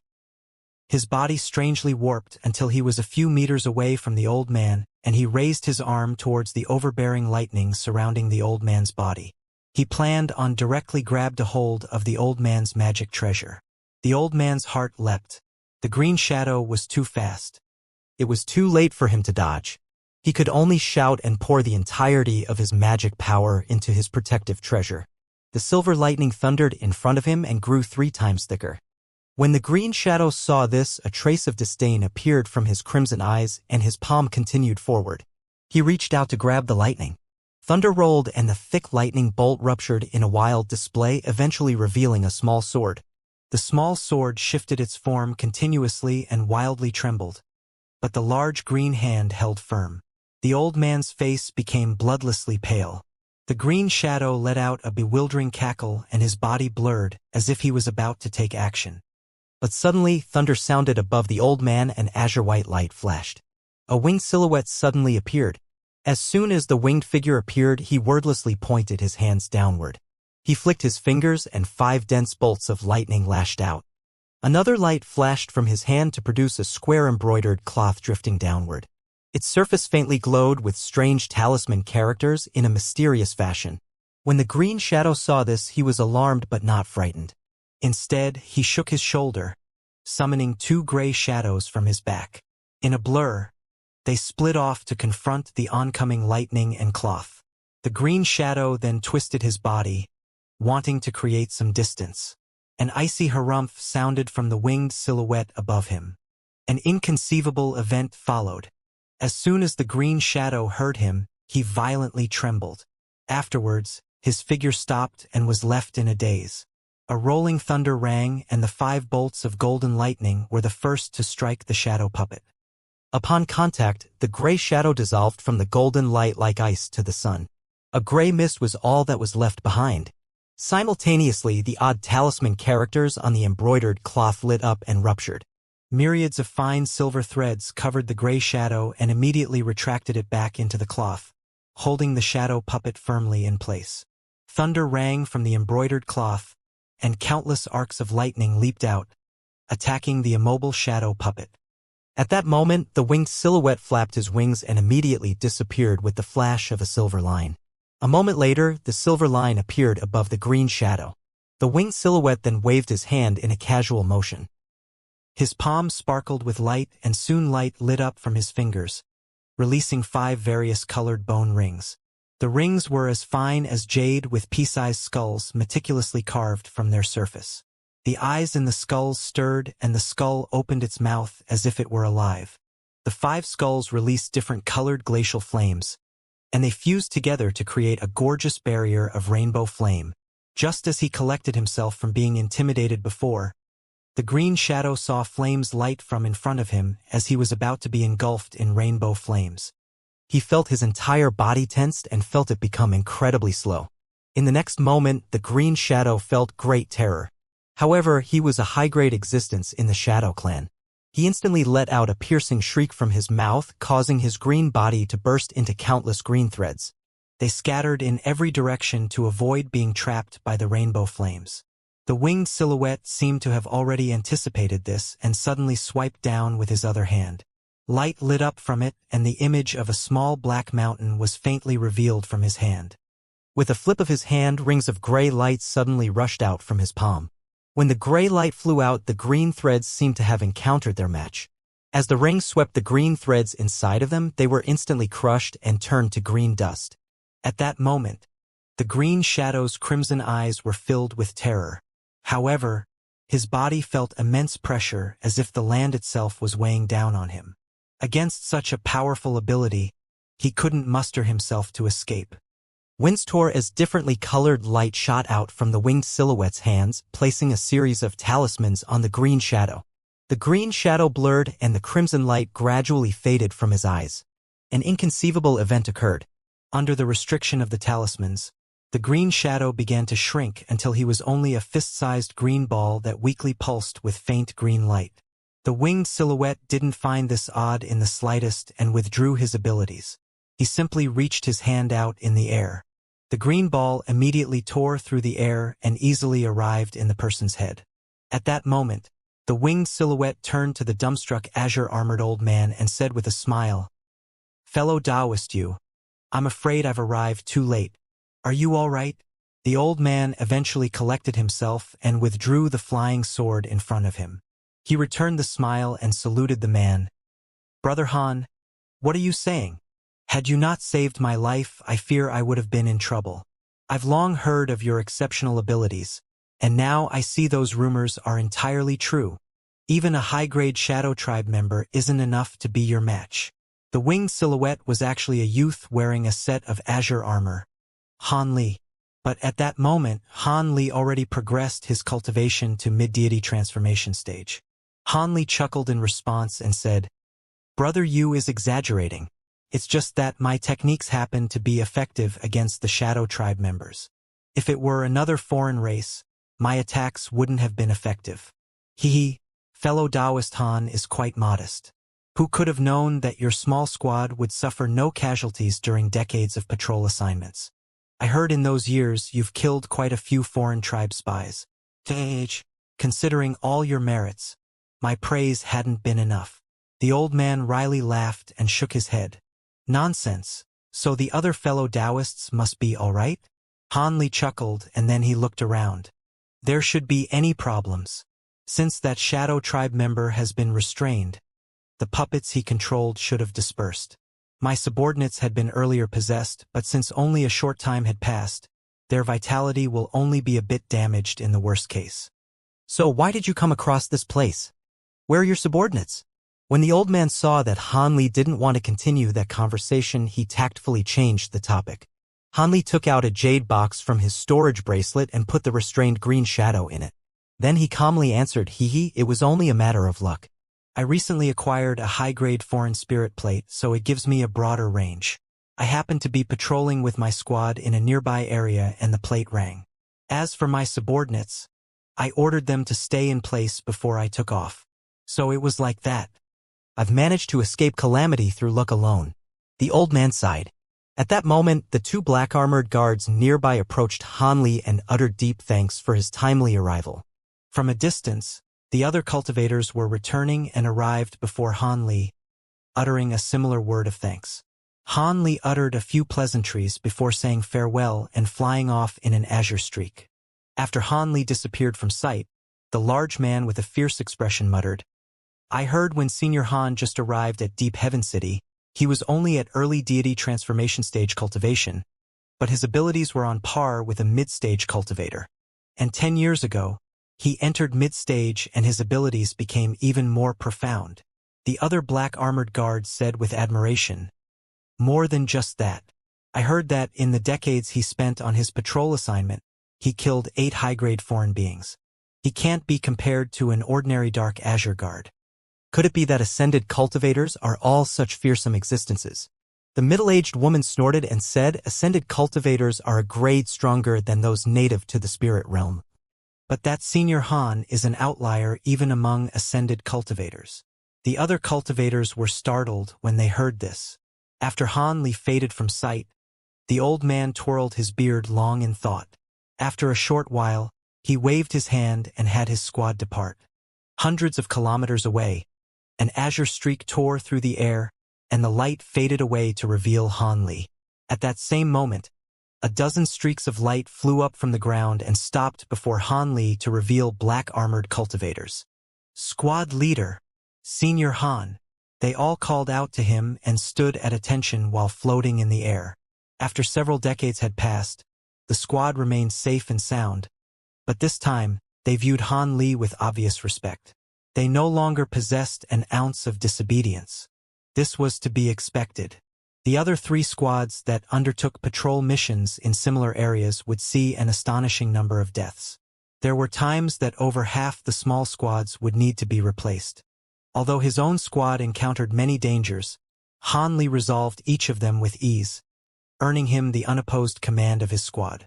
Of course, under Han Li's guidance, the squad acquired many rewards, much to their satisfaction. Han Li nodded and casually said, "Let's go." The foreign being was a green shadow and it has already been disposed of. A cultivator with a young appearance chuckled and said, "A green shadow? That is quite troublesome." The squad leader must have been able to restrain him easily with his divine essence-fused light.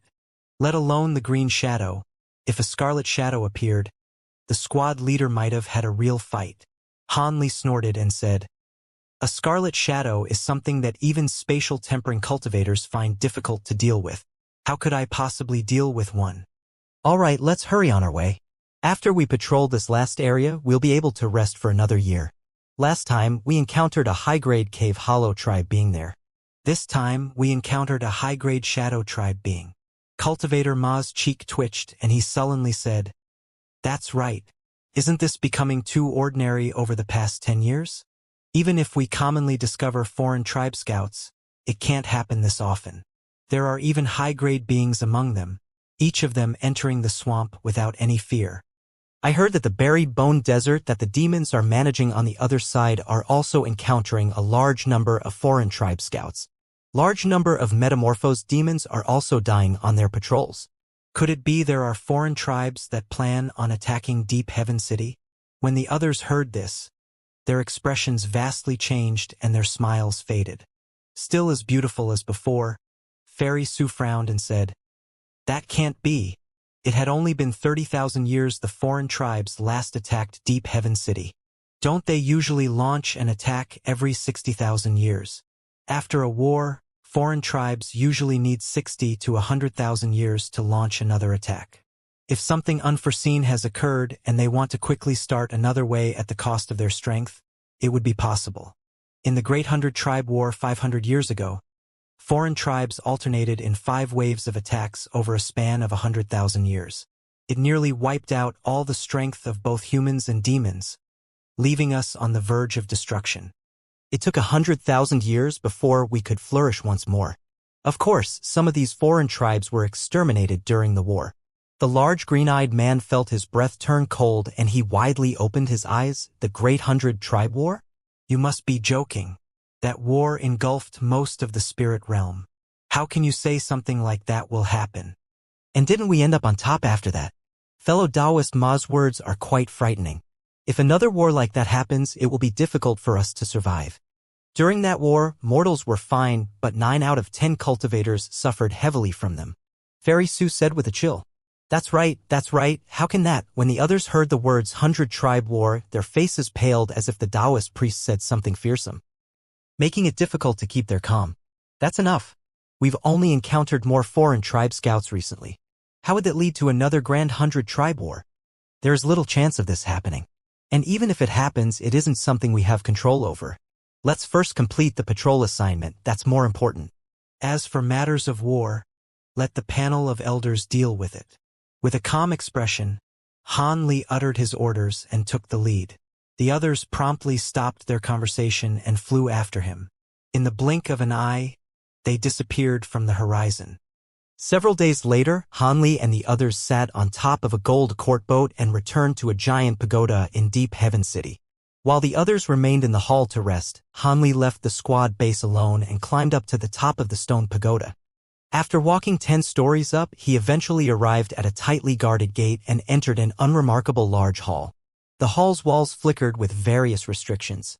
They were great in number and appeared to be incredibly powerful. Inside the hall, apart from the stone table and a white-robed middle-aged man sitting at the side of the stone table, there was no one else. Just as Han Li entered it, the middle-aged man slowly opened his eyes and gave Han Li a calm glance. So it was esteemed nephew Han. What did you gain during this patrol? Is it living or dead? Which tribe is it? The middle-aged man appeared quite familiar with Han Li. Senior, I report that I have captured a shadow tribe scout alive. Not daring to be negligent, Han Li respectfully saluted the middle-aged man and took out a jade box and placed it on the table. The shadow tribe, TCH, rarely is one captured alive. Let me take a look. The white-robed, middle-aged man's expression stirred in excitement. Han Li formed an incantation gesture and slapped the table in front of him. The stone table suddenly glowed with white light and a 3-meter-wide spell formation appeared with the jade box right at its center. A layer of silver light appeared from it and the jade box was thoroughly restrained. The middle-aged man swept his sleeve towards the jade box without any regard of the formation and opened its lid, revealing a green ball of faint light within it. The middle-aged man examined the ball and rejoiced. A green shadow!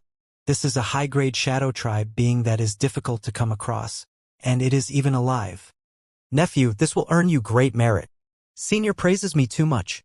I hear that in half a month, the Deep Heaven Hall will have an Elder Xing lecture about talismans. Is this true? That's right. This time at Deep Heaven Hall, it will be Elder Xing lecturing. Although I don't know if you follow talisman refinement, Elder Xing's famous for his talisman techniques and lecture will most likely follow that route. Could it be that Nephew Han is interested in it? the middle-aged man said with surprise. Hanli openly said, I've recently delved into studying talismans and have gained some insights. I was hoping for some guidance. The middle-aged man frowned and slowly said, if the Tao of talismans is studied deeply, it will have countless wondrous uses in battle, but this is only a supplementary technique. It doesn't have much use in cultivation. For nephew Han to be able to progress his cultivation to mid-stage after only shortly ascending to the spirit realm, you are a rare kind even among other ascended cultivators like us. Your exceptional talents are clear to see, but it would be best if you weren't distracted by other things, or you may suffer harm in your main cultivation. Many thanks for your kind intentions, Senior. I will take it to heart, but I do want to attend Elder Xing's lecture. I don't know if my accumulated merits would allow me to listen to him. Hanli showed no intention of backing down. Since you've made your decision, I won't say anything further. Adding your past merits to this one, you have more than enough to enter the Deep Heaven Hall. Every 10 years, an elder lectures there, and you seem to never miss a single one. It should be quite tough for you as well. All right, I'll make a list of your accomplishments. Take it to the Merit Evaluation Pavilion and receive your lecture token. He took out a jade badge from his robes and inscribed something to it before handing it over to Hanli. Hanli took the jade badge with joy and saluted the middle-aged man. Then he bid goodbye and head into the hall. When the middle-aged man saw Hanli leave the hall, he shook his head and then nodded. Afterwards, the jade box on the table closed and he formed an incantation gesture before pointing at the table.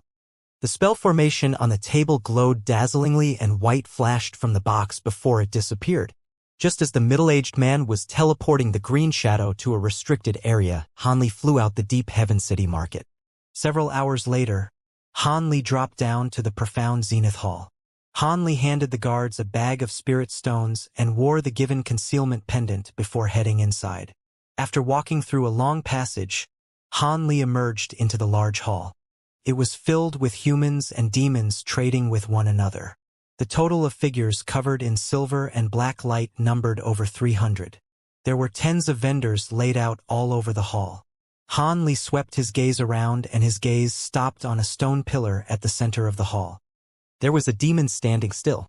Hanli took a deep breath and walked over. Before Hanli arrived, he heard a chuckle and a sweet voice happily say, "You've finally come. After our last meeting, I thought you've secluded yourself in bitter cultivation. I thought it'd be decades before I'd see you again." Hanli smiled and replied through voice transmission. "I've only come this time to test my luck.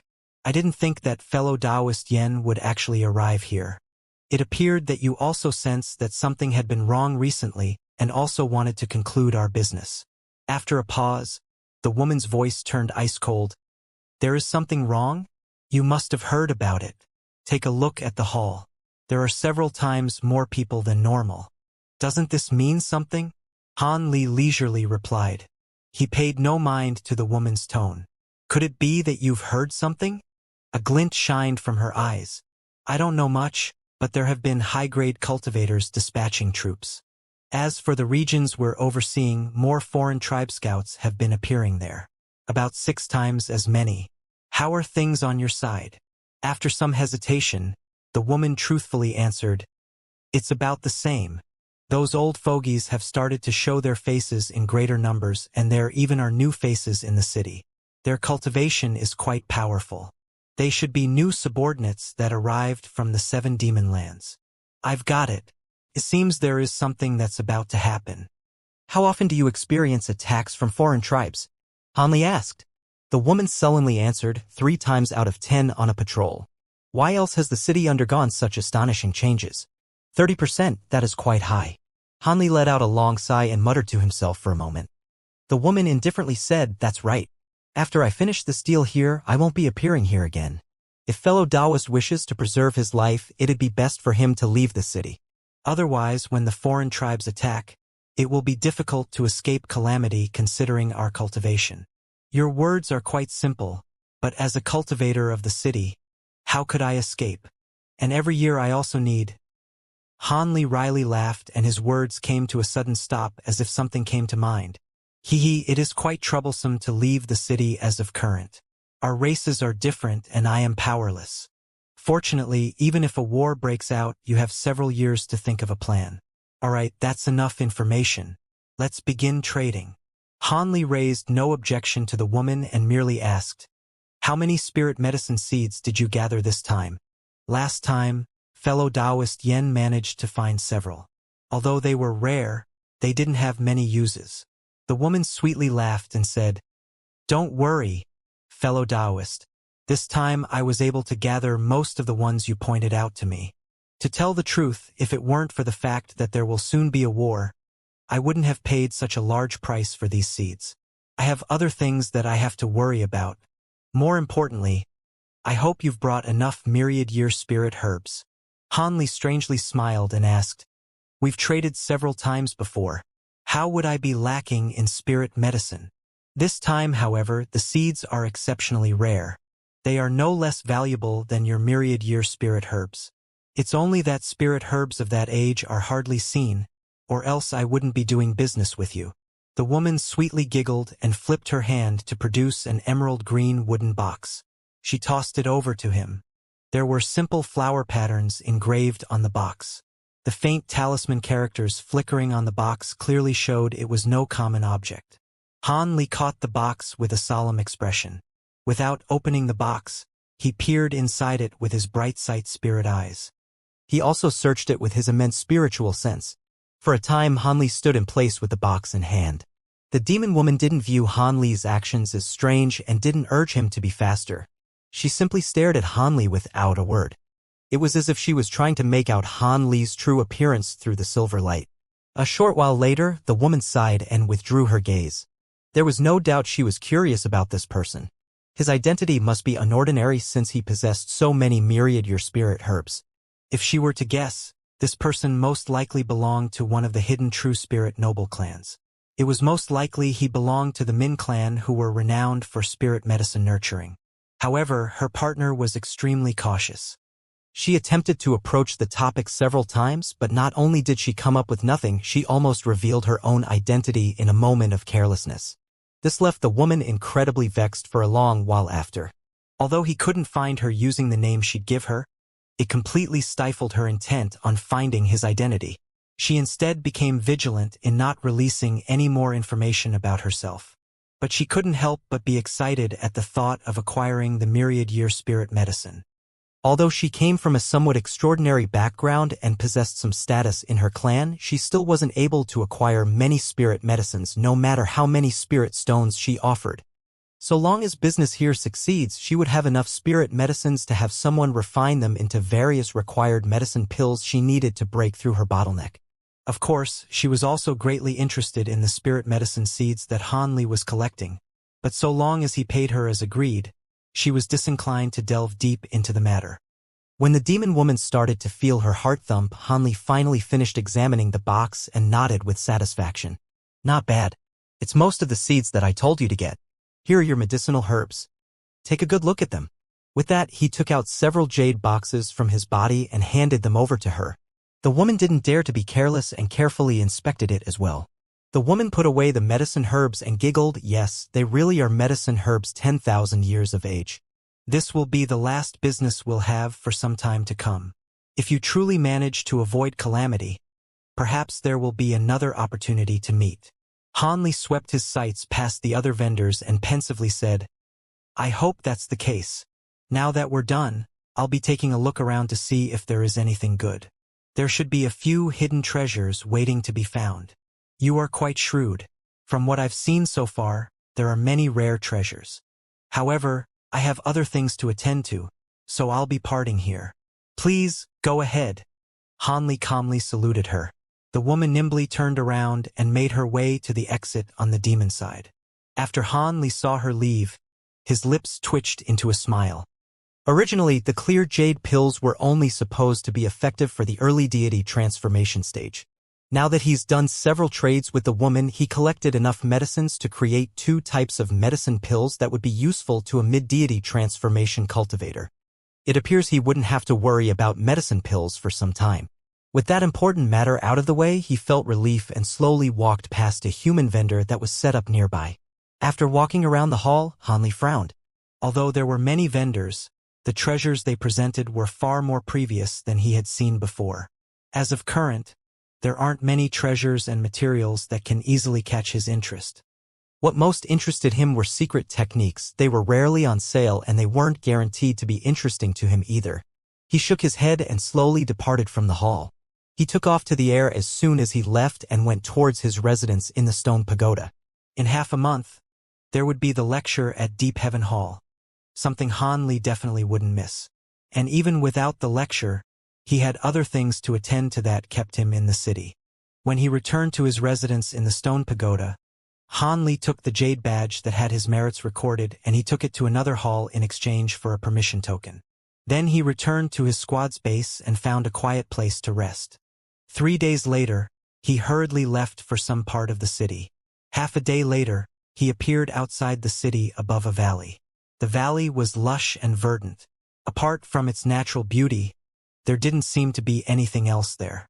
The azure streak circled in the air and suddenly dropped down onto the valley. The light faded and Han Li appeared 100 meters above a stone wall. He took a look around and found nothing out of the ordinary. Then, with a wave of his sleeve, he released a golden talisman that vanished into the wall. Han Li quietly waited. A short moment later, something suddenly changed. A layer of gray light appeared from the surface of the wall and a 6-meter-tall passage appeared before him. The passage was in the shape of a square and was made of gray stone that shined with a faint light. Han Li smiled and headed downward. After walking over 150 meters, he came across the white jade door covered in light. Without any hesitation, he formed an incantation gesture and muttered an incantation. The light trembled and split open to form a passage that Han Li leisurely walked through. Behind the door, there was a 100-meter-wide hall. Apart from 20-some stone chairs and a large stone desk at the center, there was nothing else. Furthermore, there were already 9 cultivators sitting on the chairs. There were men and women, all of them in different attire, but each of them with cultivation at deity transformation and above.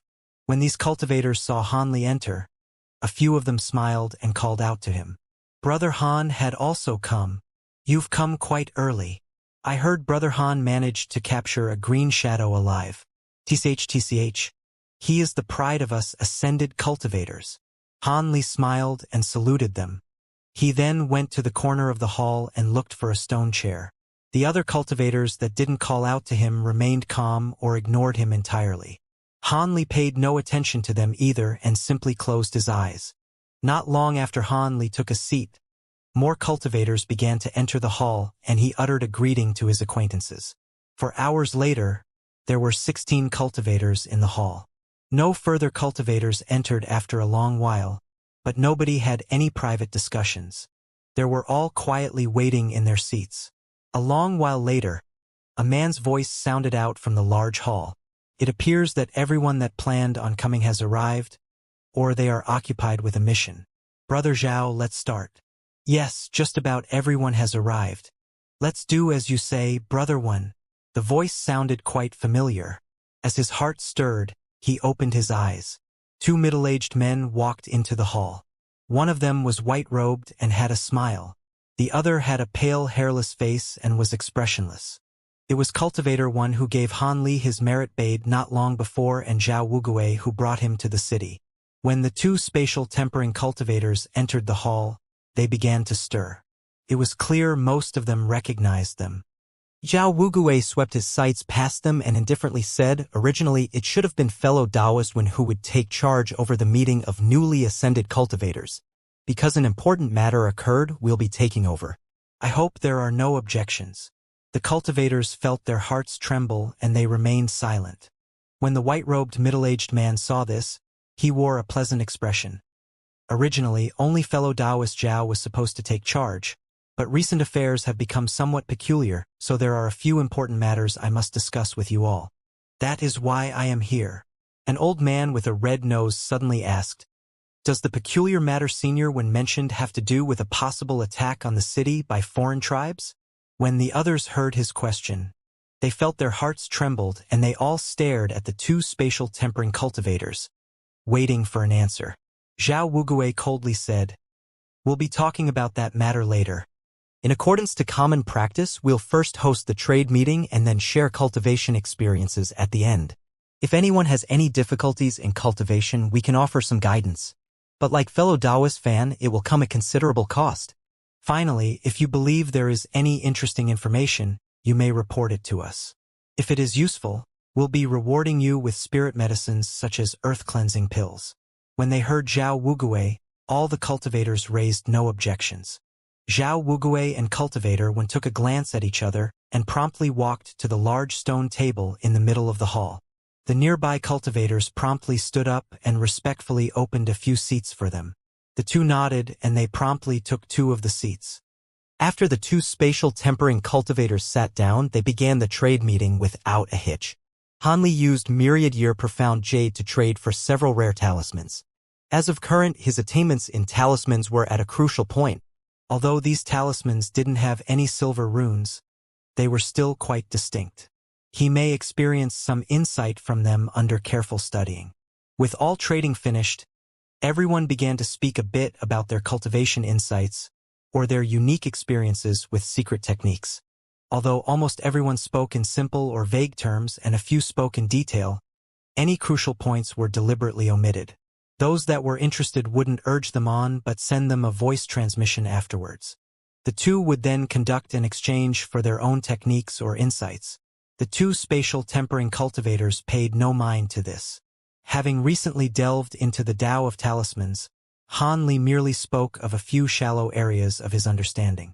However, it was clear there weren't many ascended cultivators in the hall that were interested in talismans.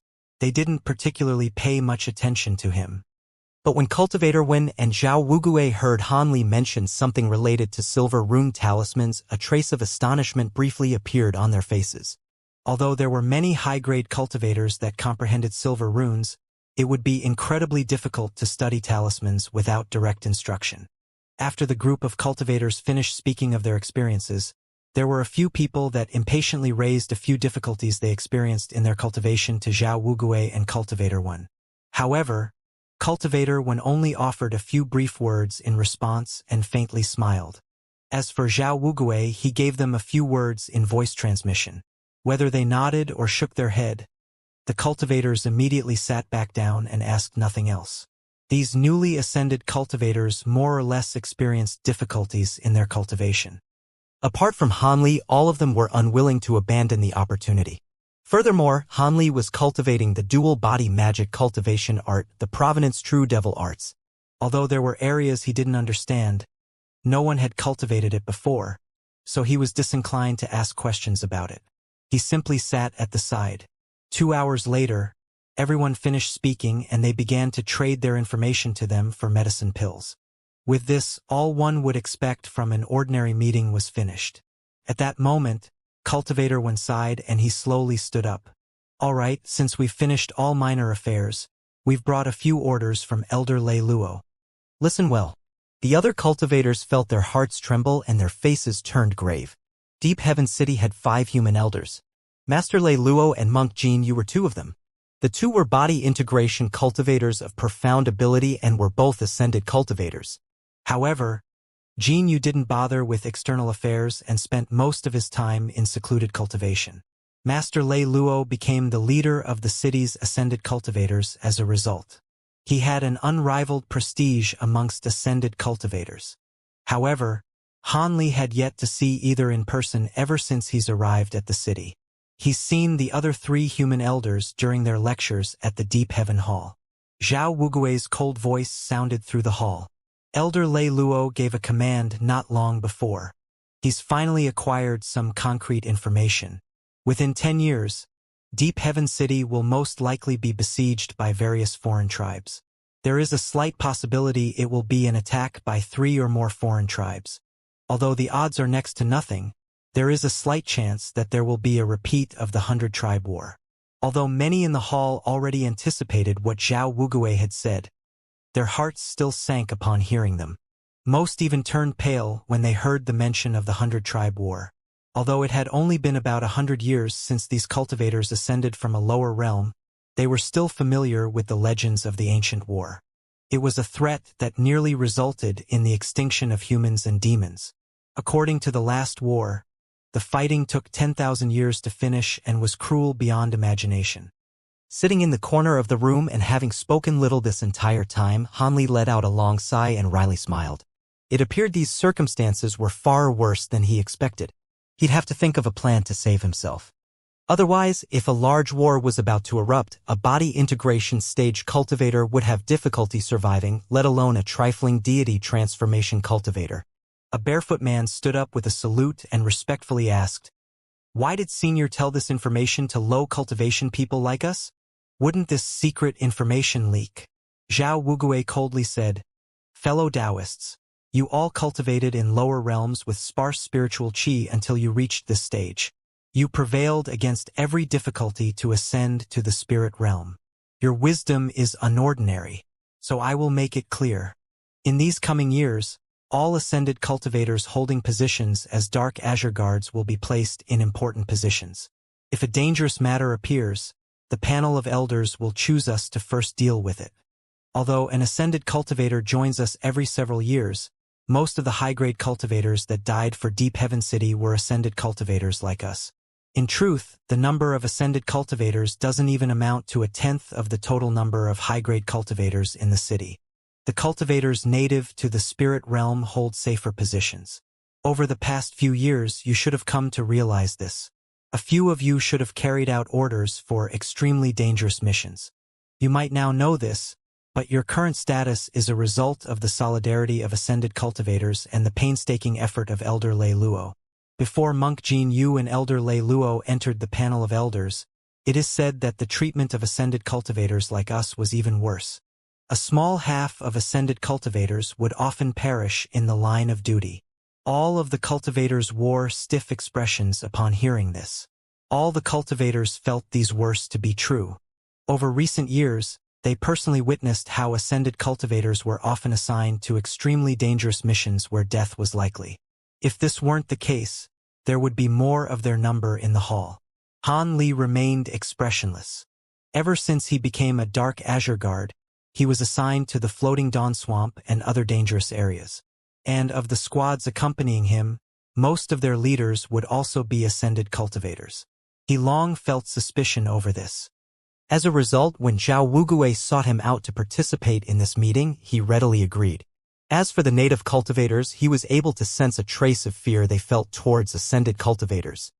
Otherwise, when old eccentric Ming and the others failed to acquire the treasure from his spirit land, they wouldn't have left so easily. All the more reason to accept the invitation when a pillar of support came to find him. Of course, after he joined these meetings, no other matters sought him out and no different missions were forced on his small squad. Naturally, this was also because the Floating Dawn Swamp was already a dangerous area. Cultivator Wen then said, "The reason why we're telling you this information is that Elder Lei Luo wishes to provide an opportunity to preserve the strength of ascended cultivators before he undergoes greater tribulation." A woman in azure palace robes and a headscarf felt a spark of joy and said, "Does Senior mean that Elder Lei Luo has a method for us to leave Deep Heaven City and avoid the war?" A cold light glinted from Zhao Wugui's eyes and he solemnly said, "The attack on the city is related to the survival of the human race as a whole. We may have some conflict with the other cultivators, but we cannot be negligent in our duty against the foreign tribes. If one dares to flee the city and abandon their duties against the foreign tribes, the enforcement squad won't come to find you. We will personally execute you." All cultivators in the hall were startled on the hall. The palace-robed woman was still brave. After some hesitation, she asked, "Then what did Senior mean?" Cultivator Wen chuckled, "Fellow Taoists, don't misunderstand. Elder Lei Luo definitely won't evade his duties. But he also doesn't wish for all of us, the ascended cultivators, to die off either. As such, after some consideration, we've finally come up with a way to preserve our numbers. Although this method is quite dangerous, we've gathered you here to tell you about it. You may choose to participate in this plan." Discussion quickly spread through the hall, and the cultivators couldn't help but look at each other in dismay. Han Li frowned and narrowed his eyes. One of them slowly asked, "Before we make a choice, can Senior explain the plan?" Zhao Wugui coldly smiled. "It's quite simple. Recently, Elder Lei Luo issued comparatively longer-term assignments with heavy merits. These missions are extremely dangerous, so native cultivators won't likely accept them. But if you complete these assignments, you will acquire great merits and justifiably avoid the war. If the war doesn't happen, you can return to Deep Heaven City. If your cultivation isn't enough and war does break out, you'll be far from the war and preserve your life as one of our ascended cultivators. Let's get the ugly talk out of the way first. According to our plans, those on assignments will have a 50% chance of survival. Whether or not you will accept them will be entirely up to you. After all, there will only be two choices when the foreign tribes attack. You can carry out the assignment or most likely die in the war. If you try to avoid both and flee the city, you should know what will happen next. When the cultivators heard the two spatial tempering stage cultivators speak, they all felt a chill run down their bodies and their faces all changed. A coin flip for death. This assignment was just too dangerous, but it was only a likely possibility for the foreign tribes to invade. And if it were only an attack by a single tribe, they were confident they would survive. When that came to mind, the assignment seemed far more dangerous. Of course, a decision regarding one's own life couldn't be considered simple. They needed to put much consideration over it. For a time, silence filled the hall. Cultivator, when added, fellow Taoists don't need to immediately make a decision. These assignments will continue to be issued for a year. Furthermore, so long as you take the assignment, we'll find someone to take over your original office in the guard. Don't worry if you're on regular assignments. Hanli raised his head and said, Senior One, even if we finish that assignment, how will the matter of the earth cleansing pill be resolved? Even if we complete the mission, we'll perish to two-colored tribulation. Zhao Wugui replied, So it is Nephew Han. You don't need to worry about that. These dangerous missions were meant to be putting everything at stake. Naturally, we will give you all the earth cleansing pills you need, but they will be placed under a restriction. If you don't truly attend to your mission, these earth cleansing pills destroy themselves, so do not abandon your mission. You should understand the consequences. So it was like that. Thanks for the explanation, Senior. Hanli nodded and calmly sat down. When several people in the room heard this, their faces remained unchanged, but they wryly smiled in their minds. The last of their hopes were annihilated. We've already mentioned this all to you. The first wave of missions will be issued in half a month. If you do plan on taking the assignment, it will be best to prepare. Although Elder Lei Luo chose those assignments for you all in particular, if there are other cultivators that take them, nothing can be done about it. The meeting is now over. Everyone, return and think well about your choice. With that said, Cultivator Wen ended the meeting with a smile. He then stood up with Zhao Wugui and they took the first steps out of the hall. The other cultivators remained still for a moment before heading out as well. Most of them frowned as if heavy thoughts weighed on their minds. Han Li wasn't in a hurry to leave. Instead, he remained in his seat as his mind wandered. A short moment later, there were sparsely few in the hall. Oh? Is Brother Han tempted to take the assignment?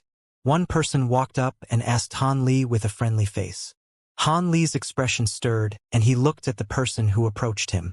He beamed and answered, So it was Fairy Xian. I am somewhat tempted. The seniors arranged this choice, so it was a method of self-preservation. It is only a bit too dangerous. The woman in azure palace robes who approached Han Li was a mid-deity transformation cultivator. Han Li had seen her several times during the meeting and had spoken to her before. They could be considered acquaintances. Cultivator Xian sweetly smiled and said, I heard on a patrol mission not long before. Brother Han captured a green shadow all by himself. It appears Brother Han's abilities are beyond a late deity transformation cultivator. If fellow Taoist takes this mission, you should be better off than most fellow Taoists. How about we join hands and take on the mission together? Although an azure scarf covered her face, from her exposed skin and enchanting eyes, she was clearly a woman of outstanding beauty. Han Li felt some surprise at her proposal. After staring at her face, he slowly shook his head. You overpraise me. It hasn't been long since I've entered mid-stage. I can't be compared to you. As for taking on the assignment, I still haven't made a decision. It is still too soon. Han Li's words were polite, but they carried a tactful rejection. Cultivator Xian betrayed some disappointment from her eyes, but she didn't continue to pursue the topic. After chatting with him for a bit, she took her leave. Once Han Li watched her leave, he withdrew his gaze and sank into thought. Although the woman's cultivation wasn't weak and she cultivated the 3000 jade technique that was said to be formidable, he has always acted alone. He didn't want an outsider to know about the treasures he carried. Even if he took on the mission, he had no intention to team up with anyone. Furthermore, there was an important matter that kept him near the city. Even if the war started tomorrow, he wouldn't be able to immediately leave. The myriads of gold-devouring beetles that he fostered with rainbow skirt grass had finally fulfilled their requirements for maturation a year before. With the maturation technique he acquired from the endless sky scientists, they're finally done. In several months to a year, the insects will finish their transformation and will become completely mature. How could he depart during a crucial moment of their change? It could result in the failure of their advancement. As Hanli felt some anxiousness, he eventually took a breath and departed. He flew up in an azure streak and headed back to the city. A dozen days later, Deep Heaven Hall would have a lecture, something he wouldn't want to miss. As such, after he returned to the stone pagoda housing his squad, he immediately sealed himself inside a seclusion room and sat cross-legged on a mat. Hanli flipped his hand to produce a yellow bottle and tossed out a thumb-sized azure pill before swallowing it. A layer of faint azure light then lit off from his body. A glint flashed through Hanli's eyes and he reached out with his hand. He spread out his fingers and slowly shut his eyes. A light pop sounded. A spiritual light flashed from the top of Hanli's head and a 2-inch large nascent soul appeared from his head. The nascent soul stood on top of a small cauldron. Dozens of miniature golden swords were flying around him. It had an imposing appearance. The nascent soul lowered its head to look at the body beneath it and it closed its hand together. It blinked and its eyes separately turned black and white before wearing an innocent smile. It opened its mouth and spat out a silver fireball that struck the top of its palm. With a light bang, the silver flames enveloped the palm. A strange scene followed. Black light flashed from the seemingly ordinary palm and the 5 fingers released 5 bone rings. Every bone ring had a vividly detailed skull engraved on it. These skulls twisted their appearances inside the silver flames as if they were alive. They had differing expressions, ranging from happiness, pain, to nothing at all. Regardless of their appearance, the ring's shapes continued to fluctuate inside the silver flames. What was even more outrageous was his palm was changing alongside the rings. Furthermore, its flesh had become more crystalline and white as if it were more jade than flesh. The nascent soul tilted its head and opened its mouth to release a fireball, striking the body's other palm. Silver light brightly flashed and the bewitching flame completely wrapped the hand. What was most incredible was that the palm changed under the effects of the silver flame. It turned pitch black and began to char from the heat. A small mountain design appeared from his palm and the back of his hand simultaneously. Gray slightly faintly pulsed from them. As the strange scene occurred from both these palms, the silver flames and the nascent soul blurred, disappearing back into the crown of Hanli's head. Meanwhile, an azure light lit up from Hanli's body and turned faintly golden. A golden phantom appeared from behind him. Although the silhouette was vague, it appeared to possess 3 heads and 6 arms. Hanli's naked wrist and cheek had squares of pure gold talisman characters that slowly roamed across his flesh. From a distance, they looked like golden scales. With golden light radiating from Hanli's body, he looked nearly divine. A dozen days later, Hanli emerged from seclusion with a calm expression. After attending the lecture of Deep Heaven Hall for 3 entire days, Hanli walked out from the city and returned to his cave residence. In addition, a month after Hanli returned to his cave residence, Deep Heaven City's panel of elders suddenly released a set of extremely dangerous and rewarding missions. These missions were related to various foreign clans, but most of them required deity transformation-grade cultivation. This aroused commotion in the city. But because these missions were extremely dangerous, very few accepted them. During this time, several uninvited guests arrived in Hanli's spirit land and paid him a visit. Inside his cave residence, these people had a probing chat with him for half a day before quietly departing. This led Hanli with a wavering expression. After spending several days in deep thought in his seclusion room, he finally came to a decision. For months later, most of his gold-devouring beetles have reached complete maturation, resulting in 7,000 formidable spirit insects. Han Li promptly collected them and headed to a secret area in Deep Heaven City where the secret missions were being assigned and quietly vanished.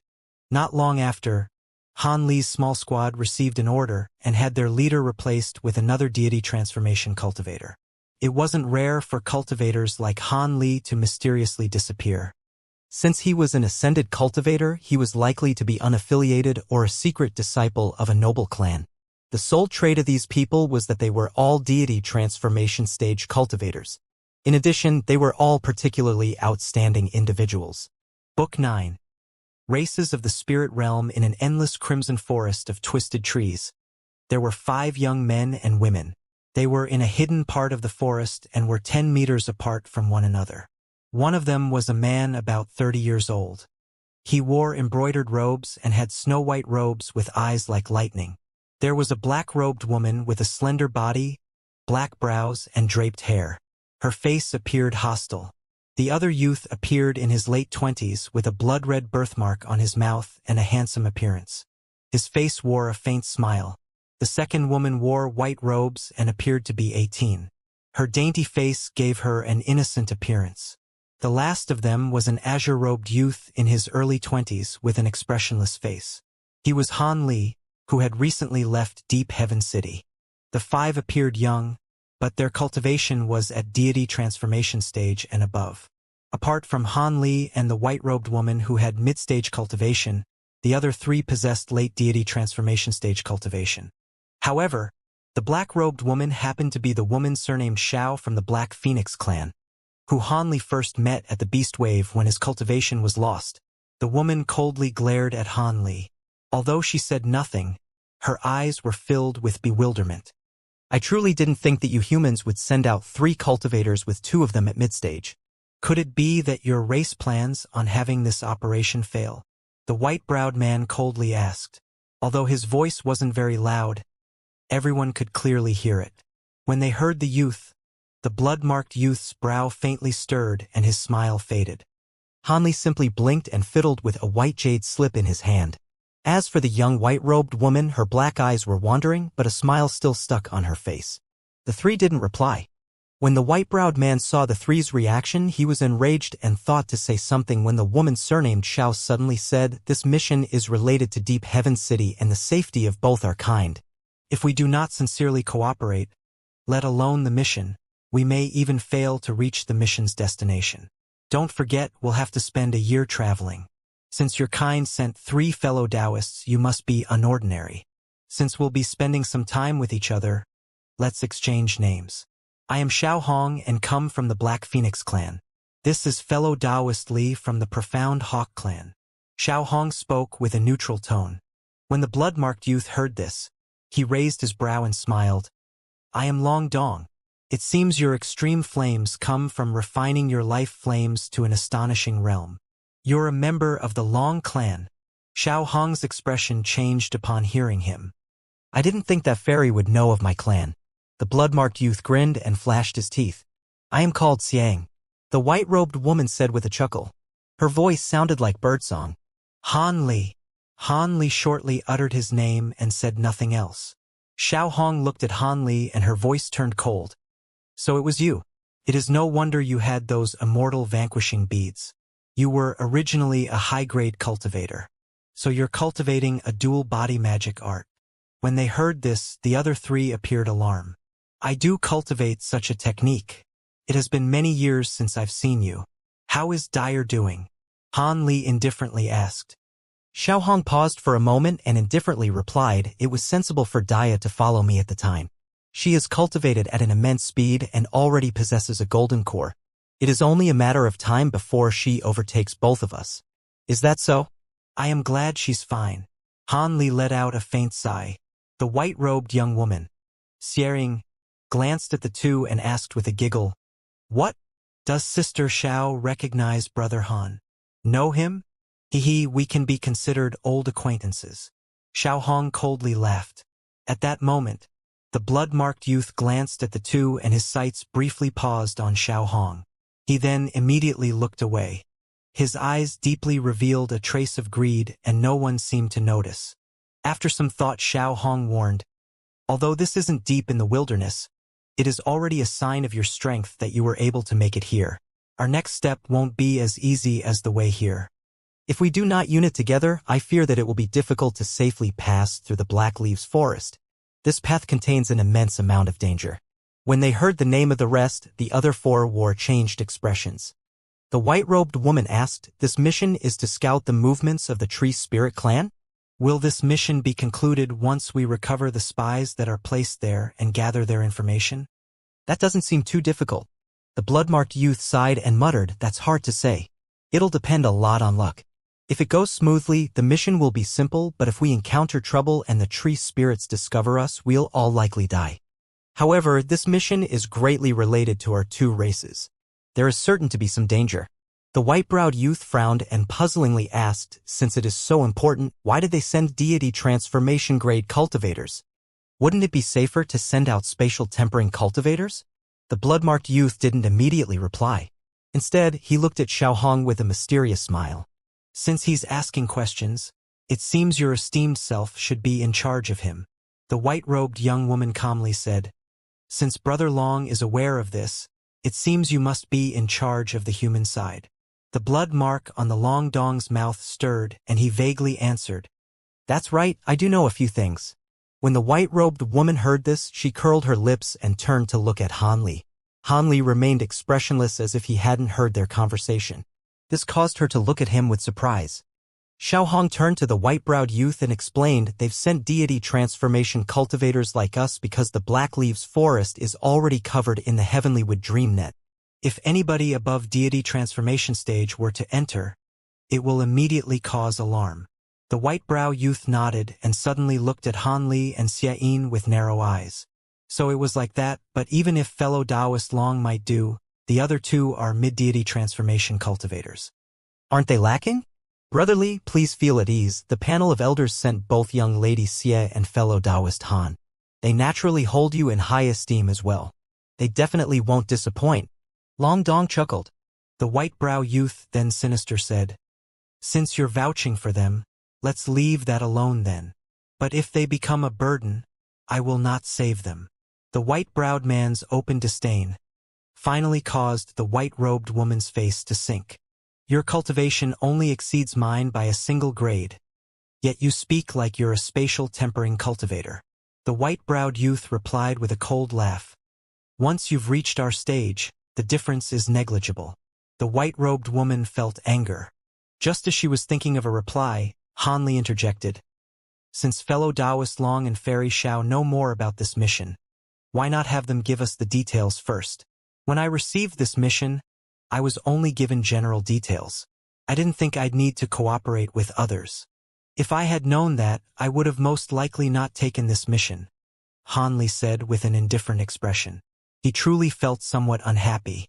When he found there would be multiple people on this assignment, he knew it wouldn't be simple and he doubts about it. But since the mission was important and he was given vague details about it, would forfeit the privilege of accepting a different mission if he backed out and would need to stay in Deep Heaven City for 10 years. As such, with nothing else keeping him, he had no choice but to take the mission as he needed to leave the city within several years. As a result, he needed to gather at this location in a month's time. When he saw there were only Spirit Realm natives instead of other ascended cultivators, he could only wryly laugh. It appears this assignment's complexity and danger was far beyond what he anticipated. Didn't Zhao Wugui mention that this mission would only be chosen by ascended cultivators? Could it be he took the wrong mission? But before he set out, he was already given enough earth-cleansing pills and promised to finish his mission. This was the same as what Zhao Wugui had told him. Han Li felt bewildered when he thought of this. Long Dong smiled and said, "I'll tell Brother Han and Lady Xie about the mission details on the way. The mission is time-sensitive, so we should best set off." Brother Long's words are reasonable. We are short on time. Let's head out and then give relevant information on the way. Xiaohong agreed. The other two raised no objections. Han Li paused and slowly nodded. "All right. There will be time to talk as we travel," the blood-marked youth amiably proposed. "In that case, for the sake of carefulness, everyone should take my spirit cloud boat. We won't need to waste any magic power, only use a few spirit stones. The boat is also well hidden. We'll encounter less troubles on the way. A ball of faint white light floated out from the forest. It contained a longboat that stretched over 60 meters wide. The boat was divided into 2 stories and seemed to be crafted entirely from fine jade. The boat was engraved with simple cloud designs. Gold and silver talisman characters also floated from its surface, producing an unordinary aura. The jade boat shuddered. Suddenly, the silver and golden talisman characters exploded, turning into a white cloud that wrapped around the boat. The entire boat appeared like an unremarkable white cloud. The huge cloud soon circled in the air and silently rushed off. Although the cloud appeared to be gently flying through the air, it traveled at extreme speed, tearing through 300 meters in an instant. Its speed was comparable to an ordinary deity transformation cultivator. As Xiaohong stood on top of the boat, she looked around and praised, "Not bad. Although a spirit boat suitable for travel can't be considered rare, one this fast is a top-grade good." As expected for the Long clan and owner of a human auction house, Long Dong politely said, "Hee, Fairy Xiao praises me too greatly. Your clan is one of the 7 great demon clans. You must have seen every kind of treasure. My spirit cloud boat's speed can't be more than acceptable in your eyes. However, the boat does have quite a space. There are at least a dozen rooms. Apart from one person needing to keep watch on the outside, everyone else can rest in a room. If it goes smoothly, we'll arrive in half a year. With some cultivation, it'll pass by quickly." Xiaohong nodded. "That is good. We'll take 10 days turns keeping watch while the others can do as they wish on the boat. Everyone should select their rooms first." The others raised no objections and found a satisfactory room on the boat. Since it was their place to rest and meditate, they placed down other restrictions in the room to protect them from prying eyes. Then, after a short discussion, the watch rotation was decided. As it so happened, Han Li was the last position in the rotation. That gave him 40 days before he had to keep watch. With all of that arranged, Han Li didn't chat more with the others and headed into his room instead. The others had done the same, apart from Long Dong, who held the first watch. With Long Dong alone on board, his lips twitched and he made his way to the front of the boat. He flipped his hand and produced a green mat. He then sat down on it cross-legged. The blood-marked youth quietly muttered, "Half a year. I look forward to the day that arrives." Then he slowly closed his eyes and wore an odd smile on his face. In a room 10 meters wide, Xiaohong and the white-browed youth took a seat across from each other. "What? You're saying that young girl Xie possesses heavenly phoenix blood and is a disciple of the true spirit noble clan?" the youth said with an astonished face. Xiaohong solemnly said, "Why is fellow Taoist Li so surprised? Your dark falcon clan is also a rare species of bird. You must have felt something.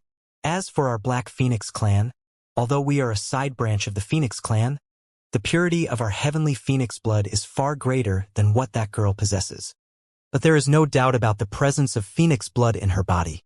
The white-browed sighed and wore an odd expression, "So it was like that. When I first saw that girl, I felt ill at ease, like there was a slight sensation of fear, so I was somewhat at a loss when we entered the forest. So why did Fairy Xiao tell me this? It's just that if the girl has other true spirit blood on her, it would have been fine. But she has the heavenly phoenix blood of the myriad bird king. Brotherly should understand what this means." Xiaohong sweetly smiled, but her eyes were ice-cold. The white-browed youth grew silent for a moment before letting out a cold laugh. "Of course I understand. But don't forget how important the elders told us to treat this mission. If we let personal matters get in the way of the clan's mission, then our lives are forfeit, regardless if we manage to acquire heavenly phoenix blood." Xiaohong chuckled. "When did I say I wanted to attack her before the mission was over? We'll have to first make sure that the mission is completed. Then we'll strike." "Strike after the mission is over?" "Oh, if it doesn't affect the mission, that'll be possible. But will the other 2 help her? Even if we take back the true phoenix blood, how will we divide it? The blood can't be evenly divided." The white-browed youth blinked and he shook his head. Xiaohong gritted her teeth and said, "The heavenly phoenix blood is useful to us both, but its effects are more pronounced on those from the Black Phoenix clan. How about this? If Brother Li helped me acquire the spirit blood, I am willing to reward him with 3 black flame pills. As for the other 2, I have a plan to deal with them. Furthermore, the Black Leaves Forest wasn't a safe area to begin with. They might not safely return." 3 black flame pills? You aren't joking, the white-browed youth said with delight. Xiao Hong wryly smiled and said, I have some status in the Black Phoenix clan. Although the pills are considered priceless, after many years, I've managed to accumulate enough ingredients for 3. I planned on using them to enter spatial tempering stage. After a moment of thought, the youth frowned and said, So it was like that. I'll lend you a hand after the mission is over. However, the blood won't be easy to take, especially true blood from the true spirit noble clans. It will be difficult to acquire after they fused it into their human bodies. Don't worry, the Black Phoenix clan have a particular method of extracting true blood. It had been well researched. I have an 80% chance at the very least. When the white-browed youth heard this, he nodded. Since you are so confident, then fine. In the other room, the young white-robed woman Xia clasped her hands with an incantation gesture. She was sitting cross-legged on the bed. There was a meter-wide azure halo slowly floating behind her head. Upon closer inspection, the halo was perfectly round with foot-tall white flames flickered from its edges. There was also a hollow silhouette meditating at its center. From its appearance through its radiance, it appeared similar to the woman, but was several times smaller. Its eyes were shut and its hand was held in an incantation gesture.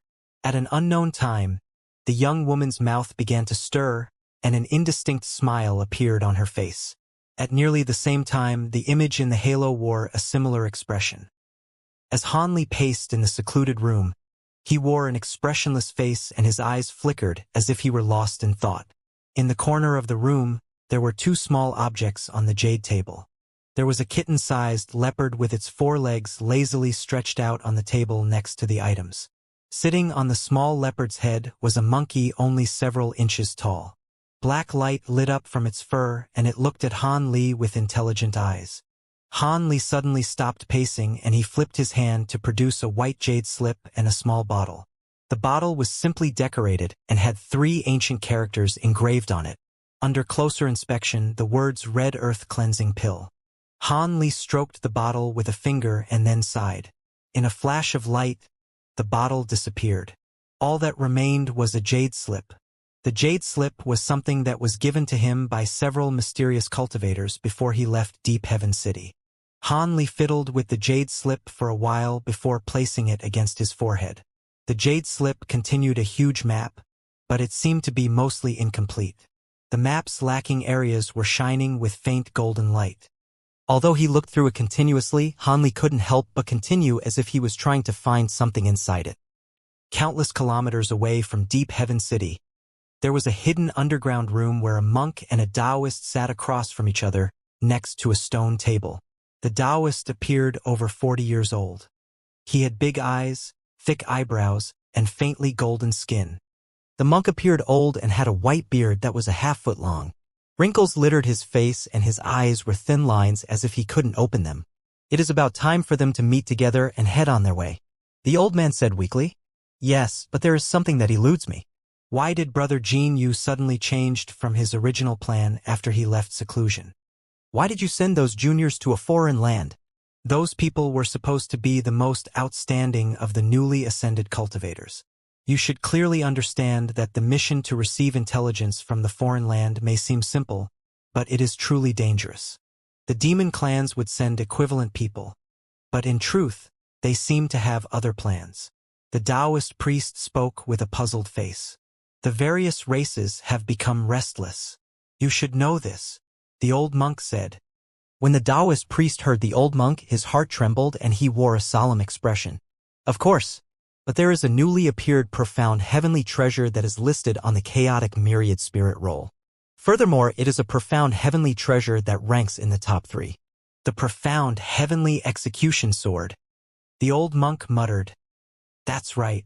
Originally, it should have been tens of thousands more years before another attack.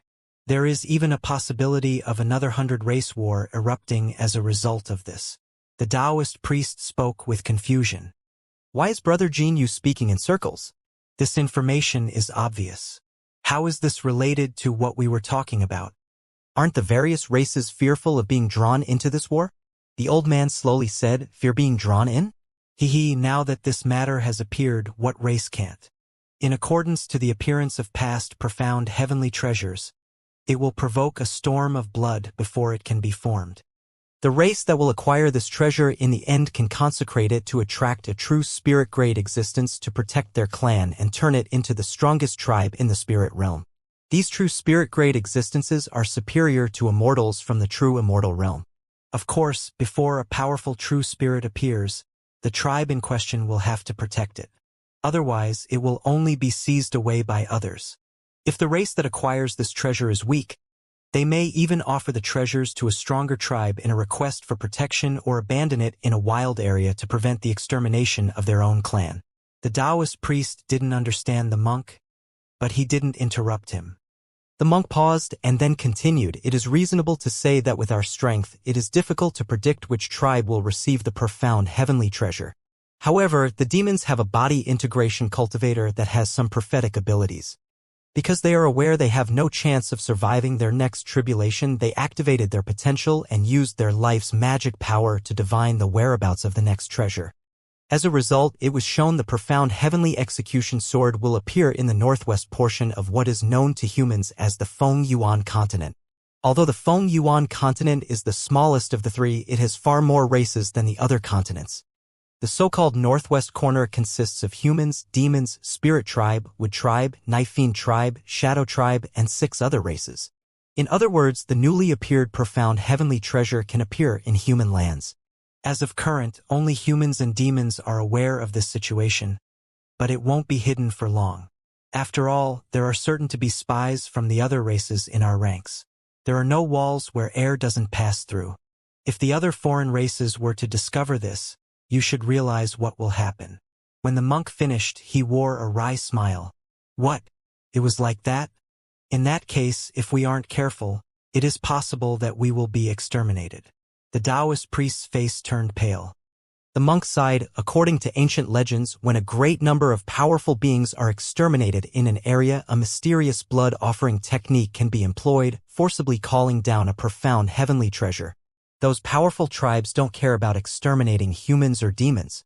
They are only using us as a blood offering. In the last 100 race war, the 4th-ranked heaven-form shield caused turmoil for myriads of years. They swept in most of the tribes on the continents and exterminated the weaker ones in a massacre. So regardless of which tribe acquires the treasure, we will have to launch a war to evade our fate as a blood offering and have other tribes take that place." So it was like that. So you had the newly ascended cultivators leave the city to a foreign land. The Taoist priest suddenly realized something. The monk solemnly said, "Profound heavenly treasures are heaven-defying treasures able to reverse the realm's laws. But they might not all come from the spirit realm and could be brought up from a lower realm. Although the possibility of this is extremely slim, there have been suspicious ascended cultivators in the last 100 years. They've all been released from Deep Heaven City on the most dangerous missions to the foreign tribes. Regardless of whether they succeed in their mission, they will eventually discover in a short time that they will not be able to return to Deep Heaven City. Of course, there are also a few suspicious cultivators from natives that were also moved out from Deep Heaven City or were forcefully exiled to the wilderness for whatever reason. Apart from these people, there are also a few with astonishing potential and aptitude that were also sent to the wilderness. This way, if they truly carry the profound heavenly execution sword, we are effectively moving them away from the source of calamity. If we happen to be defeated in the war, these people will be able to continue the lineage of humans and demons and have them flourish once more. There is no need to go through so much trouble. If we investigate whether or not these people truly possessed a profound heavenly treasure, we can." The Taoist priest trailed. The monk explained, "We can search through the entirety of their spiritual sense with mind-controlling techniques, but what advantage is there if we find out that the profound heavenly execution sword is on our hands? It is only a source of trouble. Are you able to guarantee that no one from the panel of elders is actually a foreign being taking their form? If this is leaked, not only will our human clan become a target in a short time, even the demon clan may break their alliance with us for self-preservation.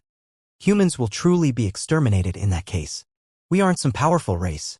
We can't hold the treasure until a true spirit-grade existence comes knocking on our door. Even if we present the treasure to a stronger tribe for protection, I reckon the shadow race and the others won't let this chance pass them by. Instead of feigning ignorance, it'd be best we deal with the coming war. If we don't have the certainty of which race possesses the profound heavenly treasure, it will most likely be the Tree Tribe and the Shadow Tribe that attacks us. With the humans and demons manning Deep Heaven City, we will most be able to block them. The Spirit Tribe and the Night Fiend Tribe will join in the war with fierce vigor after finding out this information. At worst, great injuries will befall the various tribes and will fulfill the blood offering requirement to call upon the profound heavenly treasure. Regardless of who the treasure originally belongs to, so long as the treasure is summoned, we will have survived this calamity. But to prevent those powerful tribes from finding us, we must first achieve victory. I reckon that this battle will be different from the 100-year-long city sieges. I reckon that this war will have an outcome in several years that is far more wretched. The other tribes controlling them most likely think the same. Otherwise, the other tribes would have looked carefully for the profound heavenly execution sword. They are all preparing for the war. The old monk finally finished. After the Taoist priest heard this, he remained in place for a long while. Then he unhappily asked, "When did you find this information? Last time I wasn't told about this. Could it be that the panel of elders have hidden this from me? It's quite simple. We only did this after we found out there was something wrong with your identity. I don't know if I should continue to address you as Lei Luo or as Elder Purple Shadow." "What Purple Shadow? What does Grandmaster Jean you mean?" the Taoist priest asked with a frown. It's about time. Let's start." The old monk ignored the Taoist priest and swept his gaze to an exquisite incense burner in the corner of the room. The stick of incense was burned halfway. "It's about time? Don't tell me the incense." A purple light flashed from the Taoist priest's eyes and his face vastly changed. At nearly the same time, a purple shadow shot out from the Taoist priest's body and pounced at the old monk. The monk remained still in his seat and he swept his sleeve. A bang sounded and golden light flashed. Series of Buddhist texts floated in the air. The purple shadow struck the wall as if receiving a strike of immense force. Soon after, his body violently trembled and turned into a ball incapable of any further action. At that moment, the wall flashed with azure light and an azure jade bowl suddenly appeared. It flipped out and spat out an azure mist, instantly taking in the purple shadow into it. Not bad. The 4-spirit incense is worthy of its reputation in restraining the Shadow Tribe. It even restrains a purple shadow. White light flashed from the wall to reveal a middle-aged scholar. He wore white robes and had a relaxed expression. "Brother Tian Yuan, many thanks for your spirit incense.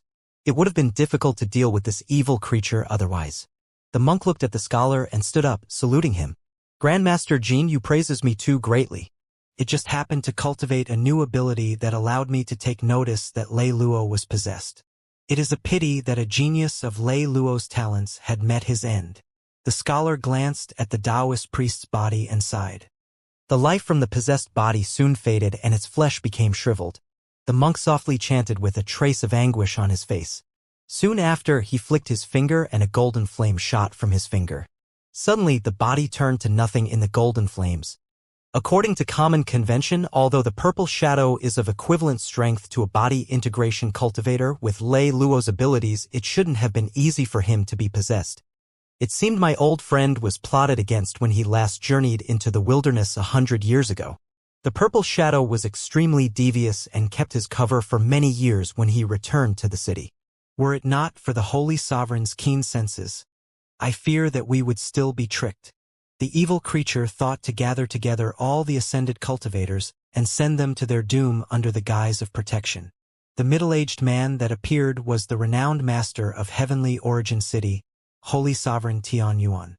The sovereign gracefully smiled and said, "However, over the past years, my old friends favor the native cultivators a bit too much. It is no wonder ascended cultivators have become resentful." The monk's face turned sullen.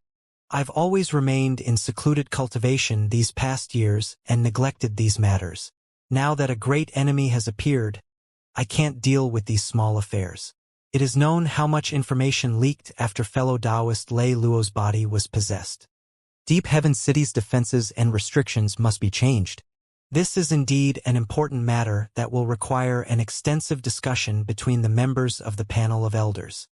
This purple shadow knows quite a bit. You can interrogate it in further depth. Master Jinyu, the middle-aged scholar, nodded before tossing the jade bowl in his hand through the air. Thank you, Holy Sovereign. It's just a pity that the people who were deployed to the territories of the different races have most likely all fallen already. The elderly monk caught the jade bowl with a wistful look on his face. Theirs was a necessary sacrifice in order to prevent the enemy from catching wind of what we were doing. The Shadow Tribe will most likely attack them along the way, and we can only hope that they'll be lucky enough to escape alive. However, was what you said earlier true, Master Jinyu? Is it really the case that the cultivators who ascended in the past century could possess that profound heavenly spirit/sword? The heavenly Yuan Holy Sovereign asked. Of course not. I was only lying just then because I didn't want to waste any more time. Once a profound heavenly artifact takes shape in one world, it can be taken to another world prior to its attainment of sentient will. However, if this treasure is taken away from its world of origin prior to attaining sentient will, it will lose the chance to do so in the future. Profound heavenly artifacts with no sentient will aren't very useful, and there's no way that they'd appear on the chaotic myriad spirit roll, the elderly monk replied with a faint smile. I see. However, I've heard that this desert seems to be a trial ground for the two tribes. Ying suddenly interjected. I see. As expected. You really are the leading expert in profound heavenly treasures, Master Jinyu. The middle-aged scholar gave a faint smile, and it was impossible to tell whether they actually believed the old monk or not. Han Li, as naturally unaware of the fact that so many changes would be taking place to the mission that he was on. At present, he and the other 4 people were skirting around the white clouds, engaging in a ruthless killing spree of the strange birds and ancient beasts there. Each and every one of these strange birds was around 10 feet in size and possessed 4 wings. Their bodies were like enlarged versions of bat bodies, yet they possessed the heads of mountain goats. Their pairs of horns were curved backward, and when they opened their mouths, the sharp fangs within presented quite an intimidating sight to behold. There were several hundred birds of this nature in the surrounding area, and as they flapped their wings, gusts of gray winds would be swept up. They could also blast arcs of lightning that were as thick as large bowls from their mouths, and their individual powers were not inferior to that of the average core formation cultivator. Furthermore, these birds all had pairs of black metal talons, so they were dangerous even in close-quarters combat. If a single normal deity transformation cultivator were to encounter such a large flock of these strange birds, they would perhaps avoid them to spare some trouble. However, in Han Li's party of 5, there were direct lineal descendants of true spirit families, metamorphosis stage demonic cultivators from the 7 major demon subspecies, as well as an absolute freak in Han Li. As such, they were able to easily protect their spirit cloud arc while engaging in a completely one-sided slaughter of these ferocious birds. The young man with the red mole was making hand seals, manipulating 2 streaks of white light that were over 100 feet in length to completely enshroud an area of over 1,000 feet ahead of him. The true form of these streaks of white light had to be some type of wickedly sharp weapon, as they were able to cleave through winds, lightning, and birds with no exceptions. Meanwhile, the young woman in the black dress was situated within a ball of furious black flames. She didn't appear to be unleashing any abilities and was only hovering peacefully in midair. But all of the winds and lightning that struck her disappeared without being able to put so much as a single scratch on her. Any of the birds who dared to attack her were also immediately reduced to ashes as soon as they came into contact with even a tiny wisp of those black flames. Even though these birds were extremely ferocious in nature, none of them dared to approach Han Li's party after having a dozen or so of their brethren destroyed in quick succession. In contrast, the young man with the white eyebrows was fighting in a unique style of his own. He wasn't relying on any treasures, choosing, instead, to plunge headfirst into the flock of strange birds. A pair of black glistening wings had appeared on his back, and his arms had also become extremely thick and bulky, clearly having transformed into a semi-demonic form already. As his body flashed through the air, one could only see a half-bird, half-humanoid shadow crashing through the throngs of birds. All of the birds that were unfortunate enough to stand in his path were split into several pieces, sending a rain of blood falling from the sky. As for Han Li, his performance was the most mundane of the lot. He merely released all of his azure bamboo clouds warm sword, transforming them into 72 streaks of golden light that revolved around his body, each of which was several feet in length. Not only did they manage to ward off all of the oncoming attacks, they also slew any birds that dared to approach him. However, the one who was seemingly the most relaxed and carefree among their party was the white-robed young woman by the name of Ying. She was holding a green jade lute in her lap, and her slim fingers were gliding over its strings, sending halos of yellow light radiating through the air around her. Any oncoming birds that were struck by these halos would be completely encased in layers of peculiar grayish-white substance. They would then be completely immobilized as a result and plummet from the sky before shattering into countless pieces on the ground below. This lute possessed the extremely rare ability to turn enemies into stone. Even though none of the 5 unleashed their most powerful abilities or treasures, they were still able to make short work of this flock of strange birds within 5 minutes. They then withdrew their abilities and disappeared into the giant cloud formed by the spirit arc before landing on the bow of the arc. I wonder what these birds are supposed to be. I'm quite surprised that they were able to see through my arc's disguise. Long Dong sighed. I've never seen this type of strange bird either, but the primordial world is an extremely vast place, so it's no surprise that there are many species of ancient beasts that we're unfamiliar with. I'm more surprised by the fact that it took so long for something to see through the arc's disguise, Xiao Hong said in a calm manner. This also indicates that we've traveled really deep into the primordial world already, so we can expect more of these scenarios during the rest of our journey. There was a large number of those strange birds, but they were still quite easy to deal with. If we encounter some more powerful ancient beasts, then we might have to abandon this arc when necessary, the white-browed young man said with furrowed brows. Of course, if we really do encounter legendary beings like hundred-eyed giants that we can't contend with, then we'll naturally have to prioritize our own survival. Brother Han, you're on duty next. Thanks in advance for your hard work, Long Dong said to Han Li with a smile. Han Li nodded with a calm expression and didn't say anything. Meanwhile, the white-robed young woman turned to the woman in the black dress with a smile and asked, Big Sister Xiao, the ability you just unleashed is the vast renowned black scorching flames of the Black Phoenix race, right? The legends certainly ring true in this case. Those flames are indeed extremely formidable. Xiao Hong faltered slightly upon hearing this before her brows furrowed with a hint of peculiar expression as she replied. Those were indeed black scorching flames, but they're hardly worthy of a mention. However, your lute reminds me of a legendary treasure. It's said that tens of thousands of years ago, a body integration stage senior of the heavenly spirit region refined a divine spirit treasure known as the Lute of Wisdom. It's since staked a place for itself on the chaotic myriad spirit roll, and is capable of turning enemies into stone, melting metals, and sealing objects in ice. Is the treasure you're using somehow related to the spirit treasure, fellow Taoist Yi? Hee. I didn't think that Big Sister Xiao would be so familiar with the treasures from our human race. Even though the treasure I'm using isn't that Lute of Wisdom, it's a replica ancient treasure that is only capable of turning enemies into stone. Of course, even that ability is far less potent than what's capable of being unleashed by the true spirit treasure. Yi Ying replied with a dainty smile. I see. Even so, this treasure is comparable with the average spirit treasure. After all, the ability to turn enemies into stone is extremely rare and difficult to defend against, Xiao Hong continued. Listening to the barbed conversation between the two young women, a hint of a smile appeared on Long Dong's face. A thought suddenly seemed to have occurred to him as he turned to Han Li and said, Fellow Taoist Han, your flying swords appear to be quite interesting. There are 72 of them, and they look like they're part of a complete set. That reminds me of a senior from many years ago who was also an ascended cultivator. Even though he was only at the late spatial tempering stage at the time, he managed to set up a formation with 72 swords to match a body integration cultivator in battle, thereby forging quite a reputation for himself. However, the swords wielded by that senior were all azure in color as opposed to gold.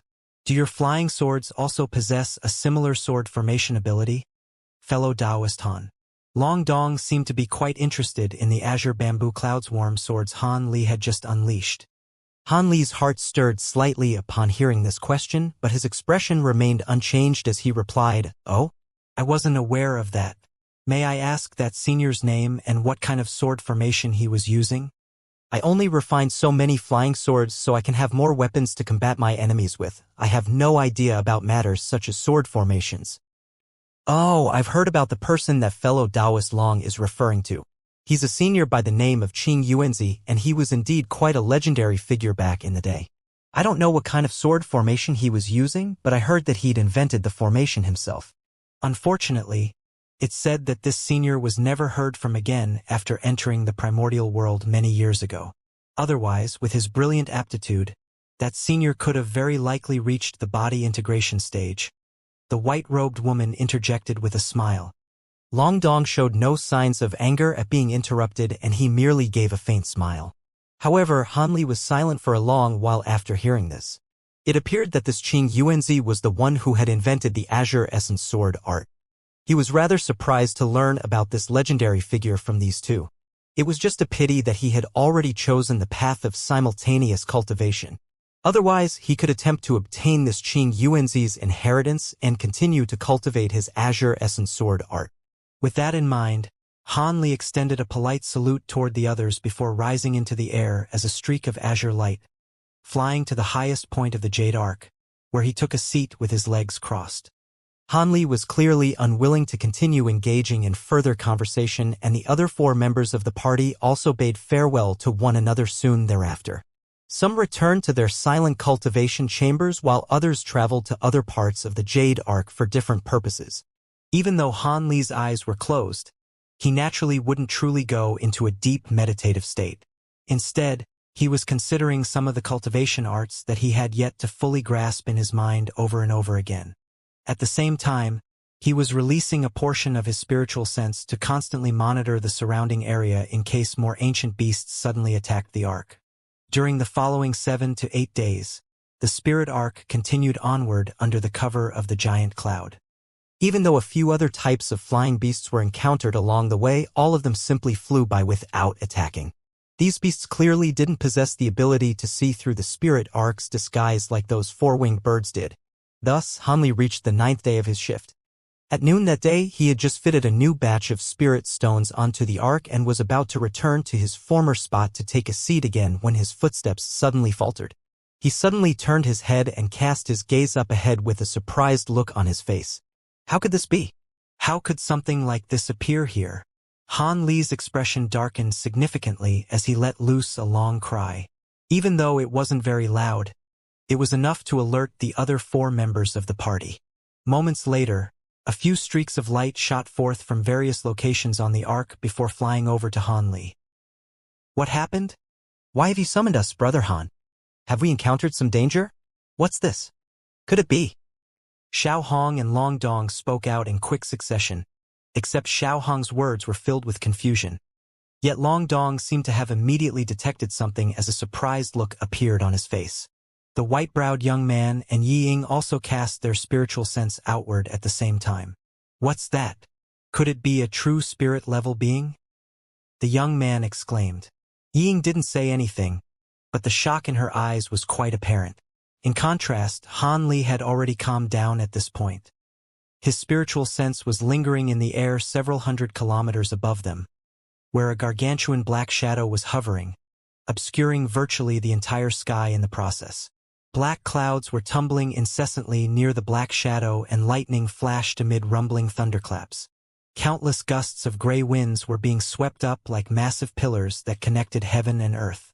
In the clouds apart, small sections of a gray-scaled body were visible from time to time, but no one could tell what this creature was due to its sheer enormity.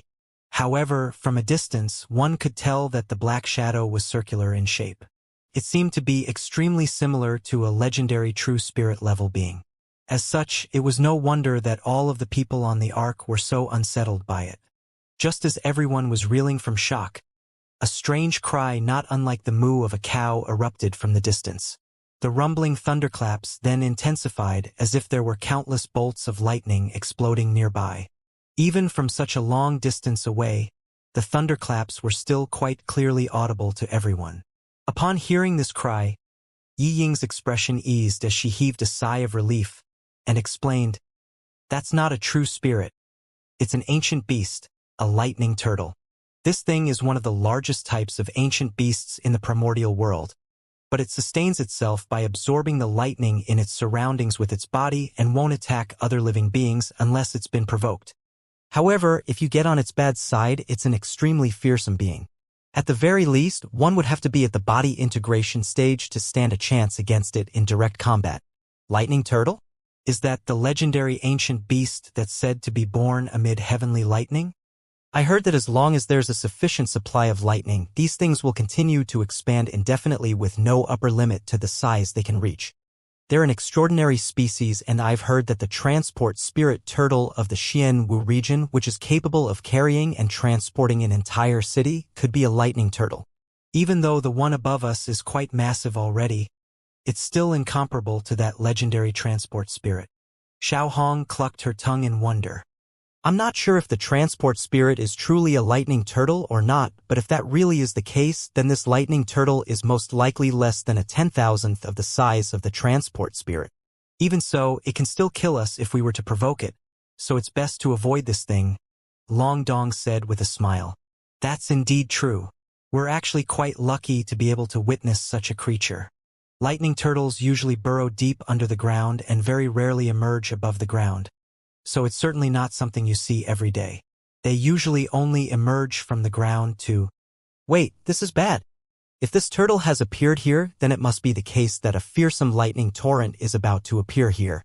Brother Long, pilot your ark away from this area as quickly as possible. A thought suddenly occurred to Xiao Hong, and her features immediately turned deathly pale. Lightning torrent? Everyone's expressions changed drastically upon hearing this.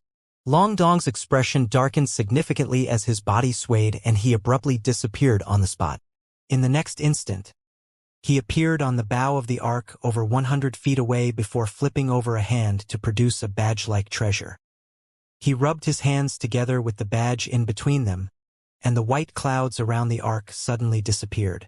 The entire ark then faltered before abruptly hurtling toward a certain direction, moving almost twice as fast as its original speed as it shot forth through the air as a streak of white light.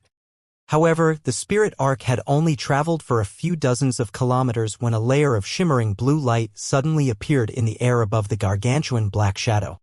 The blue light then coursed through the air in all directions at an astonishing speed, as if it had been spurred on by some kind of external stimulus. In the short span of a few breaths, a blue line had appeared in the sky amid a loud rumbling boom.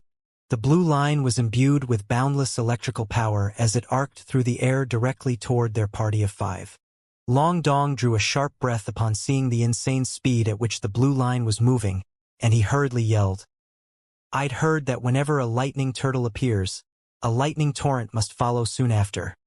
Looks like that's indeed true. Everyone, come and lend me your assistance."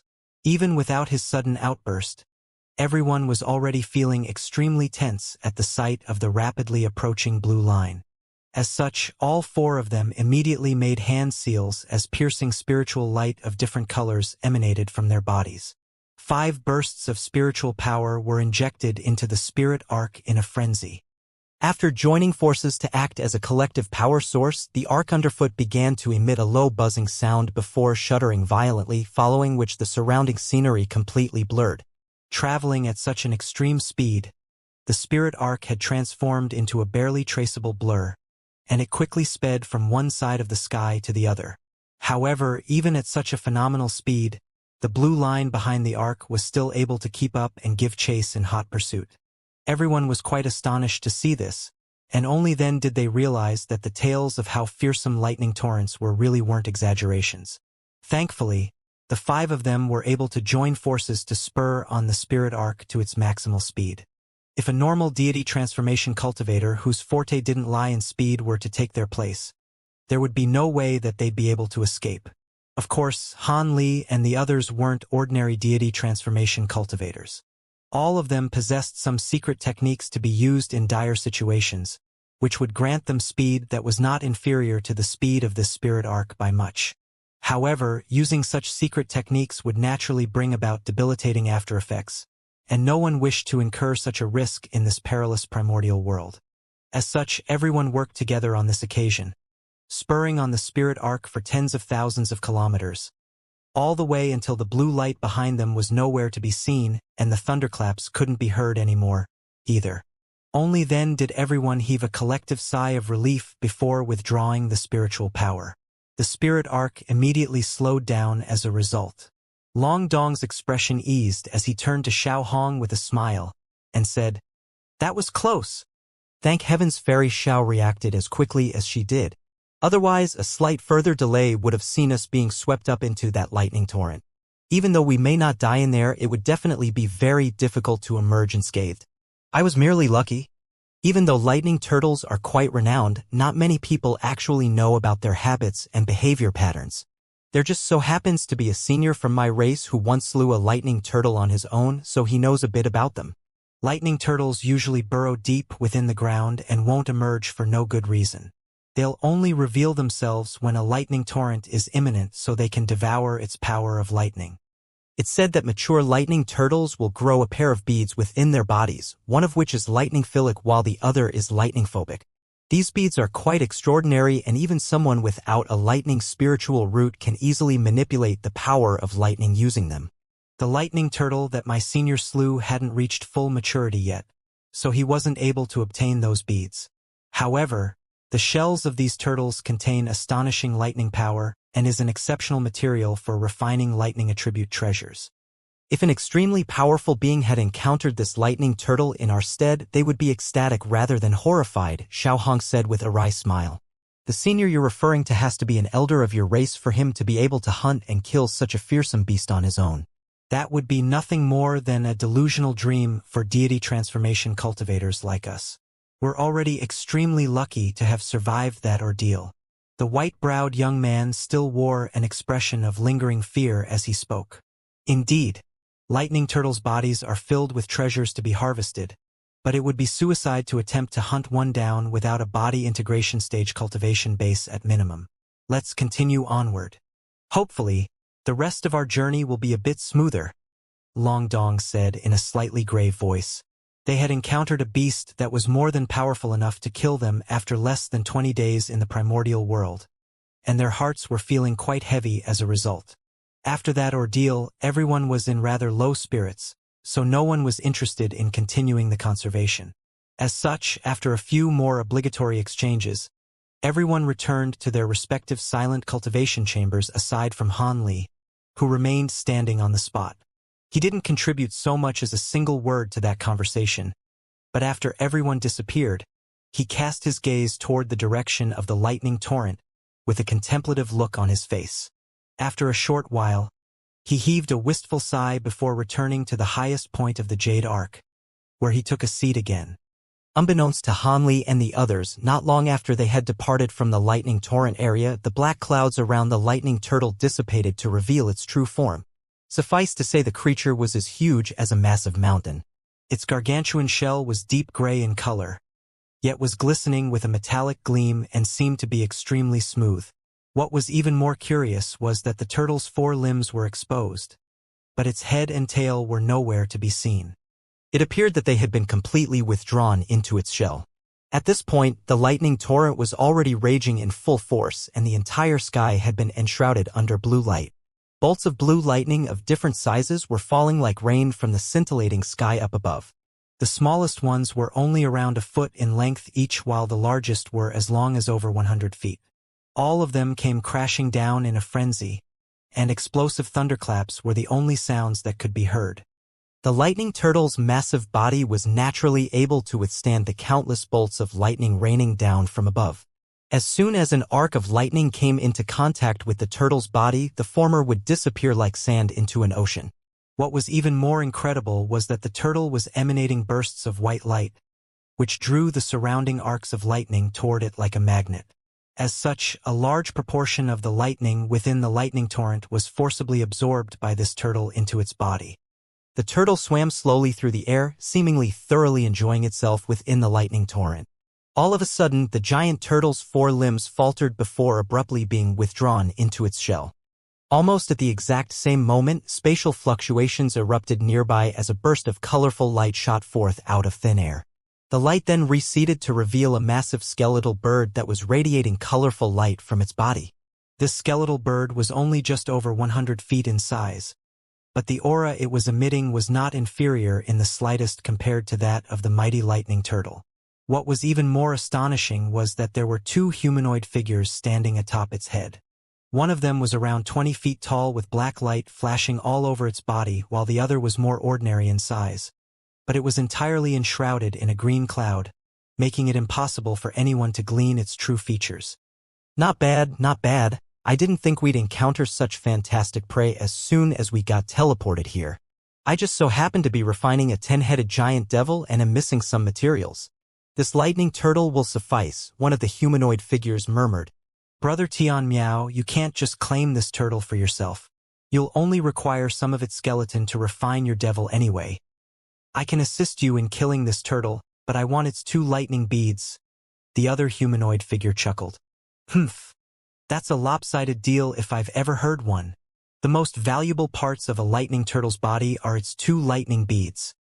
Don't you think it's rather unfair for you to claim them like this? The humanoid figure within the green cloud seemed to be quite displeased with this arrangement. Lightning beads are indeed extraordinary items, but they're not very useful to you at all, yet I have a special purpose for them. How about I offer to exchange the arm bone of a Chilan true spirit for these 2 lightning beads? The tall and broad humanoid figure proposed. A special purpose? Oh, I almost forgot that Brother Shen Wu's transport spirit is a lightning turtle. You're trying to extend its lifespan by feeding it lightning beads, right? Tian Miao asked. That's right, fellow Taoist. Extending the lifespan of the transport spirit will be immensely beneficial to the human race. It can count as half of a true spirit, and if a large-scale war really was to break out, it would be able to provide great assistance to us. You won't turn me down, will you, Brother Tian Miao? Shen Wu asked. Seeing as you do indeed have a worthwhile purpose for these lightning beads, I naturally won't decline this arrangement. However, we have to make haste so we don't delay the issue we've actually come here to address. We're not here on an expedition to source materials. Don't forget that we've been assigned an important mission. We have to get rid of all of those settlements established by beings of foreign races near Deep Heaven City. Tian Miao reluctantly agreed after a period of contemplation. Haha. Don't worry, we'll have more than enough time. Our combined powers in conjunction with this puppet you refined from the remains of that primordial rainbow phoenix will be able to take care of this lightning turtle in no time. Shen Wu laughed heartily before rising up into the air with his fists clenched and charging straight into the lightning torrent. Moments later, an earth-shattering boom erupted from within the lightning torrent, followed by a beastly roar that was just as devastating. Meanwhile, Tian Miao shook his head with a faint sigh as he stood atop his rainbow phoenix puppet, seemingly feeling rather exasperated by his companion's short temper. However, he still immediately made a hand seal, upon which the skeletal phoenix beneath his feet swelled drastically to over 1,000 feet in size in the blink of an eye. The skeletal phoenix then also plunged into the lightning torrent at Tian Miao's behest. A hint of horror and rage immediately crept into the voice of the lightning turtle as it let loose another ear-splitting roar. Meanwhile, Han Li and the others continued onward in their journey, completely oblivious to the events that were unfolding within the lightning torrent. As it turned out, Long Dong had been correct in stating that they would most likely be encountering more hazards throughout their journey. During the next month or so, the spirit arc continued to travel at a high speed while enshrouded in its illusionary cloud, but they were still afflicted by numerous dangerous situations. For example, on one occasion, the arc was suddenly swept into a strange gust of crimson winds. In reality, these winds were swarms of countless crimson insects, each of which was only around the size of a grain of rice. If it weren't for the fact that all 5 of them combined their powers once again to quickly evacuate the ark from that area, it would have most likely been completely devoured by those insects in the blink of an eye. Not long after that, spatial fluctuations suddenly erupted up ahead as a 2-headed bird that was over 1,000 feet in length emerged out of thin air. This bird's body was entirely golden in color and radiating astonishing spiritual chi. It was clearly a fearsome being that was not inferior in power to that lightning turtle. Everyone's hearts leaped into their throats as they waited to see whether the bird had discovered their spirit arc. As it turned out, it did notice their arc, but it displayed a complete lack of interest in such an insignificant object. As such, it merely flapped its massive wings and flew away. Han Li and the others heaved a collective sigh of relief before glancing at one another with wry smiles on their faces. After witnessing the horrors of the primordial world, no one dared to actually cultivate in a deep meditative state anymore, even after retiring to their silent cultivation chambers. Everyone remained on high alert, and their wariness was certainly warranted. During the coming days, they encountered several more crises, all of which were barely averted through everyone's collective efforts. However, their luck was always going to run out one day. On that day, the white-browed young man was on lookout duty while everyone else was recuperating in their silent cultivation chambers. All of a sudden, a long cautionary cry erupted from outside, and Han Li's expression immediately changed slightly as he rose to his feet. However, before he had a chance to do anything else, the entire ark suddenly tremored violently and he was almost thrown off balance. Han Li's heart jolted with shock, following which violent tremors ran through the ark in quick succession. White light then began to swirl erratically around the walls around him, and those walls were gradually beginning to crack. Han Li's expression darkened as he swept a sleeve up toward the roof of his silent cultivation chamber, upon which a streak of golden light shot forth, puncturing a massive hole into the roof. Han Li's body swayed before he flew through the hole as a streak of azure light. After a few flashes, he had reached an altitude of over 200 feet above the ark. Only then did he begin to carefully inspect his surroundings. At this moment, several other streaks of light also quickly hurtled forth from within the ark. Long Dong and the others had also abandoned the ark in the face of this latest crisis. In the instant after everyone had left the ark, a resounding boom erupted and the entire spirit ark exploded amid the erratic white light, instantly sweeping up gusts of gale force winds that surged toward the five of them. All of them were deity transformation cultivators, so they naturally weren't fearful of these winds. All of them managed to stabilize themselves before staring at the site of the explosion down below.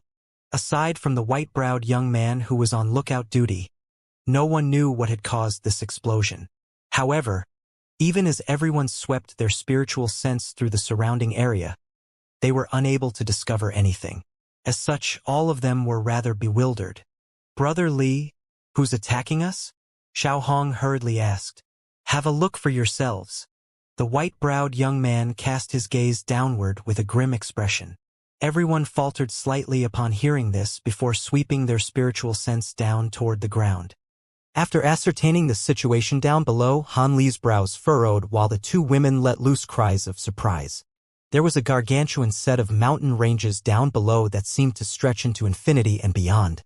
All of them just so happened to be situated above the col between two massive mountains, and in this rather obscure place, there was a vast area that had been cleared out amid a forest with huge trees of all types of colors. At the center of this area was a giant purple herb that was around 300 to 400 feet tall. Each and every one of the herb's leaves reached directly upward as if they were massive swords, and there were countless extremely sharp-looking thorns growing all around it. There was a pair of colossal creatures facing off against one another on either side of this giant herb. One of them was a giant lizard with a body that was around 500 to 600 feet long. Its entire body was green and riddled with coin-sized black spots, while a pair of crimson horns sat on top of its head. Its opponent was a primordial giant that was around 300 feet tall. It possessed a set of sinister facial features and a head of yellow hair. It had an inky black wooden club hoisted up on its shoulder, and everyone drew a collective sharp breath at the sight of this giant. There were countless silvery white eyeballs of different sizes all over the giant's body and limbs, all of which were emanating an eerie light. Both the giant and the lizard were scrutinizing their opponent while appraising the giant herb between them. Han Li's heart stirred upon making this observation as he also swept his spiritual sense toward the herb, following which his expression changed drastically. Within the sword-like leaves of the herb, there rested a bunch of purple grape-like fruits, each of which was around the size of a human fist. The fruits were round and supple, and seemed to be practically overflowing with translucent juices, emitting an alluring aroma. After sweeping his spiritual sense toward these fruits, Han Li discovered that each and every one of them contained an extremely lifelike dragon-shaped core. All of those dragon-shaped cores were glittering and translucent, creating quite a spectacular sight to behold. These miniature dragons didn't possess any signs of life, but they were emanating extremely pure spiritual qi. Even just by sweeping his spiritual sense through these fruits, Han Li was struck by an immense sense of comfort and relaxation. Zoysia dragon fruit. Ying blurted out the words that had just surfaced in Han Li's mind. Long Dong and the others also put on expressions of surprise and elation, having clearly also identified these fruits. These fruits are the main ingredient for refining the spirit medicine, the rising dragon pill, which can only be consumed by cultivators at or above the spatial tempering stage. The fruits only ripen once every 30,000 years, and even consumption on their own can save 160 years of arduous cultivation. Looks like this one has only ripened recently. It would be massively fortunate if we could secure this bunch of fruits. Xiao Hong murmured to herself with glowing eyes. Her expression was also mirrored on Yi Ying and Long Dong's faces. All of them were clearly extremely tempted to step in. Main ingredients for spatial tempering stage pills were extremely rare, and even most ordinary spatial tempering cultivators wouldn't be able to encounter them. Such prized ingredients couldn't be found in normal auctions, either. They were mostly traded between high-grade cultivators for items of equal value. Otherwise, the true toad spirit blood required for refining a late deity transformation stage pill wouldn't have been so desperately sought after by those attending the auction. The pill could take one from the deity transformation stage to the spatial tempering stage, which appeared to be just a single step, but the difference between the two was like heaven and earth.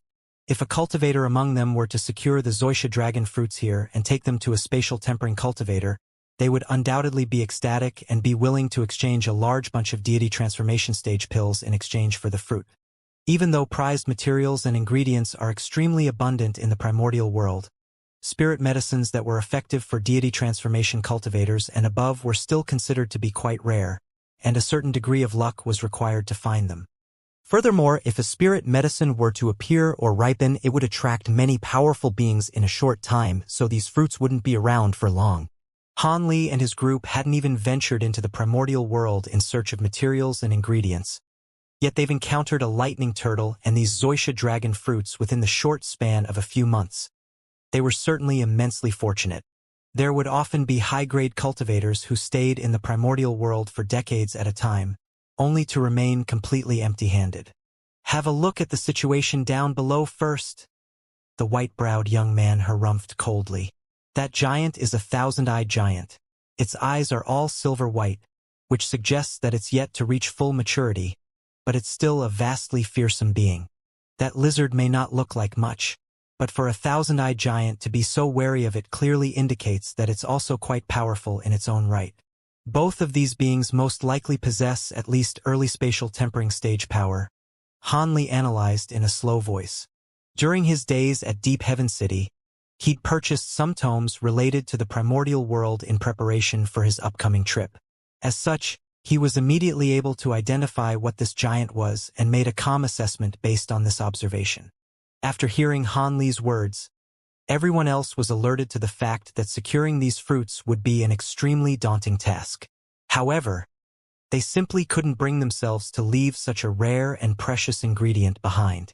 Everyone glanced at one another, but no one was willing to take the plunge, and their expressions all darkened in unison. Right at this moment, a buzzing sound rang out from the distance, drawing everyone's attention toward that direction. There in the distant sky, 7 or 8 massive silkworm-like beings were flying rapidly toward them. They were all around 20 feet in length, and their bodies were radiating lights of all different colors. They did not appear to be here for a picnic. Han Li's brows furrowed, but after sweeping his spiritual sense toward them, his expression eased again. These giant creatures appeared to be quite fearsome, but their auras were rather weak, and they'd pose no threat to Han Li and the others. As such, no one regarded these creatures as a threat, and they were preparing to swat them away once they drew closer. However, the sequence of events that unfolded next gave them a massive fright. When these creatures were still over 1,000 feet away from them, they just so happened to be flying right above the massive lizard. The lizard abruptly opened its cavernous, blasting forth something from within. One of the giant silkworms abruptly disappeared on the spot, sending the entire swarm into a state of panic and disarray.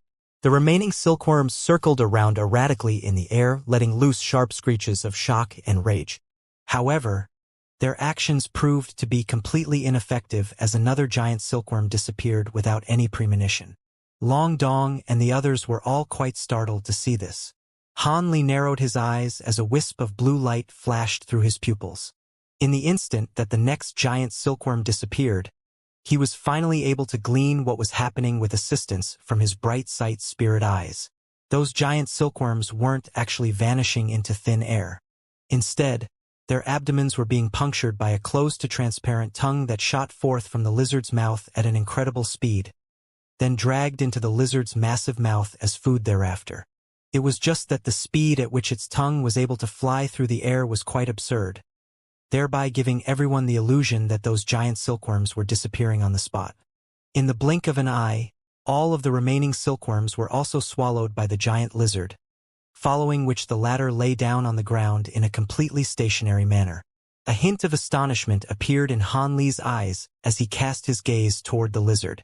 Long Dong had unleashed a certain secret technique, thereby allowing him to also catch sight of the massive lizard's tongue, and he took a deep breath with a grim expression as he said this might be a mutated ancient beast. Otherwise, it wouldn't possess such devastating offensive power. Looks like our spirit arc was also destroyed by this thing's tongue. But we're standing right here. Why hasn't it attacked us as opposed to those giant insects? Ying cocked her head to the side with a hint of befuddlement on her face. Who knows? Perhaps we're too small for the lizard to even bother to consider eating us. Alternatively, perhaps those giant insects just so happen to be its favorite food. Xiao Hong speculated with a faint smile. Ying nodded in response, seemingly under the impression that Xiao Hong's speculation was quite plausible. Let's not waste any more time with idle chatter. None of us want to give up on these Xuexia dragon fruits, right? Seeing as such a brilliant opportunity has been presented to us, I wouldn't even be willing to relinquish it even if I was here on my own. A hint of greed flashed through the eyes of the white-browed young man as he spoke. There are 2 spatial tempering stage beings down below. You sure are brave, brotherly, Ying giggled. If there was only one spatial tempering stage being around, then I may immediately leave on the spot. However, with 2 here, we have some chances. The white-browed young man said in a cold voice. Oh? Are you saying? Ying immediately caught on to what he was planning. That's right. This mutated ancient beast is quite troublesome to deal with, but that thousand-eyed giant is nothing to be scoffed at either, even if it hasn't reached full maturity. In a battle between the 2 of them, both would most likely end up with severe injuries. Perhaps even one or both of them would die in the process. If we strike then, we'll have decent chances. Long Dong chuckled as he rubbed his hands together. How long will we have to wait before a battle breaks out? What if they don't do anything for months on end? Xiao Hong shook her head. That is indeed something we need to consider. After all, we've been assigned with an important mission, and we can't stay here for too long. Long Dong agreed with a slight nod. No matter how urgent the situation is, we have at least this much time to waste. These are Xuexia dragon fruits. They're definitely worth the delay. The white-browed young man seemed to be determined to get his hands on those fruits. Even if those 2 spatial tempering stage beings do battle one another and end up with severe injuries, if they struggle for their lives, their attacks will not be easy to handle. One or more of us may perish during that process. If you ask me, we should continue onward and not take any reckless detours. Long Dong was also very drawn to these Xuexia dragon fruits, but they couldn't compare to the other major event that he was hiding in his heart, so he naturally didn't want to take any risks. Which was why he was advocating for caution above all else. I also think that it would not be a wise decision for us to try and secure these fruits. Don't forget that giants are pack-dwelling creatures. These spirit fruits have already ripened. Yet this giant and this lizard are still caught in an impasse. Perhaps the giant is awaiting its brethren to arrive on the scene and provide it with assistance. The lizard hasn't taken the initiative to attack, so it must also be plotting something as well. If we keep waiting like this, we could get caught up in a massive battle that would endanger our lives. Xiao Hong mused with furrowed brows. I don't care what you say. I have to secure those spirit fruits. For some reason, Ying suddenly decided to stand firmly by the white-browed young man's side. Not only did Long Dong and Xiao Hong falter upon seeing this, Even the white-browed young man himself was quite surprised by this development. However, a predicament now arose. There were 2 people for and 2 people against, making Han Li's vote the decisive one. As such, all 4 of them cast their eyes toward Han Li. Han Li heaved an internal sigh and paid the 4 of them no heed as he mused. It is indeed taking some risks for such precious spirit fruits, but it's just as Fairy Xiao has said. We can't spend too much time here. Even if the giant and the lizard refrained from making a move, other powerful beings could be attracted to this place by these spirit fruits. We have to strike within 3 days. The other 4 people all glanced at one another upon hearing this. Surely it's not possible to create a suitable opportunity for us to strike within 3 days. Xiao Hong shook her head. The white-browed young man and Yi Ying remained silent, but they were clearly also quite skeptical.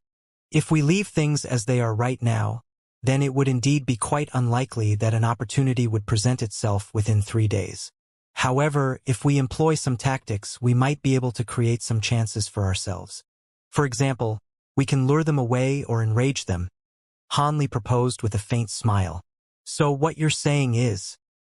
Long Dong was beginning to understand what Han Li was plotting. That's right. If we can do that, then it's possible to create an opportunity for ourselves in a short time. The white-browed young man was ecstatic. Luring them away won't be easy, but enraging them and urging them to battle one another shouldn't be too difficult, Ying chuckled. If there's not much risk involved, then I'm willing to offer my assistance. Xiao Hong seemed to have changed her mind after hearing Han Li's proposal. Long Dong contemplated the situation for a long while before finally giving a reluctant nod. Seeing as all of you have made your decisions, it wouldn't be right for me to detach myself from this endeavor. However, the course of action we take has to be a feasible one. Rest assured, fellow Taoist Long. We all value our lives, so we won't do anything reckless. The white-browed young man chuckled. Do any of you have a plan? Long Dong asked. I can conceal myself and launch sneak attacks against both the lizard and the giant down below. That way, they'll think that they've been attacked by the other. The white-browed young man immediately proposed. That's quite a simple plan, but we don't know how powerful the spiritual sense of those 2 beings are. If your concealment technique is seen through, you'll be in immense danger. I don't think that's a very safe course of action, Xiao Hong said with a shake of her head. In terms of concealment techniques, I have 2 limpidity talismans that can allow one to escape detection from mid-spatial tempering cultivators and below. I'd be willing to contribute them to this cause. Ying offered with a faint smile. Limpidity talismans? That's a type of beveled silver spirit talisman. They should definitely be effective against these 2 creatures, but just to be safe, I don't think it would be wise for us to attack them in person. I have 2 silver WYRM puppets, each of which possesses nascent soul stage power. We can plaster the talismans onto them and get them to attack in our stead. That would make things a lot safer for us, Long Dong proposed with an ecstatic expression. That would be great. Even if the puppets fail to pit them against one another, we can split up into groups of 2 to lure the creatures away. Then leave one of us who's proficient in both movement and concealment techniques to take advantage of that opportunity and secure the spirit fruits. Once the spirit fruits have been obtained, all of use will unleash secret techniques to get away from here. These 2 may possess spatial tempering stage power, but if we're intent on escaping, they won't be able to stop us. It's just that the one who's assigned the duty of securing the fruits must possess an extremely fast movement technique. Otherwise, the speed at which that mutated lizard can blast out its tongue will pose quite a major threat. Xiao Hong mused. Indeed, Fairy Xiao. The one to secure the fruits will be incurring a massive risk. The white-browed young man said with furrowed brows. That will indeed be a dangerous undertaking. Which of us would be willing to volunteer for such a task? Furthermore, we have to gather together once again after the fruits have been secured, so that fellow Taoist will have to do something to convince us that they'll rejoin the rest of the group. Ying said in a slow and methodical voice. Peculiar expressions appeared on everyone's faces upon hearing this. It was just as she had said. Regardless of which one of them secured the Zoysia dragon fruits in the end, they would most likely be attacked by both of the spatial tempering stage beings down below at once, thereby plunging them into great danger. On top of that, how could everyone else ensure that that individual wouldn't simply take the fruits and run away on their own? With these considerations in mind, no one knew how to proceed. If all of you think I'm up to the task, I'm willing to volunteer to be the one to secure the fruits, Han Li offered with a smile. Fellow Taoist Han, you're only at the mid-deity transformation stage. Isn't that too dangerous a task for you? Long Dong asked. Indeed, Brother Han, your cultivation base is slightly lacking. The white-browed young man also shook his head as he appraised Han Li.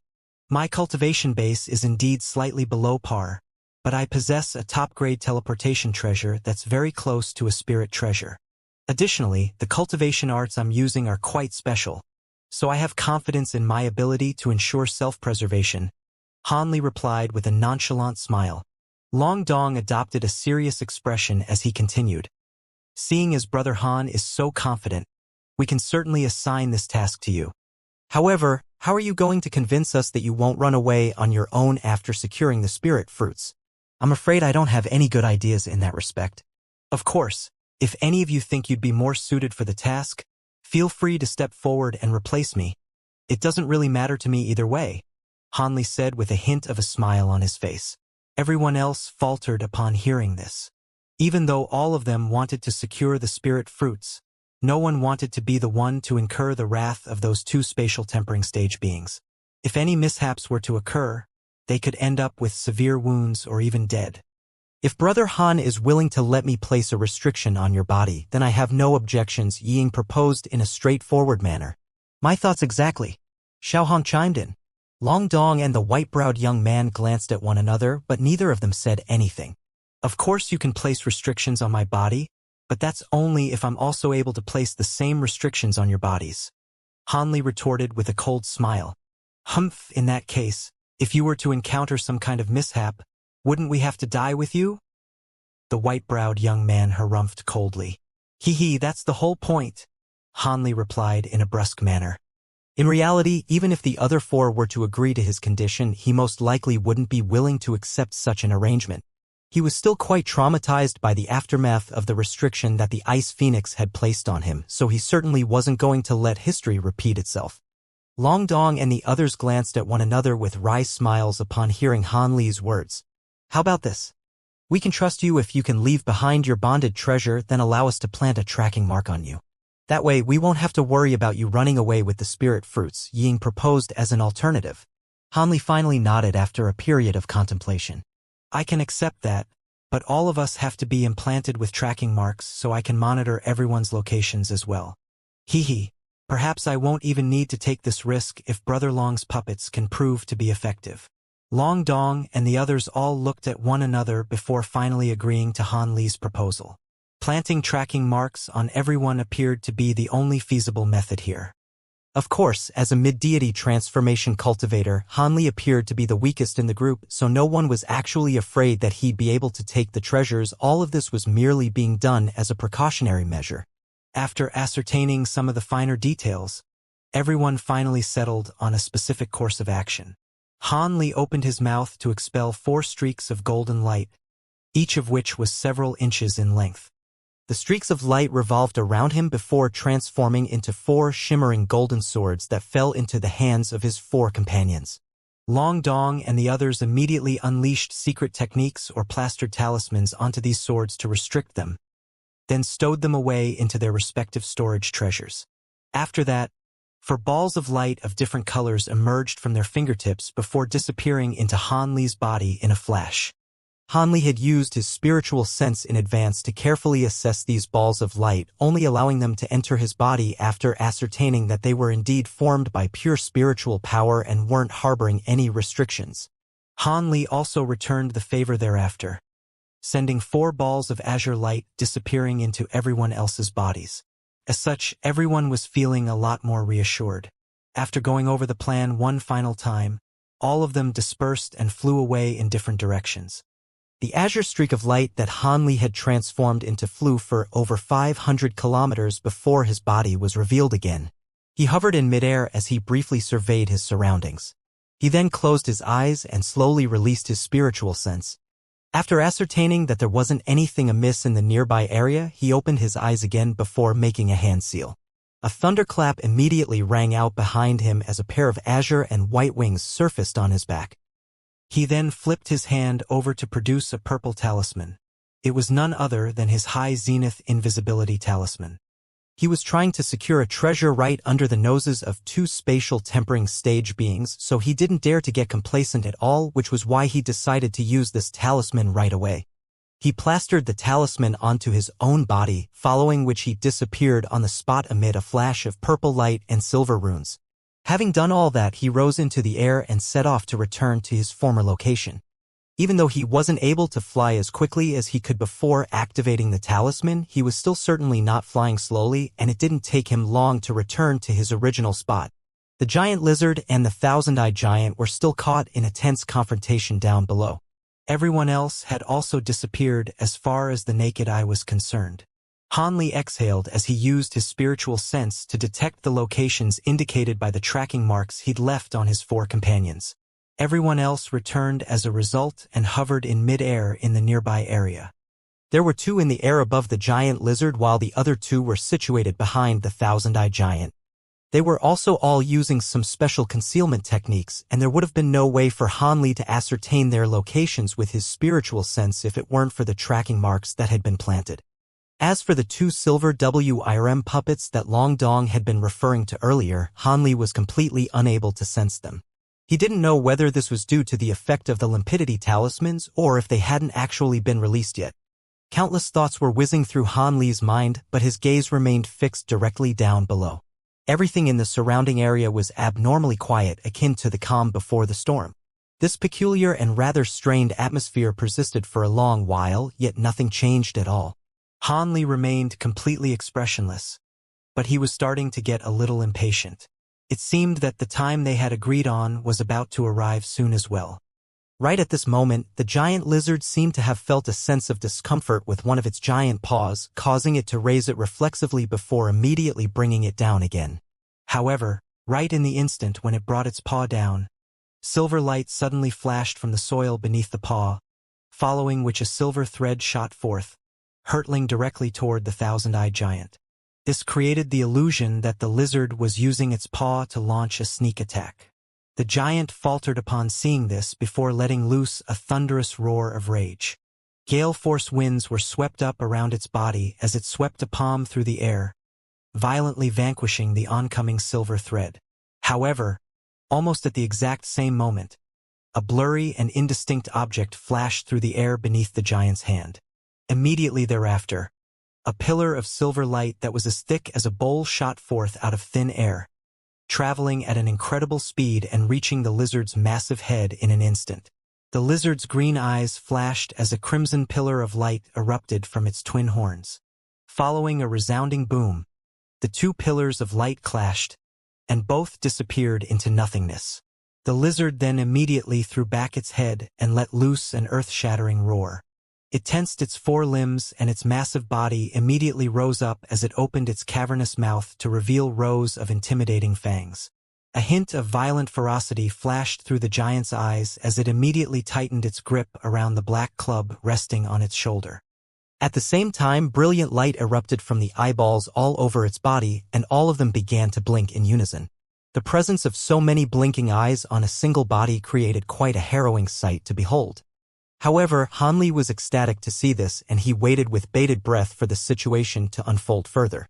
If these two spatial tempering stage beings really did engage in battle with one another, then their objective would be much easier to achieve. The lizard opened its mouth to blast forth a crimson shadow, following which a ball of silver light exploded within the soil beneath one of its huge paws.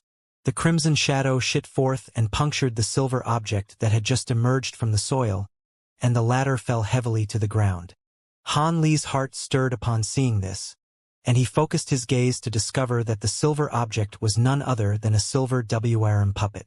The puppet's core had been punctured by the giant lizard's fearsome tongue, reducing it to a pile of scrap metal. It appeared that the puppet's cover was still blown right in the instant that it was about to spring into action, and it had been destroyed by the giant lizard as a result. The thousand-eyed giant wasn't very intelligent, but it also realized that something was amiss upon seeing this. Immediately thereafter, all of its eyeballs turned toward a certain direction, following which countless threads shot forth from within. Another resounding boom erupted as the other silver WRM puppet, which was hiding beneath the giant's body, was punctured by 7 or 8 black threads at once. The black threads then separated in different directions to shred the puppet's body as if it were made from soft butter. Han Li drew a sharp breath upon seeing this. It appeared that the task he was undertaking was far more dangerous than he had anticipated. However, the Zoysia dragon fruit was vital for him to refine spatial tempering stage pills in the future, so he had to take the risk no matter dangerous the situation was. After all, as long as he could secure the seeds of these fruits, he'd be able to nurture an indefinite number of them. With that in mind, Han Li's heart settled once again. The giant let loose a few menacing harumphs in a show of intimidation before resting its club on its shoulder again. The giant lizard took a completely expressionless glance at the giant before lying back down onto the ground. The two colossal creatures returned to their former impasse. Meanwhile, Han Li stared intently at the two of them, not daring to allow his concentration to slip, even in the slightest. Seeing as the puppets had failed, they would have to resort to their backup plan, which consisted of Long Dong and the others luring the lizard and the giant away, thereby creating an opportunity for Han Li. Sure enough, after just the span of a few breaths, the pleasant sound of a lute being stroked rang out above the giant lizard's head. Yellow halos of light then surfaced in the air above, surging directly toward the top of the giant lizard's head. At the same time, white light flashed as two short golden halberds appeared. The halberds swayed before crashing down violently like a pair of powerful golden WIRMs. Almost at the exact same moment, two humanoid figures appeared in the air above at an altitude of several hundred feet. They were none other than Yi Ying and Long Dong. Yi Ying as gently stroking her spirit treasure replica lute while Long Dong was manipulating two treasures at once with a serious expression on his face. Despite the lizard's massive size, its movements were extremely agile. As soon as the attacks came crashing down toward it from the air above, it let loose a low roar before immediately rising to its paws. Red light flashed from the crimson horns on its head, following with a vast expanse of red light emanated forth, keeping both the yellow halos and twin halberds at bay. Immediately thereafter, green light flashed from the massive lizard's limbs. Countless strands of its bristly fur transformed into green streaks of light that hurtled into the air. At the same time, its huge tail swished through the air and it abruptly disappeared, leaving behind only a trail of afterimages in its wake. In the next instant, the massive lizard's tail, which was over 200 feet long, appeared beside Ying and Long Dong in a flash before sweeping violently toward them. Even though the tail hadn't yet made contact with them, the fierce winds it had swept up were still threatening to blow them away. As expected of a mutated ancient beast, as soon as the lizard was attacked, it retaliated in an extremely ferocious manner. Yi Ying and Long Dong were aware that this giant lizard definitely wouldn't be easy to face in battle, but they were still given a massive fright by its fearsome combat prowess. Thankfully, neither of them had any intention of engaging the lizard in a direct confrontation. Yi Ying immediately raised a hand to hurl forth a golden talisman, which transformed into a ball of golden light that enveloped her body. Immediately thereafter, she disappeared on the spot before appearing over 300 feet away. Meanwhile, Long Dong let loose a long dragon's roar as a yellow suit of armor surfaced over his body. The entire suit of armor was constructed from metallic scales, encapsulating his head and limbs in a watertight sheath, and there was even a pair of massive bronze wings on his back. As he flapped those wings, a series of afterimages immediately appeared in the air around him. From a distance, it appeared that countless humanoid figures had emerged out of thin air up above, creating quite an astonishing sight to behold. Using their peculiar movement techniques, both of them were able to successfully evade the sweeping tail of the giant lizard. However, neither of them dared to pause for even a single instant in midair as the giant lizard had set off behind them in hot pursuit, stirring up gusts of gale-force winds in its wake. Even though most of the lizard's attention had been diverted by these two, it was still keeping an eye on its most significant enemy, the thousand-eyed giant. It was afraid that the giant would take this opportunity to take the spirit fruits for itself, but the sight that greeted the lizard was a very reassuring one. It turned out that as soon as these two cultivators had appeared to attack the lizard, two other cultivators had also appeared in the air behind the giant. One of them rubbed their hands together before raising them to conjure up a storm of black fireballs. while the other grabbed the air to manifest a massive inky black claw. The claw appeared directly above the giant's head before crashing down with ferocious force. A burst of rumbling erupted as the giant was caught completely off guard, having been struck on the head by the fireballs as well as the massive black claw in quick succession. Both Xiao Hong and the white-browed young man faltered slightly upon seeing this before erupting into elation. However, the sight that they were greeted by next immediately made their smiles congeal on their faces. Amid the sea of black flames, a roar of intense fury suddenly rang out. Immediately thereafter, all of the silvery white eyeballs on its body stirred, creating an immense suction force that instantly engulfed the black flames raging around it. As for the huge black claw that the white-browed young man had manifested, it didn't seem to have hurt the giant at all either. The thousand-eyed giant casually swatted the air above its head, and the massive claw was immediately vanquished without a trace. Its display of power was certainly not a welcome sight for the pair of cultivators. However, their attacks had clearly already enraged this massive monster, so there was no turning back. A vicious look appeared on the giant's face as it let loose another thunderous roar.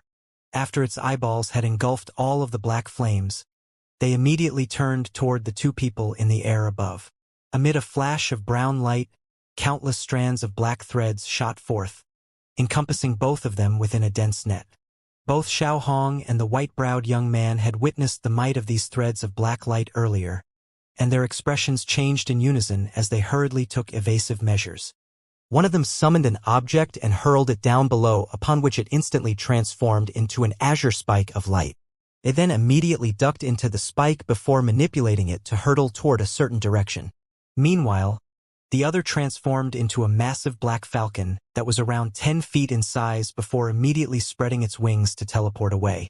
It was quite clear that these two demonic cultivators had no intention of engaging the giant in direct combat either. Thus, all four of Han Li's companions had sprung into action, diverting the attention of the lizard and the giant. They were barely evading the ferocious attacks of the two spatial tempering stage beings while launching their own retaliative attacks whenever the opportunity arose, thereby even further infuriating their assailants. However, even though the lizard and the giant were relentlessly attacking the four cultivators as if they were pesky flies, neither of them moved strayed far away from their original spot, ensuring that they didn't distance themselves from the spirit fruits. Otherwise, even if the four cultivators possessed extraordinary movement techniques, there was no way that they'd have lasted so long in the face of the relentless assault unleashed by these two fearsome spatial tempering stage creatures. As things currently were, as soon as any of the four cultivators encountered any danger, they could immediately teleport far away, thereby earning themselves an opportunity to catch their breath. As such, they were able to continue to pester the lizard and the giant. The result was that the two creatures were naturally cast into a thunderous rage. However, neither of them were able to stray away from the spirit fruits, thereby creating an impasse where neither side could do anything to the other. As the four cultivators continued to annoy the two creatures, more of their attention gradually became diverted away from the spirit fruits. Meanwhile, Han Li was silently drifting downward. With his current insubstantial body, even the two spatial tempering stage beings completely failed to notice him. This was also the biggest source of confidence Han Li had in undertaking this mission. Even so, Han Li was still proceeding with extreme caution, to the extent that he didn't even dare to breathe too loudly. He gradually drew closer to the spirit fruits from a distance of over 1,000 feet away to around 700 to 800 feet, then to 300 to 400 feet, then to just over 100 feet. As he approached the spirit fruits, he naturally tensed up further and further. It would undoubtedly be the case that he wouldn't be able to continue to conceal himself in the instant that he plucked the spirit fruits. As such, the lizard and the giant would immediately discover him. He had to do everything he could to ensure self-preservation in such a scenario. Soon, Han Li had reached a spot where the spirit fruits were right before him. Not only could he smell the faint aroma wafting from these fruits, he could even see their tiny WIRM cores with brilliant clarity. However, he didn't immediately rush in to grab the fruits. Instead, he swept his hand over his storage bracelet to summon a few items. He then pursed his lips and suddenly rubbed his hands together before raising them toward either side of his body, sending several shimmering silver balls hurtling toward the two massive creatures. Immediately thereafter, His hand shot forth like lightning, and the bunch of supple spirit fruits disappeared in the blink of an eye. In the same instant, his thunderstorm wings appeared on his back, and he immediately flapped them, upon which he disappeared into thin air amid a loud thunderclap. Two earth-shattering roars immediately erupted as a crimson pillar of light and several black threads shot forth at an incredible speed, instantly puncturing Han Li's body. However, the Han Li that had been struck was only an afterimage, and it immediately disappeared on the spot. Meanwhile, his true body had only barely managed to flee from the scene in time. A string of thunderous explosions erupted as several balls of silver lightning appeared on either side, each of which was around an acre in size. Countless arcs of electricity that were as thick as large bowls flashed violently within those silver balls, sweeping up violent winds and emitting incessant strings of thunderclaps that drowned out everything else. It was as if doomsday had arrived. These were none other than the lightning beads that Han Li had refined, and he had tossed out 4 of them at once. Having been refined using the lightning symbol techniques, each and every one of these beads were imbued with power akin to the full force attack of a spatial tempering cultivator. Additionally, the nature of the power itself possessed the lightning attribute, which was why the beads were so devastatingly powerful. It appeared that he had made the right decision in using them. If it weren't for the fact that those treasures had delayed the lizard and the giant, he wouldn't have been able to get away even with his thunderstorm wings. After the spirit fruits were stolen, the massive lizard and the thousand-eyed giant were absolutely furious, but they were temporarily trapped by the power of the lightning beads. Long Dong and the others were also given a fright by the immense power of Han Li's lightning beads, but all of them then immediately unleashed movement techniques to flee the scene in elation. During the process, they also unleashed concealment techniques to hide themselves from view. Thus, everything had disappeared from the nearby area aside from the 2 spatial tempering stage beings, which were still trapped within the explosions from the lightning beads. Han Li was flying as quickly as he could using his thunderstorm wings, disappearing into the distance after just a few flashes. In order to ensure safety, Han Li even threw up a mouthful of blood essence to unleash his blood shadow evasion technique, thereby further enhancing his speed. After expending an extensive amount of effort to break free from the explosions, the lizard and the giant let loose a string of thunderous enraged roar upon discovering that all 5 cultivators had disappeared along with the bunch of Xianxia dragon fruits. Several hours later, a dull thunderclap rang out atop a mountain peak tens of thousands of kilometers away. Immediately thereafter, Han Li emerged amid an arc of azure and white lightning. He then took a glance behind him, and a faint smile appeared on his face. The task that he had undertaken had been quite dangerous, and he'd been forced to expend quite a bit of energy, but he had thankfully managed to secure the spirit fruits. As a safety precaution, Han Li released his spiritual sense to carefully scan through the surrounding area. After ascertaining that nothing was amiss there, he descended onto the mountain's summit. He flipped a hand over to produce a jade vial, and he poured out 2 crimson pills, which he quickly consumed. Even though he had only used his blood shadow evasion technique for a short time, the primordial world was quite a perilous place, and it was best to constantly maintain prime condition when possible. After swallowing the pills, a stream of cool and refreshing energy immediately began to circulate through his meridians. Han Li's expression eased as he summoned a jade box, which was as translucent as ice. He carefully removed the lid of the box to reveal a bunch of exuberant fist-sized purple fruits. He appraised the spirit fruits with an unblinking gaze before gently picking up a spirit fruit between 2 fingers and carefully assessing it. After a while, Han Li exhaled and nodded to himself. These were indeed Xianxia dragon fruits. This type of spirit fruit was one of the few spatial tempering stage pill ingredients that produced seeds, thereby allowing it to be nurtured and reproduced. It was a type of spirit medicine that he'd had his eyes on for a long time, which was why he had been willing to take such a massive risk for it. Now that the spirit fruits had been secured, a smile finally appeared on Han Li's face. If he could find another ingredient known as the soaring cloud glue, then refine those 2 ingredients along with some other secondary medicines, he'd be able to produce soaring dragon pills, which were extremely alluring even to spatial tempering cultivators. A flash of excitement appeared in Han Li's eyes as these thoughts ran through his mind. However, his brows suddenly furrowed at this moment, and he turned toward a certain direction as his expression turned neutral once again. Moments later, a white streak of light approached Han Li from that direction. After a few flashes, the white streak of light appeared above Han Li's head. The light then receded to reveal a young man. It was none other than Long Dong. At this moment, his suit of yellow scale armor had already disappeared. As his gaze fell on the spirit fruits in Han Li's hands, an elated look immediately appeared on his face. Haha, your abilities really are quite astonishing. To think that you'd truly be able to snatch the fruits away from those two fearsome beings. Let me see if they're really Xianxia dragon fruits. As soon as Long Dong landed on the mountain summit, he began to approach Han Li. There's no hurry, Brother Long. Let's all take a good look when the other fellow Taoists also arrive. A faint smile appeared on Han Li's face as spiritual light flashed within his hands, upon which the jade box disappeared. A hint of barely detectable killing intent flashed through Long Dong's eyes upon hearing this, but a thought then occurred to him, and his expression smoothed out.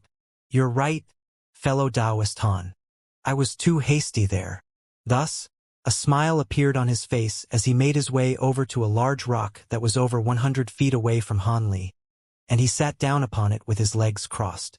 Meanwhile, Han Li remained standing on the spot with his hands clasped behind his back, silently awaiting the arrival of the others. A short while later, Xiao Hong and the white-browed young man arrived on the scene, and both of them were also overjoyed that Han Li had actually been able to secure the spirit fruits. However, there was still one more comrade left to come, so they could only repress their excitement and emulate Long Dong, sitting down in silent meditation. 15 minutes later, just as everyone was beginning to speculate internally about whether something had happened to Ying, a ball of golden light shot forth from the distance before landing on the mountain. Sorry for making all of you wait, fellow Taoists. As I was passing through a forest, I just so happened to find a myriad your green spirit wood, and it took me some time to dig it up from the ground, Ying explained with a smile. Myriad your green spirit wood? That's a superb material for refining wood attribute treasures. You sure are quite lucky, fellow Taoist Yi. Xiao Hong was rather surprised to hear this. Hee. Surely you jest, big sister Xiao. A green spirit wood can't even begin to compare to Xianxia dragon fruits. Brother Han, you managed to secure the fruits, right? Ying chuckled before turning her attention to Han Li. I have, indeed. Everyone can gather around and have a look. Han Li nodded before sweeping a hand over his storage bracelet. The jade box appeared once again, and he carefully removed the lid to reveal its contents. A faint pleasant aroma wafted through the air, and everyone immediately turned their eyes toward the bunch of spirit fruits with expressions of rapt focus on their faces, trying to ascertain its authenticity with their spiritual sense. It should be real. A flash of elation appeared on Xiao Hong's face as she made her assessment first. Moments later, everyone else also withdrew their spiritual sense with satisfied nods. Seeing as we've verified that the fruits are real, let's go ahead and split them. There are 6 fruits in total here, so there'll be one left over after we each take one, Han Li said in a calm voice. Everyone's brows furrowed upon hearing this. 6 spirit fruits will indeed be rather difficult to split among us, but let's set that aside for now and distribute 1 fruit each to everyone first. The white-browed young man was growing a little impatient. You're right, brotherly. Fellow Taoist Han, please distribute the first 5 spirit fruits for now, Xiao Hong chimed in with a dainty smile. Long Dong and Ying naturally had no objections to this arrangement either. A faint smile appeared on Han Li's face upon seeing this. He carried the jade box with one hand and made his way over to Xiao Hong first. He plucked 1 Xianxia dragon fruits with 2 fingers and offered it to her. Xiao Hong was ecstatic and immediately produced a wooden box to accept the fruit. However, Han Li refrained from releasing the fruit and was appraising her with a meaningful smile. Xiao Hong faltered slightly upon seeing this before quickly coming to a realization. She immediately swept a sleeve through the air, and a small golden sword with 2 talismans plastered onto it appeared in her hand. She tore off the talismans and tossed the sword directly toward Han Li. This was none other than one of his azure bamboo cloud's worm swords. Han Li opened his mouth, and the small sword disappeared down his throat as a streak of golden light. At the same time, he released the spirit fruit and it fell into Xiao Hong's wooden box. As Xiao Hong began to appraise the spirit fruit with elation twinkling in her eyes, Han Li had already made his way over to the white-browed young man with another spirit fruit caught between his 2 fingers. After witnessing the exchange that had just taken place, the young man naturally knew what to do already. He also produced another small golden sword and removed the restriction on it before tossing it to Han Li. As such, after a short while, Han Li only had a pair of spirit fruits left. After pocketing one of the fruits, he placed the jade box onto the ground before backing away as a disinterested bystander. Just one of these spirit fruits was enough for him, and a second one wouldn't really benefit him much at all. However, this was naturally unbeknownst to the other 4 cultivators, and all of them appraised him with much friendlier expression for his willingness to back down in such a situation. There's only one spirit fruit left now. How about we hold an impromptu auction for it? Whoever can offer the most spirit stones gets to take the spirit fruit, and the spirit stones spent will be split among everyone else, Long Dong suggested. Isn't that too lopsided of an arrangement, fellow Taoist Long? Everyone knows that your Long family is a family with immense wealth. Even the 4 of us combined most likely won't be carrying as many spirit stones as you are. The white-browed young man rejected with a cold harumph. Oh, then do you have a better idea? Rather becoming enraged by the young man's blunt refusal, a smile appeared on Long Dong's face as if he were open to suggestions. A fruit as valuable as this naturally has to be exchanged for using other items. Regardless of whether it's using pills, ingredients, or materials, the one who gets to take the fruit has to offer something that is roughly equal in value to the spirit fruit, and can be split among everyone else. What do you all think of this arrangement? Xiao Hong suggested with a seductive smile. The white-browed young man immediately nodded in agreement. Ying cocked her head to the side and contemplated this notion for a while before also giving a nod of approval. Han Li naturally had no objections either. Seeing as Fairy Zhao's suggestion has garnered the most support, we'll do as you say. Even though Long Dong was reluctant to agree to such an arrangement, the other 4 had all expressed their approval, so he could only comply with a forced smile on his face. 2 hours later, a flying azure carriage that was over 100 feet in length appeared high in the air above the mountain. It then shot forth toward a certain direction as a streak of azure light. Within the span of a few breaths, the carriage had covered a distance of several thousand feet, and after just a few more flashes, it had completely disappeared. Han Li was sitting near the rear of the carriage, fiddling with a small section of cylindrical green wood. This section of wood was only around a foot in length, but its surface was glimmering with faint spiritual light. Upon closer inspection, one would notice that there were indistinct silver threads flashing within the section of wood. This green spirit wood could prove to be quite useful. Much to everyone's surprise, the final spirit fruit fell into the hands of Yi Ying. The treasures she offered were more extravagant than everyone else could produce, so they could only reluctantly allow her to take the spirit fruit. This small section of the myriad-year green spirit tree was Han Li's compensation of choice. This piece of wood was as light as air and immune to the effects of water and fire.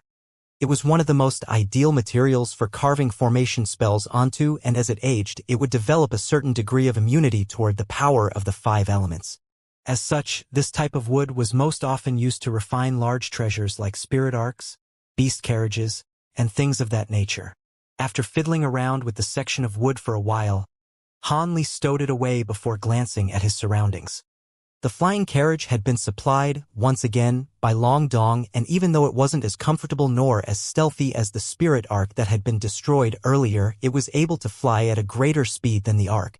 Speaking of which, the spirit arc's concealment ability would have been next to useless in the face of powerful ancient beasts.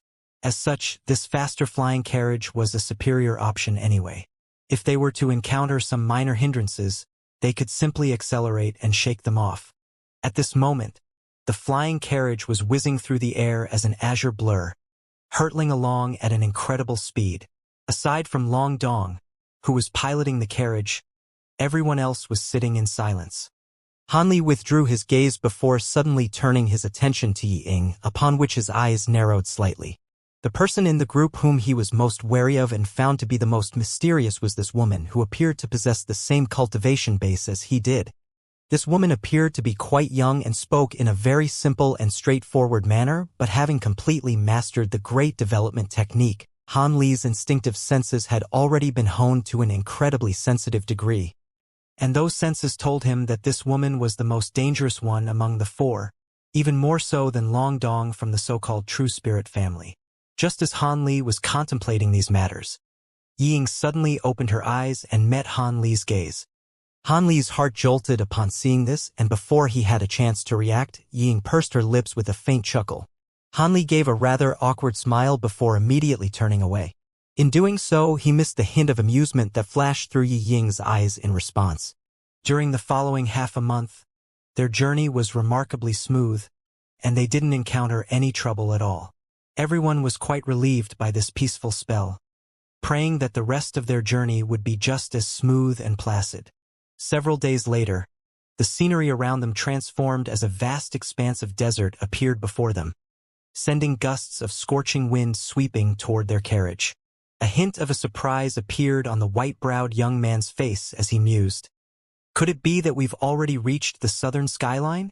Indeed, this place is the Great Southern Desert, and it's the simplest path through which one can reach the territory of the Wood tribe, Long Dong replied in a grave voice.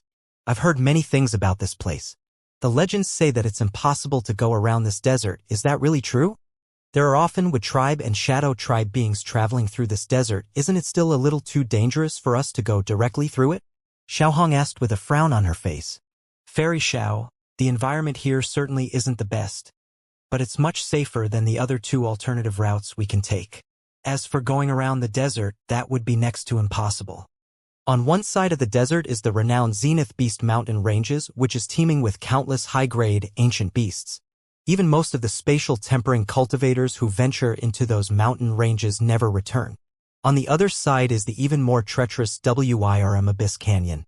There are over 100 vicious WIRMs at or above the spatial tempering stage lurking in there, including even several tens of body integration stage WIRM monarchs. A few deity transformation cultivators like us would simply be offering ourselves up as food if we were to take either of those paths.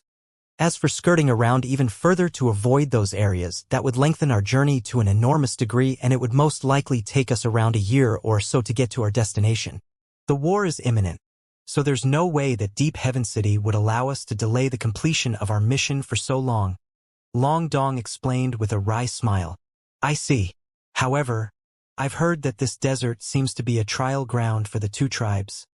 Ying suddenly interjected. My seniors also cautioned me about this before my departure. The white-browed young man had also adopted a rather cautious stance. In that case, I don't think we should continue traveling on this flying carriage. We'd stick out like a sore thumb. Let's all conceal ourselves before continuing onward. Even if everything goes as smoothly as possible, it'd still take us around a month to pass through this desert, Long Dong suggested after a brief period of contemplation. Xiaohong contemplated the notion before exchanging a glance with the white-browed young man, following which she nodded and agreed, We'll do as you say. I have no objections. Either. Traveling on the flying carriage really will make us stand out far too much for comfort, Han Li said with a smile. Yi Ying was the only one who expressed a neutral stance, willing to comply with the most popular course of action. Thus, after a brief discussion, everyone emerged from the flying carriage before unleashing concealment techniques to obscure themselves. Long Dong stowed the flying carriage away, and everyone ventured carefully into the desert. Not long after entering the desert, Han Li immediately sensed that this desert was unlikely any that he'd ever seen, in that the temperatures here were simply far too high. Even while flying at low altitudes in the air, he could still feel the bursts of scorching heat emanating from the ground. He felt as if he were flying over a massive volcanic crater rather than a desert. Han Li looked up at the 7 scintillating suns in the sky above, then down at the ground below. He swiped a hand through the air, sending an ice spike hurtling downward. Prior to even making contact with the ground, the ice spike had already completely melted and evaporated into nothingness. Han Li heaved a faint sigh upon seeing this. All of a sudden, white light flashed beside him, and Yi Ying appeared with a dainty smile on her face. Fellow Taoist Han, I'm not sure if you're aware of this, but the Great Southern Desert once consisted of a vast expanse of volcanic craters. Is that so? I didn't know that, Han Li replied in an indifferent voice. It was said that a heavenly phoenix, which possessed dual wind and earth attribute powers, once battled a true spirit-level fire crocodile that inhabited the volcanoes down below. Their battle raged for over a month, and during that process, the Phoenix used its abilities to conjure up countless sandstorms, burying all of the volcanoes down below and forming this desert. Ying continued. I see. No wonder this desert is so peculiar. True spirit-level beings really are capable of unfathomable feats, Han Li murmured, seemingly in response to Ying, but also seemingly to himself. Indeed. Human cultivators like us may be able to combat some of these true spirit-level beings once we reach the Grand Ascension stage, but we're still no match for the truly powerful beings at the true spirit level, such as true dragons and heavenly phoenixes. I wonder what it would be like for a human to attain true spirit-level power, Ying chuckled before flying onward, leaving Han Li behind. A hint of surprise appeared on Han Li's face as he looked on at her departing figure. But he quickly recomposed himself and focused on forging ahead in his journey. Over 10 days later, Han Li and the others were still flying along at low altitudes. Even though they were all deity transformation cultivators, flying for so long under such scorching heat was making them rather exhausted. Let's find a place to rest after a further half a day of travel, Long Dong suddenly proposed. We do indeed need to find a place to rest and recover our magic power, Xiao Hong replied with a nod, and the weariness in her voice was quite apparent. Huh? What's that? A low cry of surprise suddenly sounded. The one who had spoken was none other than the white-browed young man. Han Li reflexively cast his gaze toward the direction that the young man's attention was focused. However, he discovered that there was nothing there. Han Li raised his eyebrows as he swept his immense spiritual sense toward that area, upon which a peculiar look appeared on his face. At this point, everyone else had also scanned through the area with their spiritual sense, and all of them also adopted peculiar expressions. Looks like there's a small town there which is inhabited by humans. I'm not seeing things, am I? Han Li mused in a skeptical manner. After releasing their spiritual sense, everyone discovered that there was a relatively large oasis situated up ahead several tens of kilometers away. Within that oasis was a small town, and it appeared that there were many humans and cultivators living there. This place is so secluded and it's so close to foreign races. How could there truly be humans living here? Something seems a little fishy here, Xiao Hong mused. An indecisive look appeared on Long Dong's face, and he raised his eyebrows, but refrained from immediately offering a response. Let me send over an avatar to investigate, the white-browed young man offered. He then laid a hand on the back of his head, and a silhouette flashed as a small falcon that was around a foot in size emerged. The falcon was entirely black in color, and it circled through the air before flying toward the small town in the distance. The white-browed young man then closed his eyes to forge a connection with the small falcon with his spiritual sense in case any mishaps arose. Xiao Hong and Long Dong exchanged a glance with one another, but they seemed to also be of the opinion that this was the best course of action, as evidenced by the fact that both of them refrained from stopping the white-browed young man in what he was doing. Han Li continued to appraise the small town in the distance with befuddlement in his heart. Ying was also doing the same with an intrigued look on her face. The small falcon flew extremely quickly, and it was back within 5 minutes. When the falcon disappeared into the back of the white-browed young man's head again, the latter opened his eyes. There's no mistaking it. There really are humans inhabiting that small town, and there are many high-grade cultivators among them. There are 7 or 8 deity transformation cultivators, but I didn't see any spatial tempering cultivators. Everyone was even more perplexed upon hearing this. In any case, it would be best to continue in our journey and avoid any unnecessary trouble, Han Li said in an indifferent voice. I don't think that's a good idea. The existence of this small town is really peculiar. Perhaps something happened recently in the desert. I think it would be best for us to inquire about the situation before continuing onward in case we inadvertently plunge headfirst into peril, Long Dong said with a shake of his head. Han Li's eyes flashed upon hearing Long Dong's words, but he didn't say anything. Xiao Hong and the white-browed young man exchanged a glance with one another, and they also offered no objections, seemingly of the opinion that Long Dong's suggestion was more reasonable. In contrast, Ying sided with Han Li and said, It really is quite strange that other cultivators would appear in this place. I think it would be best to continue ahead and spare ourselves from any potential trouble. Long Dong contemplated Yi Ying's words for a short while, but still shook his head in the end. It's exactly due to the abnormality of the situation that we should ascertain why these people have appeared here. As a safety precaution, we can ask the people outside of the city rather than entering the city. Brother Li just said that there are no spatial tempering cultivators in the small town, so we have nothing to fear anyway. We'll reach the skyline in a few more days, and the environment there is extremely perilous. If we go in without gathering all of the information we can, we could quite possibly all die in there. I still think we should proceed with as much caution as possible. It really does sound like we should try and gather some information. How about this? We'll survey the town from afar without alerting the cultivators there to our presence for now. If there really is an issue that requires further inquiry, we can just show ourselves then.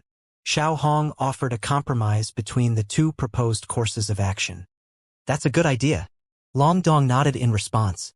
Han Li stroked his chin while Yi Ying offered a dainty smile, and neither of them said anything else. Thus, everyone concealed themselves once again before flying soundlessly toward the small town. Even though they had decelerated quite significantly in order to prioritize stealth above speed, with their cultivation bases, it still didn't take them long to cover the distance of several hundred kilometers to the small town. At first, the oasis was only a smudge of green in the distance. After drawing closer, they discovered that it was indeed a relatively large area. Not only were there shrubs of different heights in the surrounding area, there was even a lake with a radius of several kilometers situated at the center of the oasis. Beside this lake was a small town that was surrounded by white stone walls that were several tens of feet tall. Directly up ahead was a massive city gate that was over 100 feet wide, and there were a dozen or so yellow-robed cultivators standing guard there, all of whom were at around the foundation establishment stage. Outside the small town, near the lake, there were mortals who didn't possess any magic power milling around in a bent-over manner, seemingly planting something. Han Li paused in midair before sweeping his spiritual sense toward the small town in a stealthy manner. Long Dong and the others also stopped as they unleashed detection secret techniques of their own. The inhabitants of this town are indeed all humans, and the mortals, as well as the cultivators, all seem to be normal as well. There are quite a few cultivators in the town, with about 7 or 8 of them at the deity transformation stage. There are either no spatial tempering cultivators in there or they've concealed their auras in order to not be discovered, Xiao Hong concluded after a short while. It really does look like everything is normal. Has anyone else discovered anything amiss? Long Dong asked following a prolonged silence. There doesn't seem to be any restrictions or formations set up around the town, and the only noteworthy feature about the place is that the temperatures there seem to be a lot cooler than it is everywhere else, the white-browed young man said. That is indeed rather abnormal, but the fact that an oasis exists here is already quite incredible in itself, so that doesn't really tell us anything, Xiao Hong mused. All of a sudden, an unfamiliar voice sounded in the air above. There's no need for so much speculation. Why don't you all come to visit our town and find out everything for yourselves? Everyone's hearts jolted with shock upon hearing this, and they instantly dispersed without any hesitation. All of them fled to several hundred feet away before carefully looking up into the air above. It turned out that all of them had failed to notice an elderly purple-robed Taoist priest who had appeared overhead. At this moment, he was looking down at everyone with a benevolent expression on his face. What was most shocking to everyone was that this Taoist priest was a mid-spatial tempering cultivator. If it weren't for the fact that he was a human cultivator, all of them would have immediately fled the scene. Long Dong cast his gaze toward the Taoist priest, and there was a hint of disappointment intermingled with the surprise in his eyes. We pay our respects to this esteemed senior. Senior, who are you and why have you come to this place? Xiao Hong asked in a wary and respectful voice. Ah, so you're a fellow Taoist from the Black Phoenix race. I am Master Purple Cloud, and I was the one who built this town. I can see that all of you are quite confused, but this is not the place to talk. How about all of you pay my city a visit and we can have a chat there? The elderly Taoist priest smiled before extending a gesture of invitation. Master Purple Cloud? Xiao Hong was quite alarmed by the fact that this elderly Taoist priest had managed to identify her origins right away, and she immediately exchanged a cautious glance with Long Dong. Neither of them had ever heard of a Master Purple Cloud, so they were naturally rather hesitant to accept his invitation. The elderly Taoist priest could see the caution in everyone's eyes, and he adopted a benevolent smile as he said, There's no need to be overly cautious, fellow Taoists. I've always been living in seclusion and very rarely come into contact with anyone, so barely anyone has heard of me. I presume that all of you are trying to get to the skyline, right? If that's the case, then it would be very much to your benefit to take some advice from me. Some changes have recently taken place at the skyline, and it would be quite dangerous if you were to rush ahead without learning about what's happened first. Master Purple Cloud's words naturally couldn't completely erase everyone's wariness, but their caution was slightly alleviated. Upon hearing that something had indeed taken place on the skyline, everyone's expressions changed minutely. Seeing as you've extended such a warm invitation, it would be rude of juniors like us to refuse.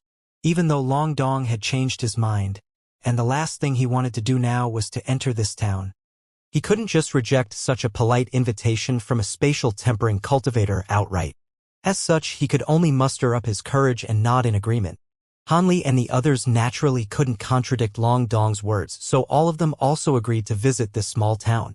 Master Purple Cloud's smile became even warmer and more benevolent as he guided everyone toward the city gates. Everyone could only follow along behind the elderly Taoist priest upon seeing this. There seemed to be a vast distance between themselves and the city gate, yet it didn't take them long to approach their destination. After a short while, they had already reached the oasis, and they could even clearly see the children playing happily beside the lake. I only moved to this place recently with my clan, and I had to bring the mortals within my clan to this place as well. There isn't a whole lot here, but we do produce some spirit fruits that are quite rare in the outside world, and you must taste them before you leave, the elderly Taoist priest explained with a smile. Everyone was enlightened by this explanation. A short while later, everyone had reached the city gates. The Foundation establishment cultivators atop the city walls extended respectful bows toward their group before stepping off to the side to allow everyone passage. The elderly Taoist priest led the way into the town. Long Dong and the others glanced at the cultivators guarding the city gates to find that all of them wore respectful expressions. Nothing seemed to be amiss, so he also entered and followed along behind Master Purple Cloud after a brief hesitation. Hanli passed by a couple of Foundation establishment cultivators and everything seemed to be completely normal. However, right at this moment, a crisp cry suddenly erupted in the air above. A ball of silver flames suddenly shot forth, striking one of the nearby cultivators. Silver flames immediately completely engulfed that cultivator. Long Dong and the others were all flabbergasted to see this. What do you think you're doing? I've extended a kind invitation to all of you, yet you're attacking one of my juniors. Master Purple Cloud's expression abruptly darkened as he rushed toward Hanli. He raised a hand, conjuring up a massive hand constructed from red light, which came crashing down toward Hanli. Hanli initially wore a rather perplexed look on his face, but he instantly understood everything as soon as the silver flames enveloped that Foundation establishment cultivator. However, this wasn't the right time to be mulling over his discovery. The massive red hand was crashing down toward him, and a vast invisible force was squeezing his body at the same time, making him feel as if a mountain were weighing down upon him. If a normal cultivator were in his shoes, they wouldn't even be able to utter a single sound. However, Hanli was walking the path of simultaneous cultivation and following the enhancement effects from the dragon scale fruits, heavenly corpse bead, and bone tempering arts. His body was significantly more powerful than even the likes of Xiaohong and the white-browed young man, even without using the Provenance True Devil arts. As such, the immense force that was clearly supposed to completely immobilize him was shrugged off with ease, and he abruptly disappeared on the spot. In the next instant, he appeared over 200 feet away. He had unleashed his 9 Gale transformations. With the state of his current body and his cultivation base, he could easily unleash the 9 Gale transformations even without using his thunderstorm wings. Get away from here. They're all puppets who have been possessed by Shadow Tribe beings. Hanli roared as he hurtled through the air as a streak of azure light. At the same time, the cultivator who had been engulfed by silver flames let loose a blood-curdling howl as a gray shadow suddenly shot forth from his body. However, as soon as the shadow came into contact with the silver flames, it was devoured into nothingness. Only a split second had passed from the moment that the silver flames had erupted from Han Li's body to the instant that Han Li had escaped from the elderly Taoist priest's sudden retaliation. Everyone was initially completely puzzled and didn't know what was happening, but after hearing Han Li's cautionary words and witnessing the puppet within the silver flames, they immediately understood what was happening and their faces turned deathly pale. Run! Spiritual light immediately erupted from their bodies as they fled into the distance. The elderly Taoist priest was quite surprised that Han Li was able to escape from his attack, but he recovered from his brief stunned stupor. He immediately let loose a cold harumph as he swept a sleeve toward one of the fleeing cultivators. Countless red threads abruptly shot forth from within his sleeve, binding themselves tightly around that streak of light and forcing it to descend from the sky above. The light receded to reveal a cultivator with an expression of shock and rage on his face, having already been completely bound by the countless red threads. The one who had been captured was the white-browed young man. Black light was flashing around his body as he desperately tried to keep the red threads at bay, but his efforts proved to be futile. A sinister look appeared on the elderly Taoist priest's face as he slowly made his way toward the young man. At this moment, a few sharp cries erupted from within the city as several streaks of light of different colors hurtled toward this location. The white-browed young man was naturally aware that more Shadow Tribe beings were converging toward the scene. Upon arriving at this realization, an expression of horror appeared on his face as he let loose a thunderous roar. The black light around his body began to circulate rapidly as his body swelled drastically in size. At the same time, a pair of inky black wings appeared on his back, and his hands transformed into a pair of black metal talons. In this dire situation, he had transformed into his half-demon state and was preparing to fight for his life. For demonic cultivators like them, their best weapons were naturally their powerful bodies. Furthermore, the Dark Falcons were one of the 7 major demon subspecies, so they were certainly no slouches. He swiped his sharp talons through the air around him, and streaks of black light erupted forth, tearing through the red threads around him. The white-browed young man was naturally ecstatic to see his talons proving to be so effective. He was confident that as long as he could sever all of these red threads, he'd be able to escape using the movement techniques that were unique to his Dark Falcon race. However, before he had a chance to continue swiping his talons through the air, his expression changed drastically and his face was drained of all color. All of those severed red threads joined together again in a flash, and it was as if nothing had been done to them in the first place. A deriding sneer appeared on the elderly Taoist priest's face, and his body blurred before he appeared in front of the white-robed young man, seemingly out of thin air. He then laid a hand on the back of his own head, and a vibrant red shadow slowly emerged. A crimson shadow. You really are from the Shadow Tribe. The white-robed young man was plunged into complete despair at the sight of the crimson shadow.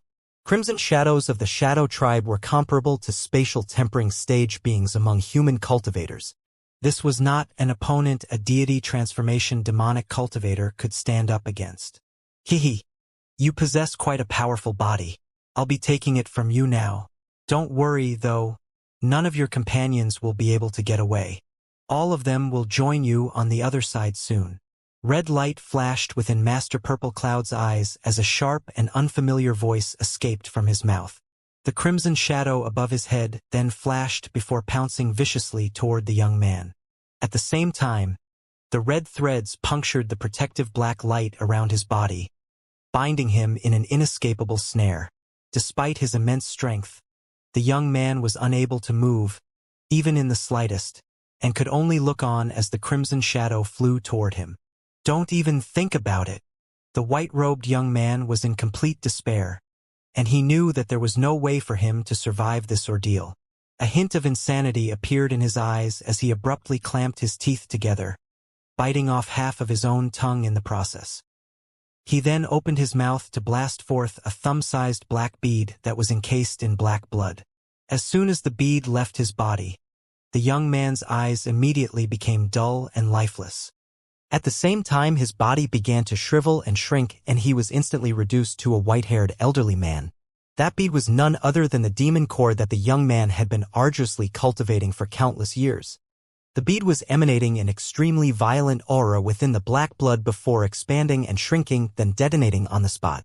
An expression of shock appeared on the elderly Taoist priest's face, and not only did the crimson shadow above his head hurtle back in retreat, his body also rushed back along with it. An earth-shattering boom erupted as a fist-sized ball of black light appeared. The ball of light flashed once before expanding to over 100 feet in size, and it was still swelling with all its might, sweeping up gale-force winds that whipped up the desert sand into the sky to create several yellow wind dragons. The elderly Taoist priest's body swayed before stopping over 100 feet away, and his eyes narrowed with a cold expression on his face. The black light immediately came surging toward him. The elderly Taoist priest's expression darkened as he suddenly let loose an unintelligible cry. A massive red shadow appeared out of thin air without any premonition amid a resounding boom. The shadow then plunged into the black light before shrinking like lightning. A peculiar turn of events unfolded immediately thereafter. The yellow wind dragons were instantly vanquished, and the black light disappeared without a trace along with the white-browed young man. It was as if they had never even appeared here. Only then did the elderly Taoist priest heave a sigh of relief, but a frustrated look immediately appeared on his face. He didn't anticipate that the white-browed young man would still have the ability to self-detonate his demon core even after being captured by his restriction. Right at this moment, a few streaks of light appeared nearby before receding to reveal 8 cultivators. There was a minor mishap and they didn't fall for the trap, so it's going to be a little troublesome. However, I released the shadow incense earlier, and all of them have been affected by it to a light degree, so the effects should persist for around 2 hours. I'll be taking the Shin Beast with me to chase down that accursed brat who foiled our plans. I'll leave the other 3 to all of you, the elderly Taoist priest instructed in a sinister manner. Yes, my lord. The 8 cultivators bowed in response before splitting up into 3 groups, flying off in pursuit of Long Dong, Xiaohong, and Yiying. In contrast, the elderly Taoist priest wasn't in a hurry to set off. Instead, he let loose a relentless ghastly roar that could be heard even in the heavens above and made the surrounding air vibrate audibly. He then swept a hand toward the city gate, following a dozen or so gray shadows emerged from the bodies of the Foundation establishment cultivators there, all of which disappeared into his body in a flash. Those cultivators slumped to the ground as soon as the gray shadows left their bodies. Immediately thereafter, an incredible scene ensued. All of the mortals and children beside the lake vanished like illusions amid his thunderous roar. The entire small town also began to shimmer like a mirage as countless streaks of black chi rose into the air from countless different locations. Soon, the ground and all of the city walls had been obscured under the black chi, and a piercing cry erupted from within. The elderly Taoist priest's roar drew to a halt as he swept a sleeve expressionlessly toward the black chi, blowing it away in the blink of an eye by sweeping up gusts of violent winds. A 2-headed monster that was over 100 feet in length then appeared before him. It had 2 golden and silver snake heads and the green body of a frog. Its 4 crimson eyes were extremely unsettling, and the mere sight of them was enough to send chills running down the beholder's spine.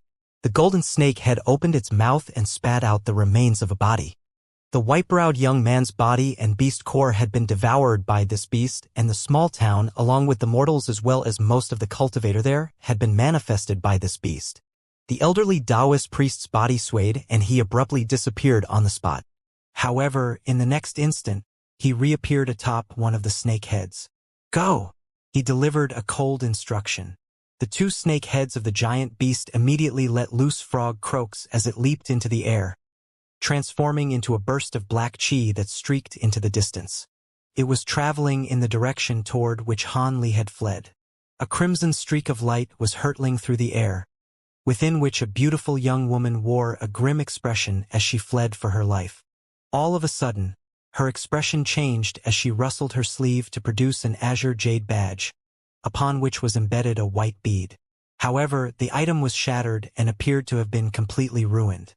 The young woman took a deep breath before flicking a slim finger toward the bead, upon which the bead exploded into a white powder before disappearing.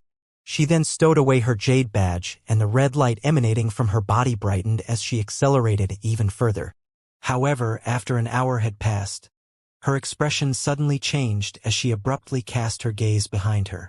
There, In the extremely far distance, two streaks of spiritual light were flashing rapidly toward her. The two then combined as one, and they were clearly traveling at a far faster speed than she was. An indecisive look appeared on her face, but as the streak of light drew closer and closer, a cold light flashed through her eyes as she abruptly stopped cold in her tracks. As such, it didn't take her pursuers long to appear just several hundred feet away from her. The spiritual light then receded to reveal a man and a woman.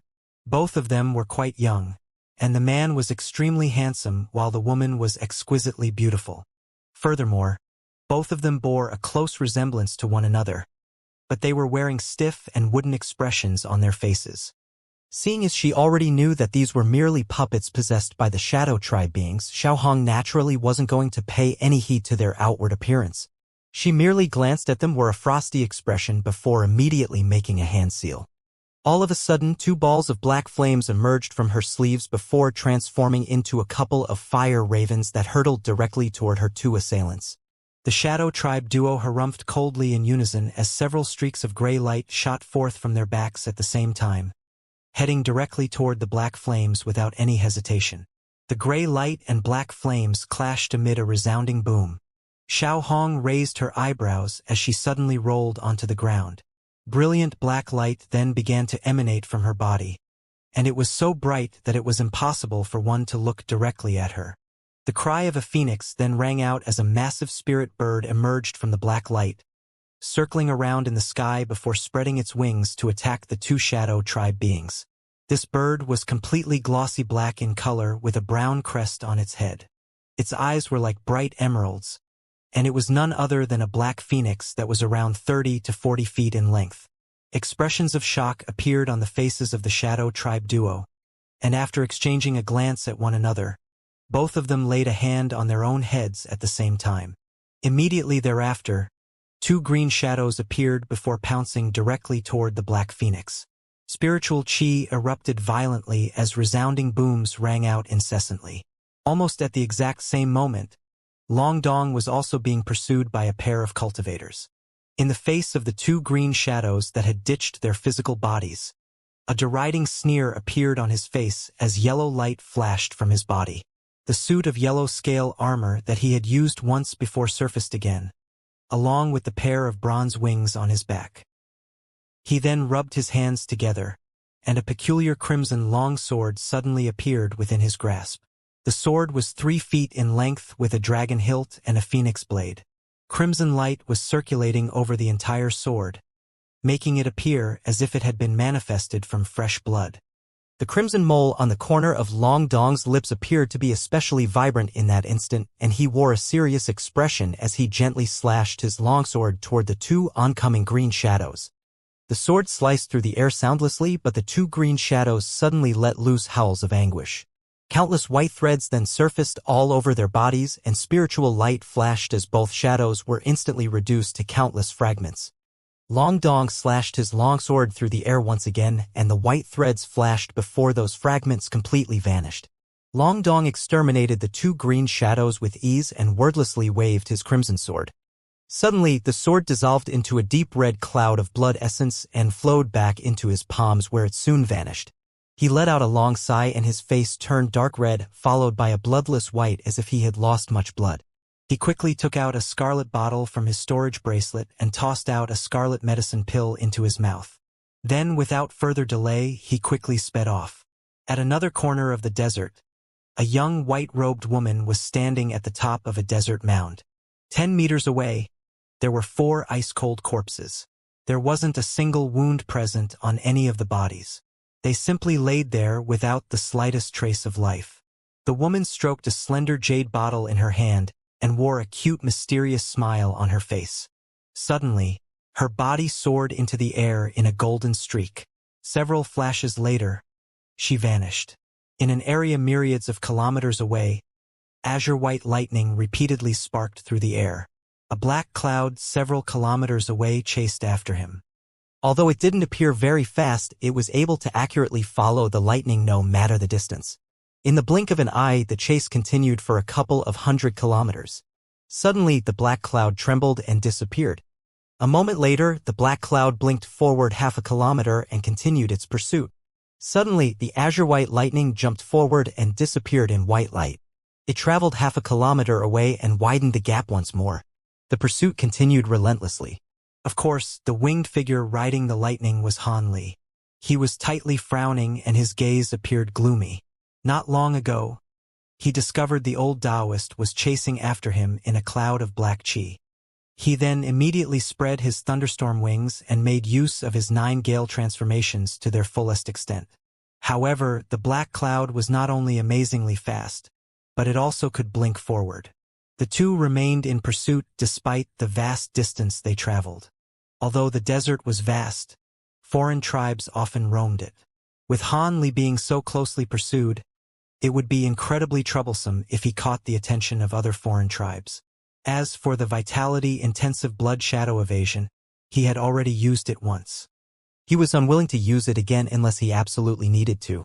After all, the desert is filled with dangers.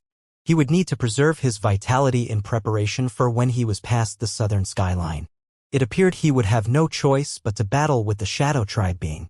The Shadow being had possessed the body of a mid-stage spatial tempering cultivator, clearly illustrating his high position in the Shadow Tribe. He was most likely a Crimson Shadow, a being equivalent to a spatial tempering cultivator. If it were the high-grade being from another tribe, he might feel some fear, but he had many abilities that were effective against them. He had some confidence in fighting them. Furthermore, after he entered Deep Heaven City, he cultivated and refined several techniques and treasures. He had yet to test their might. He figured he would test their effectiveness on this Crimson Shadow. With that thought quickly appearing in his mind, he blinked again and his wings trembled. He suddenly came to a stop. As a result, the black cloud quickly arrived 300 meters behind Han Li. It appeared that the cloud planned on directly pouncing at him. This came as no surprise. The Shadow Tribe's most powerful techniques were consuming the primal souls of other tribes and directly controlling their bodies. They would also be able to use a majority of the body's techniques. Of course, Han Li wasn't about to allow the shadow to arrive near him. Without a word, he slapped his hands together and opened them. A heaven-shaking thunder roared. A bowl-sized bolt of lightning ruptured from his hands, directly targeting the oncoming black cloud. A yelp sounded and the black chi suddenly blinked, disappearing into a nearby spatial void. Han Li coldly snorted and suddenly split open a crimson slit from his forehead. His law destruction eye opened and released a black light that vanished in a flash. A deafening rupture sounded, violently shaking a space 100 meters away. Wrapped in the black chi, the old Taoist blurred and reappeared. He shouted in surprise, "The law destruction eye? You actually cultivate that ability?" Han Li's lip twitched and he remained silent. Suddenly, he cast a spell seal and the dense bolt of lightning curved, fiercely striking at the old Taoist when he least expected it. The old Taoist cursed and thought to dodge when Han Li's eyes brightly flashed blue. He could only let out a sharp breath in response. The sound wasn't loud, but he felt as if the ringing of a huge bell was echoing through his eyes. He felt tearing pain through his mind and his body slowed. Thunder clapped. Golden lightning struck the black chi, spreading thousands of thin arcs through it. In an instant, the black chi grew violently unstable. At that same moment, a huge frog's croak sounded from the black chi. The black chi roiled and condensed underneath the old Taoist, turning into a strange two-headed beast with snake heads and a frog's body. Its 4 crimson eyes glared at Han Li with rage. Han Li couldn't help but pause upon seeing this. The black chi protecting the old Taoist was actually a transformed beast. After receiving the lightning strike, the old Taoist's body recovered and he eerily glared at Han Li. Good, very good. A trifling deity transformation cultivator was able to shock my mind. That ability was quite surprising. You may as well try to use it again. Han Li frowned. His full-powered lightning bolt was received by the strange beast, not the Shadow Tribe being. If the strike hit the Shadow being, he definitely would have been harmed. As for the Soul Fright Thorn, he wasn't foolish enough to use it again. It was only effective in a surprise attack. As the Shadow Being's soul was stronger than his, it wouldn't have any effect. Han Li didn't say anything further. He raised his hand and revealed a pitch-black palm. He pointed it in the old Taoist's direction. Suddenly, the space above the old Taoist began to warp and a small black mountain appeared. The mountain twirled in the air, abruptly turning 300 meters tall. It brightly shined gray and released rings gray light downward. A harsh expression appeared on the old Taoist's face and he waved his sleeve. A transparent crystalline half-foot-long blade appeared. The blade sliced at the air, releasing a dazzling streak. Zap! The blade streak fiercely cut through the gray rings and struck at the base of the huge mountain. A loud drone sounded like a gong being struck. The mountain didn't move and the blade streak vanished. The old Taoist's face stirred. Before he could do anything else, Han Li stretched out his other hand, revealing a pure white palm. He stretched his fingers, releasing 5 bone skull rings. 5 huge skulls appeared around the old Taoist. They simultaneously opened their mouths and spat out an icy flame. They merged into 5-colored light and instantly submerged the old Taoist's body. The old Taoist wore a smirk, but after the flames drew close his body, his face vastly changed. Myriads of red streaks burst out from his body, wildly chopping at his surroundings in form of a red lotus. As the lotus stirred, the rainbow flames were split apart, unable to approach the old man in the slightest. Han Li's expression sank and he formed his hands together. He harshly roared and suddenly, his body wildly grew several times in size and pounced at the red lotus. Several harsh streaks sounded. As the 5 skulls charged to the edge of the red lotus, 5 dazzling blade streaks chopped at the skulls, splitting them into 2 like bolts of lightning. Soon after, the crimson lotus was thoroughly opened. The rainbow flames were thoroughly extinguished by the red light and the old Taoist reappeared with a calm face. With a loud ghostly wail, the 5 cleaved skulls became whole once more. But they continued to wail as if they held the old Taoist in great fear. Han Li took a shallow breath and gravely pointed at his pitch-black mountain a distance away. The huge mountain rumbled and fell straight down. As the huge mountain pressed downward, the old Taoist appeared unfazed. He simply tapped his foot on the huge beast below him. The 2 serpent heads widely opened their mouths and apped out a dense red blur at the huge mountain falling above them. With a violent crack, the huge mountain swayed and began to fall to the side. Han Li narrowed his eyes at the sight of this and his face grew unsightly. The 2 serpent heads were able to spit out their tongues at such a great force. They were able to knock away his essence-fused mountain. Han Li gloomily reached out for the black mountain and 5 skulls, causing them to vanish. Black and white light lit up from his palms, returning the color of their skin to normal. Hee, brat, you have many treasures, but you are delusional to face me with your meager magic power. It appears you have no other methods. Hand over your body to me. The old Taoist seemed to be impatient, but he took no further action. Instead, the serpent heads of the beast let out a sharp shriek. Invisible waves scattered around them, spreading several kilometers away. Rainbow light continued to flash nearby and soon, countless rare beast images began to take form. A few as large as a hill with some only 10 meters long. Each of them looked ferocious and smelled strong. They all surrounded Han Li and stared at him with evil eyes. An illusion technique? When Han Li saw this, he was startled, but he waved his sleeves nonetheless. Tens of small golden swords swam around him like fish, each turning a foot long in a blur. He commanded them in his mind, and they each created several copies of themselves, adding more to the swarm. Golden light filled the air. The sword streaks weaved around, slicing apart the beasts in a 100-meter radius. Beast blood, howls, and corpses filled Han Li's surroundings. He tightly frowned. Be it the feedback from the swords or what he saw with his eyes, he sensed it all to be real. He couldn't distinguish these illusions from reality. Despite his bewilderment, none of it showed on his face, and his swords continued their rampage and kept him safe. Standing on top of the Shin beast, the old Taoist wore an odd smile. There were seemingly countless beasts surrounding Han Li. With the sharpness of Han Li's swordlight, they cut down several hundred beasts in the blink of an eye. However, the strange beast corpses seemed to float in the air rather than falling to the ground. It caused the bloody scent to grow increasingly dense and pungent. Soon, just as Han Li felt something was amiss, the Shin beast let out a cry. The chopped corpses turned into pitch-black fog and roiled underneath Han Li. The several hundred swordlights continued to flutter around Han Li, occasionally chopping away at the black fog, but as more of the black fog tangled with the flying swords, they became sluggish. Meanwhile, the Shin Beast's giant body blurred and silently shot forward in a streak of black chi, vanishing into the black fog. A moment later, two long red shadows shot out from the black fog. In a blur, they strangely arrived in front of Han Li. One of them aimed for Han Li's head while the other went for his chest, both striking at lightning speed. Were it not for Han Li employing his full techniques to protect himself, including his bright sight spirit eyes, he wouldn't have reacted fast enough to block the attacks if he relying on his spiritual sense alone. His face sunk.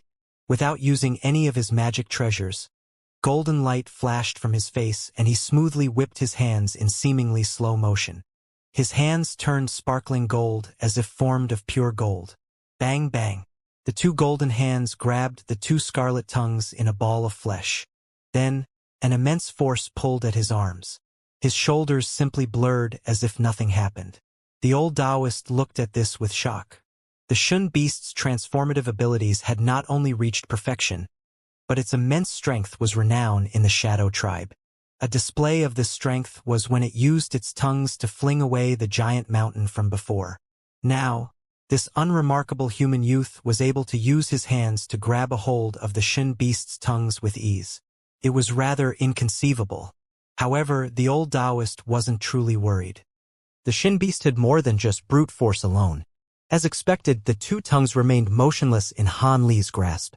Suddenly, white light glowed from them and the two tongues turned into huge scarlet pythons. They fiercely opened their mouths and they both aimed for Han Li's head. Han Li simply felt a huge tremble through his fingers as if the tongues became cold and slick, and they both attempted to go for Han Li's head. Blue light brightly flashed from his eyes and his golden hands blurred, each of them separately turning black and white. His black hand had a silver mountain image on its back and his fingers grew several times thicker. Pop scarlet blood scattered. The hand squeezed down on one of the pythons, splitting it into two. The large white hand had a white skull appear from each of its fingers. With a flick, all of the skulls bit 7 inches deep. The skulls began to wildly inhale, soon turning the serpent's body into a husk drained of blood essence. These were the results of the divine essence-fused mountain and the unbreakable sink devils being condensed into his two hands. This method was only one cultivation technique that was mentioned in the 100 Meridians treasure refinement mantra. The process of cultivating his body into treasures was an incredibly long process, but it allowed him to make use of his treasures ingeniously and several times quicker as well. The cultivation of this not only condensed the power of the two treasures into his hands, but it fused the power of the treasures into one. It was incredibly flexible and their combined power would grant him greater odds of victory. This surprise attack resulted in the Shin Beast's tongues being eliminated. The old Taoist clearly hadn't expected this to happen. Before he could act from rage, two painful howls sounded from the black fog.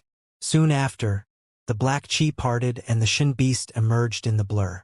Its body turned vague as it traveled through the air and it turned transparent. The beast also possessed invisibility. A short moment later, Han Li was able to hear the beast's howls from all around him, hiding its concrete position. Even with his bright sight spirit eyes working at full force, he wasn't able to see through it. Even so, Han Li smiled. He waved his sleeves around him, followed by buzzing. Countless golden specks rushed out from them. These golden specks flew out and immediately surged in size. They turned into half-foot-long beetles. They were the fully matured gold-devouring beetles that Han Li spent painstaking efforts to nurture. These beetles numbered over 1,000 and flew out nearby. In the blink of an eye, the beetles spread through the sky and several of them knocked against the Shin Beast, revealing it. Without needing Han Li's command, the gold-devouring beetles buzzed and pounced at it. A cloud of beetles instantly drowned it. The Shin Beast let out screams of pain, but with a pop, the beast's body flew out in a black mist. Normally, insects wouldn't be able to do anything against an intangible body, but something extraordinary occurred. Just as the black mist flew out from gaps of the gold-devouring beetles, the fearsome beetle's claws flashed with golden light and firmly stuck onto the black mist, violently gnawing on it without any hesitation. With over 1,000 beetles, the huge black mist was reduced by 1/10 in the blink of an eye. Screams of pain continue to sound from the mist as the mist continues to roil. Then, 10 slender silver serpents shot out from the mist, each of them 3 meters wide. They all swallowed 10 of the beetles at lightning speed. As the serpents blurred, another 10 beetles disappeared into the serpent's mouth. But immediately after, the silver serpents hissed and they fell, turning back into clouds of black mist. All the beetles flew out from the mist without the slightest damage and they circled around the mist to consume it. Soon after, the black mist quickly turned into several beasts specialized in dealing with insects, but none of them were able to wound the beetles in the slightest. In a short moment, the black mist was torn away, quickly slowing down the speed at which these strange creatures appeared. The beetle swarm had the black mist at its mercy in only the span of a few breaths. As the old Taoist watched from a distance, he stared at the beetles with an odd expression on his face. Gold-devouring beetles. Fully matured gold-devouring beetles, the old Taoist muttered. He slapped his head without the slightest hesitation. Red light flashed and a crimson shadow emerged from the crown of the body's head. It flew in a circle and suddenly turned into a fierce streak, blurring several times as it disappeared off the horizon. The old Taoist's body remained in place, now a shriveled corpse. With a gentle wind, the corpse scattered to ash. Han Li remained motionlessly in place and stared in the direction that the crimson shadow fled. His expression wavered. He actually abandoned his exotic beast. Could it be that gold-devouring beetles are that famous? With that said, Han Li turned his head and looked at the black cloud. The beetles had consumed the black cloud in near entirety. Han Li stroked his chin and waved his hand, recalling the beetles. They circled around him and turned back into small pellets before going back into his sleeves. With that done, Han Li wanted to fly over, but his complexion vastly changed and his body shook several times. He nearly plummeted from the air. How is this possible? My spiritual sense is so exhausted. I nearly injured my soul. Han Li quickly looked inside him and his face paled. He consumed nearly the entirety of his spatial tempering grade spiritual sense. In the battle, he didn't sense this in the slightest. Could it be? Han Li was reminded of his recent use of the gold-devouring beetles and his face grew unsightly. He suddenly waved his sleeve and summoned a single beetle. It fluttered its wings and flew around nearby. He immediately peered at his spiritual sense and soon, he stood still in shock. At the same moment he released the beetle, his spiritual sense was slowly consumed. Although it didn't appear harmful, it was only the result of a single gold-devouring beetles. If he were to command over 1,000 of them, they would cause a bigger drain. With his vast spiritual sense, he would hardly be able to sustain it for 5 minutes. What was even more frightening was that he wasn't even aware of this immense drain. Han Li felt gloomy. The original joy he felt from witnessing the gold-devouring beetle's strength was mostly gone. Although he had 8,000 fully matured gold-devouring beetles, if he released the lot of them, he feared his spiritual sense would run dry before his beetles confronted the enemy. Bafflingly enough, the beetles had no drain on his spiritual sense when they weren't fully matured. This left him perplexed. He couldn't ignore this sudden development. He would have to find what caused this at the very least. Otherwise, he wouldn't dare to use the beetles in battle. With that in mind, he waved at the beetle. The beetle circled in the air before landing on his palm. He released a thread of spiritual sense and wrapped it around the beetle. As a result, he found nothing out of the ordinary. He took a shallow breath and narrowed his eyes in thought. Suddenly, something came to mind and he waved his hand. The beetle flew back into the air and he wrapped his spiritual sense around it once more. A short moment later, his face vastly changed. The spiritual sense that coiled around the beetle's body became gradually weaker and continued to enter the huge beetle's body. Han Li now realized everything. The reason why his spiritual sense was decreasing was that the mature gold-devouring beetles were expelling it as they flew. It was no wonder why his spiritual sense was worn to such a degree without any knowledge. Know that he knew the problem, he frowned in thought for a long while and felt that he couldn't come up with a good answer. Although the exhaustion of his spiritual sense was only temporary, typically recoverable with a day's rest, it would be fatal if this occurred in battle. Regardless of the secret technique or magic treasure, They needed large quantities of spiritual sense to sustain them. Until he could figure out a method to resolve this, he would keep the beetles as a reserve measure. However, the sight of the beetles alone was enough to scare away the crimson shadow. Even in the spirit world, the gold-devouring beetles possessed a truly infamous reputation. The exotic insect ranking he acquired from the Devil Dao cultivator in the mortal world was no longer relevant in Han Li's eyes. Given the experiences of a low-grade cultivator, there were many mistakes to be had. The rankings were particularly useless in the spirit realm. The power of the fully mature gold-devouring beetles was far beyond Han Li's expectations. With that thought in mind, Han Li didn't dare to linger for much longer and promptly made certain of his bearings before flying off. If the others hadn't died, they would likely show up at the meeting point. Although the spiritual chi markers they placed on one another had disappeared, they had another method of contact.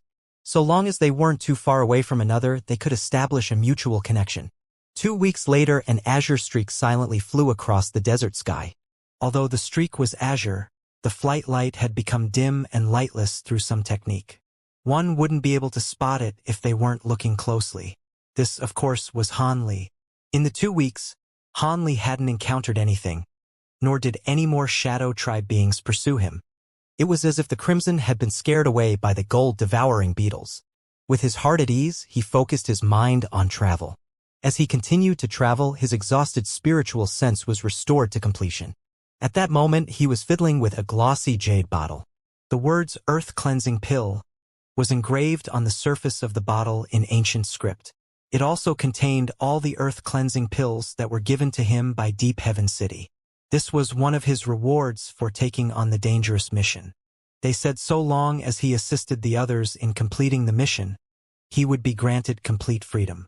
Not only him, but the other ascended cultivators that undertook dangerous missions were also given sufficient earth-cleansing pills.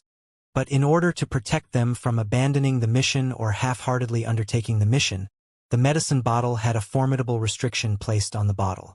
They attempted to break the restriction forcibly. The bottle would rupture and destroy the pills they contained.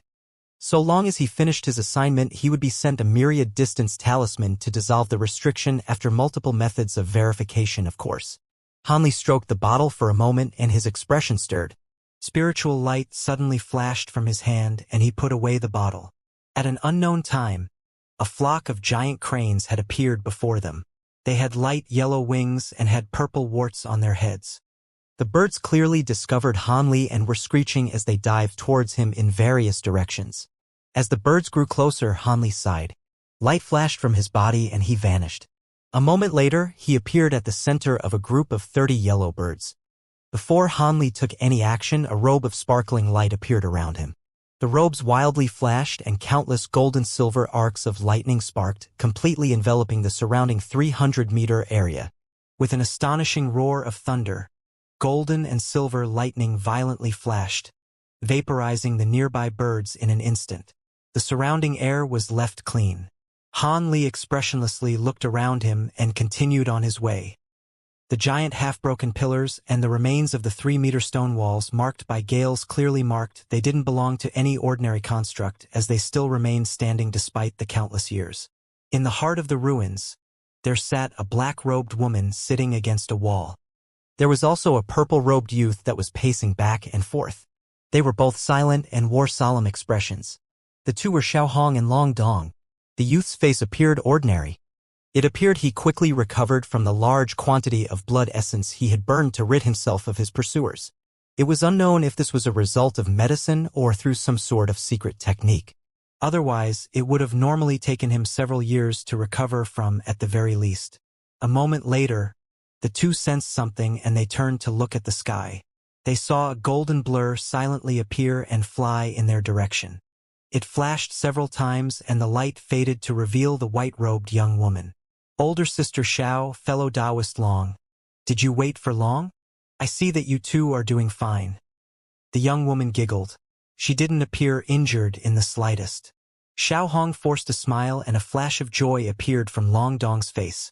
The youth sighed and said, I knew that Lady Xie is quite clever and that nothing would happen to her. There are still 2 others that have yet to appear. On that day, I fear that they had done more to Brother Li after he was captured. As for Brother Han, he had yet to contact us. I fear something has happened to him in the Shadow Clan's pursuit. The white-robed woman pursed her lips and her eyes flickered. Eventually, she decided to keep silent. The young woman slowly drifted down from the sky and stood before the two. She leisurely said, "Brother Li might have only been captured, but fellow Taoist Han isn't so simple. We may as well wait a few more days." Xiao Hong insipidly said, "Wait a few more days? This is the time of the year where the southern skyline sandstorm is at its weakest. If we miss it, we'll lose too much time. We can only wait 2 more days at most. 2 days should be enough." The white-robed woman said little more and readily agreed. Soon after, she sat at a clean corner and meditated. As half a day slowly passed, a buzz sounded from the sky and caught the 3 cultivators' attention. Their expression faintly changed and they glanced at one another. Long Dong said, "I'll activate the location plate. How fortunate. Nothing has happened to Brother Han." Soon after, the blood-marked youth shook his sleeve and the azure spell plate appeared in his hand. He struck it with a spell seal. It brightly lit up and the blood-marked youth closed his hands. The plate then disappeared. With that done, the youth stood up and held his hands behind his back. Several hours later, an azure streak silently appeared. It flashed several times and appeared before the 3 cultivators. It circled in the air and the light disappeared to reveal Han Li. Long Dong smiled. "Brother Han, it is good that you are well. It is good fortune that we all made it out of the Shadow Tribe's ambush. It is also fortunate that you are well." Han Li swept his gaze past them and smiled. Xiao Hong calmly proposed, "Since Brother Han has arrived, let's go. If we're slow, we'll be tangled with the Shadow Tribe." Long Dong shook her head. "Fairy Zhao's words are reasonable. This isn't a place we can stay for long." Han Li and the white-robed woman also raised no objections. Half a day later, the party flew off and traveled with diligent attention. This time, they flew for thousands of kilometers before slowly appearing before a storm. It was violently stirring. Not long after, the party flew into the sandstorm. They were surrounded by yellow debris and countless gales of sand brushed past them. Were it not for the protective light surrounding their body, he feared that the yellow winds would have forcefully landed them. After traveling straight forward for 1,000 kilometers, Long Dong, the one in the lead, came to a sudden stop. Soon after, the rest of the party heard a voice transmission from him. "We've arrived. We've arrived at the southern skyline. Hee, were it not for the 2 wind-steadying beads they've given us, I fear even spatial tempering cultivators wouldn't dare to rush here. With these beads, we can safely head in. However, everyone should be careful about the wind WRMs that live here.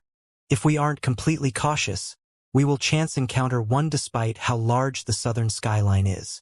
Xiao Hong added with a serious expression, "Fellow Taoists will also need to be careful of other dangers that exist. After all, the Shadow Tribe was already waiting for us outside. They could be inside as well. If we truly encounter something, you'll have to depend on yourselves for survival." Han Li didn't react to their words. His eyes simply glowed blue as his gaze penetrated the dense sandstorm. He was able to see into the far distance. 50 kilometers away, an inconceivable omen suddenly appeared. At the very edge of the vast horizon, he saw a black sky, yellow earth, and a white line right in between. The white line seemed to have no end and stretched out as far as the eye could see. But as it was too far away, the image was vague. Han Li raised his brow and the spirit light faded from his eyes. At that moment, the party resumed their flight and headed towards the omen-marked area. A short moment later, the party saw something strange. Originally, the black mist roiled in the sky and yellow winds stormed below it. A huge channel of white light appeared where they touched. Then, the black mist and the yellow winds parted to reveal a crack. No matter how much the black mist and yellow sands blew into the crack, it all vanished as if they entered an abyss. "That's the southern skyline? How interesting." The young white-robed woman smiled at the sight. Long Dong examined the scene for a moment and sullenly said, "Let's go. The sandstorm is at its weakest. If we wait a few more days, we'll have to spend great effort just to make it to the entrance." Soon after, He flipped his hand and a fist-sized azure bead appeared in his hand. He flicked his finger and the bead spun before shrinking several times. Long Dong then swallowed it. The others took out a similar bead and swallowed it in the same method. A layer of strange light surrounded their bodies and soon a whistling gale brushed past them. When they touched the lustrous light, the gales seemed to vanish. They were wind-steadying beads that the upper echelon of Deep Heaven City had specially prepared for them. Without any further consideration, the party already took off, arriving 3 kilometers away from the skyline. Without using any of their flight light, an invisible force suddenly appeared around them. Several streaks of light flashed as they were pulled into the crack. Once Han Li entered the crack, he felt the attractive force relax and felt that his freedom was restored. However, countless white wind blades then appeared and he heard sharp, icy screeches. Inside the crack, the huge winds were incredibly harsh. Were it not for the wind beads they consumed, they would immediately release their magic treasure to protect themselves. This would have consumed quite some magic power. Now, the wind blades disappeared upon contact with the lustrous light. Han Li swept his gaze around him and discovered that his spiritual sense wasn't able to leave his body. He could only use his bright sight spirit eyes to look 300 meters around him. As for the others, they had disappeared from his perimeter. He frowned. Without any hesitation, the light around him glowed brightly and he shot forward in an azure streak, disappearing into the storm. Several days later, the entrance to the skyline suddenly flashed with light and 2 streaks of light flew into it. The light faded away to reveal 2 embroidered-robed, middle-aged cultivators. They were dressed similarly and there was a purple band worn on their heads. A shining light radiated from their eyes. Upon closer inspection, the 2 had faces that somewhat resemble Long Dong. However, one of them was rather pale while the other had torn robes as if they had gone through a battle. The 2 carefully examined the huge crack and they spoke in voice transmission. They then entered the crack in each other's embrace. Not long after, a crimson shadow entered the sandstorm, but it stopped in front of the skyline. It resentfully let out howls of rage as it flew in circles before it returned. Soon, there was no one else that appeared apart from howling winds. Several months later, on the top of a small green mountain, Han Li stood alone on a huge stone. He was looking off to the distance. About 10 kilometers away from the small mountain, there was a giant endless forest. The forest was odd in truth. Regardless of the type of tree, their leaves would carry a few black designs. From a distance, it caused all the leaves to appear black and green. The location was Han Li's objective. It was the location of the Wood Tribe's farthest border, the Black Leaves Forest. After looking at it for a long while, Han Li withdrew his gaze and frowned in thought. His passage through the southern skyline had taken much time, but it went smoothly. He encountered no surprises. However, the other 3 had yet to arrive, leaving him somewhat worried. They were either lost or they encountered mishaps. He emerged from the skyline several days before and hadn't encountered anyone since. After cautious deliberation, he decided to no longer wait and bluntly tread forward. On the way, he did encounter a few small problems, even exterminating several waves of low-grade tree beings before arriving at the mountain.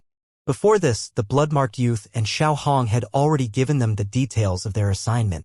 Han Li clearly understood what he had to do. According to what was said, the people that were dispatched to the Wood Tribe, Han Li included, were of high status. Their purpose was to conceal themselves deeply in the Black Leaves Forest and collect information as they remained hidden. Afterward, they would observe the movements of the Wood Tribe and see if there were any large movements. The mission sounded simple, but half of the danger was making it to the Wood Tribe territory through the wilderness. The other danger was to remain undetected in the Black Leaves Forest. Of the surrounding tribes, the Wood Tribe had the least contact with humans. They would only know what was happening with the Wood Tribe from what they gathered from Black Leaves Forest. The humans and demons needed information on them or they wouldn't dare to wage war on them.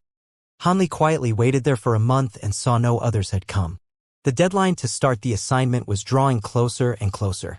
With the deadline running close and the possible encounter with trouble, he could no longer stay there. Han Li pondered for a long while before he raised his head to look at the distant sky. It was the 4 suns that have been shining for 3 months. Soon, the sky would become dark. According to his information, the Wood tribe beings innately lacked their five senses. When they came into contact with enemies, they relied on their spiritual awareness. As such, the high-grade cultivators that gave them this assignment gave them a suggestion. When they entered the Black Leaves Forest, it would be best to move during night and stay hidden by day. It was safer that way. Han Li took another look at the distant forest and eventually resolved himself. Regardless of whether the others would arrive, he was determined to unlock the bottle of earth-cleansing pills. He feared he would have to finish the mission alone. Having resolved himself, Han Li immediately sat down on the rock and closed his eyes. Several hours later, the sky turned dim. Han Li waited until the forest was dark and silent like a predator lying in wait. Han Li opened his eyes and suddenly shot forward in a burst of light. Then in a flash, the light became lightlessly dim. He formed an incantation gesture and his body turned into a blur as if he were only an illusion. In truth, Han Li already employed a concealment technique by the time he was in the air. Under the cover of night, he slowly made his way forward. Tens of kilometers away, Han Li flew as quietly as he could. An hour later, he appeared at the edge of the forest. With the forest's endless expanse, it was impossible for him to make his way past every location with Wood tribe beings. However, Han Li didn't dare to take the risk. Normally, it is said that inside the Wood tribe being's sphere of influence, there was always a dream-sifting spirit tree. This was the Wood tribe's sole protective tree. It had a range of control and commanded a number of other trees. It also possessed various other inconceivable abilities. Of course, each dream-sifting tree had a different sized area they could monitor and a different number of trees they could command. The dream-sifting trees in the Black Leaves Forest was already made certain by the scouts of Deep Heaven City. Because Black Leaves Forest was at the very border of the Wood tribe's lands, the dream-sifting trees were particularly alert and had wide monitoring areas, filling various places in the forest. But on the other hand, the dream-sifting trees didn't control a large number of trees. Also, they could only perceive existences at spatial tempering stage and above.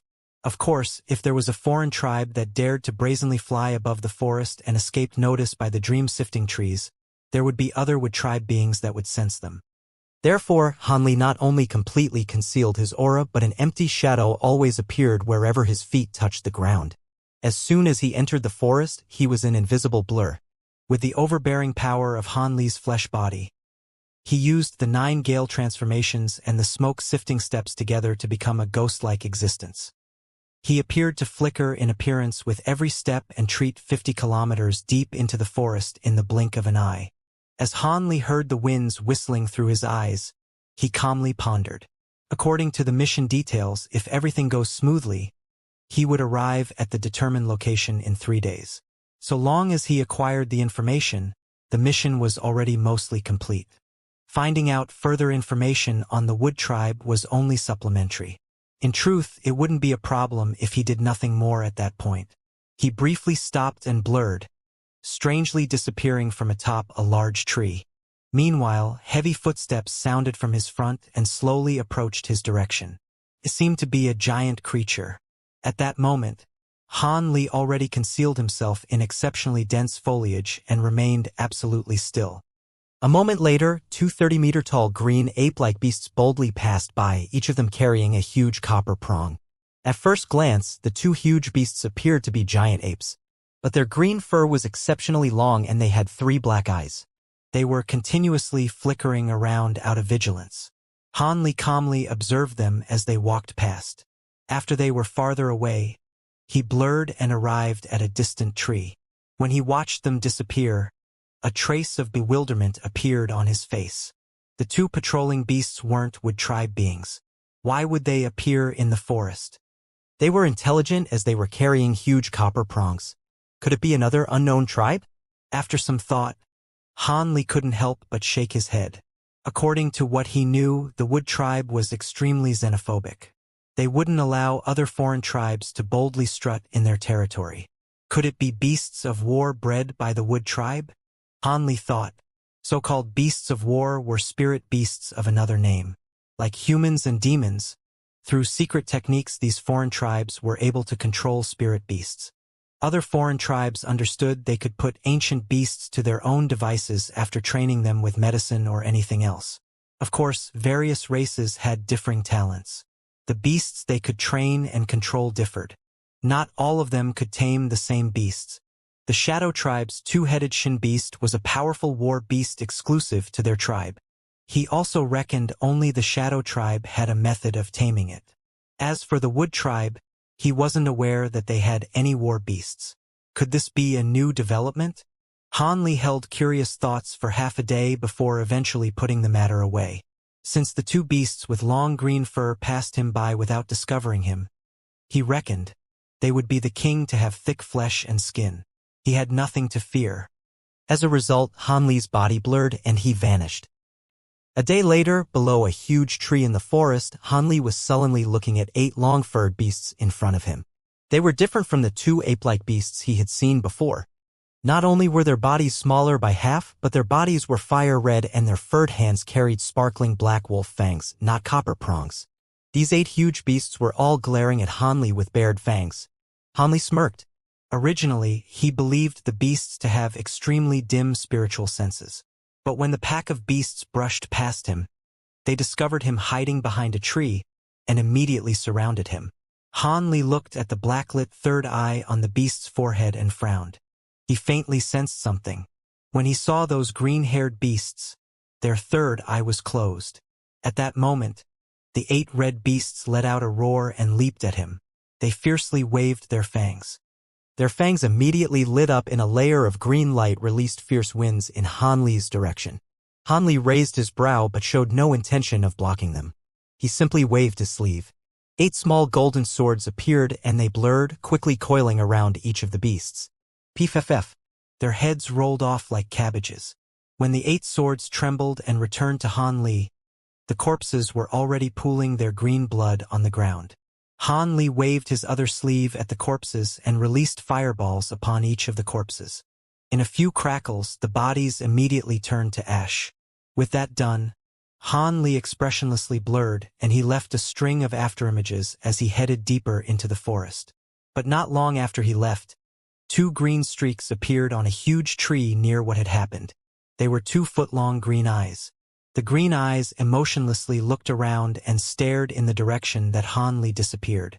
In an area myriad of kilometers away, under the concealment of other unremarkable trees, another pair of green eyes opened. The pair of green eyes silently stared at the air 300 meters away. A man and a woman were standing shoulder to shoulder.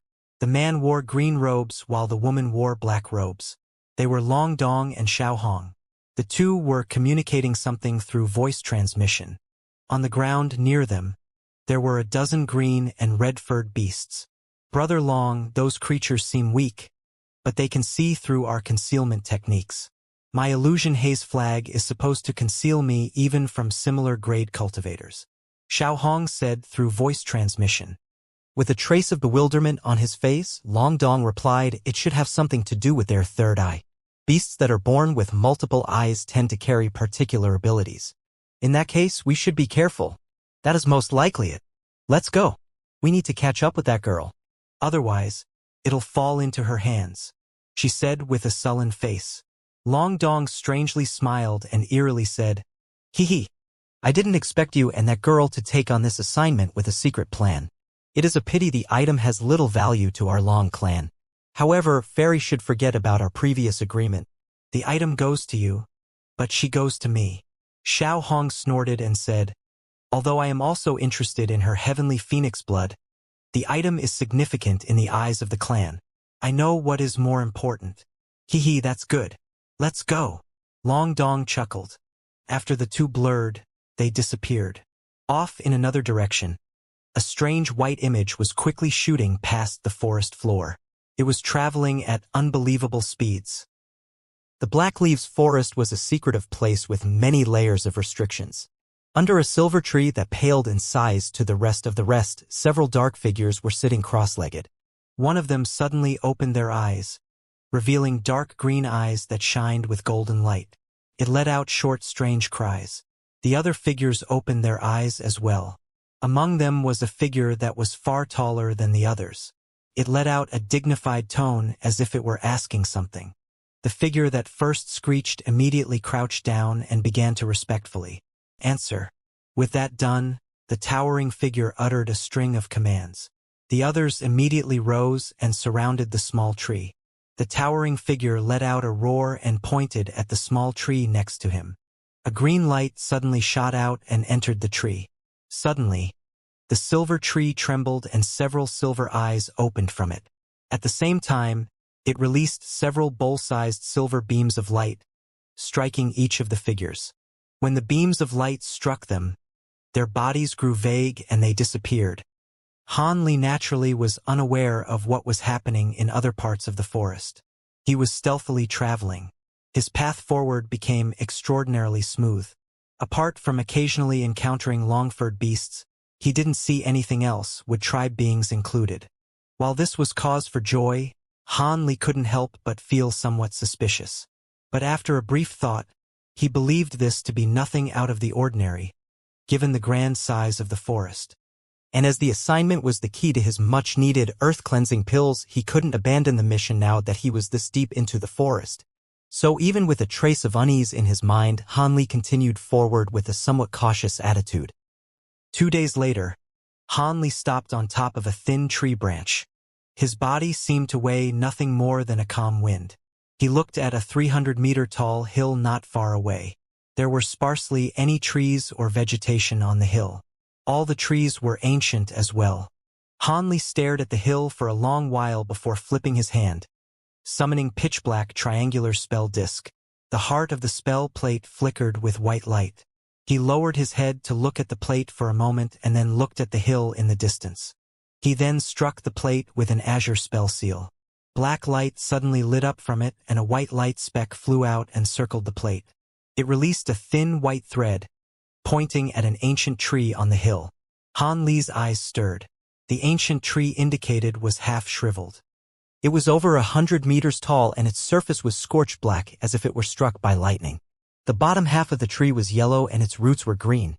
Han Li looked at it for a moment and narrowed his eyes. He slowly released his spiritual sense and examined his surroundings. A short while later, he opened his eyes and wore a trace of relief. He was alone.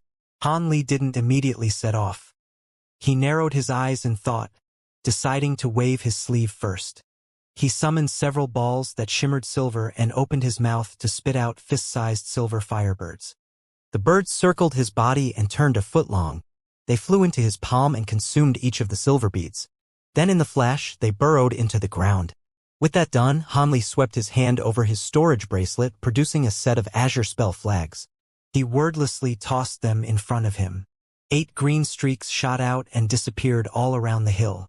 Han Li continued, forming a hand gesture and softly uttering an incantation. A layer of green light surrounded the hill, but soon, Han Li commanded it with a spell seal and it turned invisible with a few flashes. When Han Li saw this, he sighed and he leaped off, blurring several times before arriving at the edge of the hill. In a green flash, he disappeared. From a distance, the hill looked ordinary as if there were no changes to it at all, but it was actually just an illusion. Han Li was standing on the hill, right in front of the half-charred ancient tree. When Han Li looked at it, he recalled what Long Dong and Xiao Hong had mentioned. According to what they said, if it was possible, they could meet a spy planted by the humans and demons and receive information that was difficult to record. But if it was too dangerous and they personally couldn't make the trip, the spy could be disregarded. Now that he swept his spiritual sense past the area, it appeared that no one had come. In this case, the assignment was actually quite simple. So long as he removes the item, the mission will be considered complete for him. With that decided, Han Li extended his finger and swiped it at the ancient tree. A crackle sounded and an azure sword streak shot forward, cleaving the tree into two. It contained a white jade slip there. Han Li's face lit up with joy and he reached out for it, summoning it into his hand. At that moment, a muffled sound traveled through the air. A golden light suddenly pierced through the illusion, directly shooting towards the jade slip. Han Li's face slightly changed. Without another thought, azure light flashed from his hand. A hand of azure light appeared in the air and swiped at the golden light. A sweet giggle sound from the golden light. It broke through the azure hand like it was an illusion. The jade slip that was flying in Han Li's direction stopped, and a faint white blur appeared to the side. She raised her hand and nimble took the jade slip. Fellow Taoist Yi. Han Li narrowed his eyes, recognizing the true figure wrapped in white light. It was Yi Ying, the young white-robed woman. Brother Han, it appears you've arrived here smoothly and easily. The young woman flipped the jade slip in her hand and chuckled. What do you mean? Did Fairy Yi encounter trouble on her way here? When I left the southern skyline and arrived at the edge of the forest, I waited for you all for a while, and I received no messages. What happened to you? Han Li asked with an odd expression. It's quite simple. Fellow Taoist Long and I encountered a group of wind WIRMS in the skyline. We had no choice but to split off. To escape them, we had no choice but to change direction. There were a few other problems along the way. That is why you didn't see us. The young woman sweetly smiled with significant grace. Han Li felt his heart tremble. He faintly made out something from her words. Just as he was about to ask her something, a green light flashed from the sky and charged towards them. The light faded away to reveal a man and a woman. They were Long Dong and Xiao Hong. It's you. As expected, you arrived here first. The two spoke with a tone of surprise. When Xiao Hong saw Han Li's unharmed appearance, she revealed a trace of surprise. But when Long Dong saw the white-robed woman, he revealed joy. The white-robed woman looked at the two and casually said, So it was Brother Long and fellow Taoist Yi. I wasn't fast, you were just slow. Did Lady Yi already grab a hold of the item?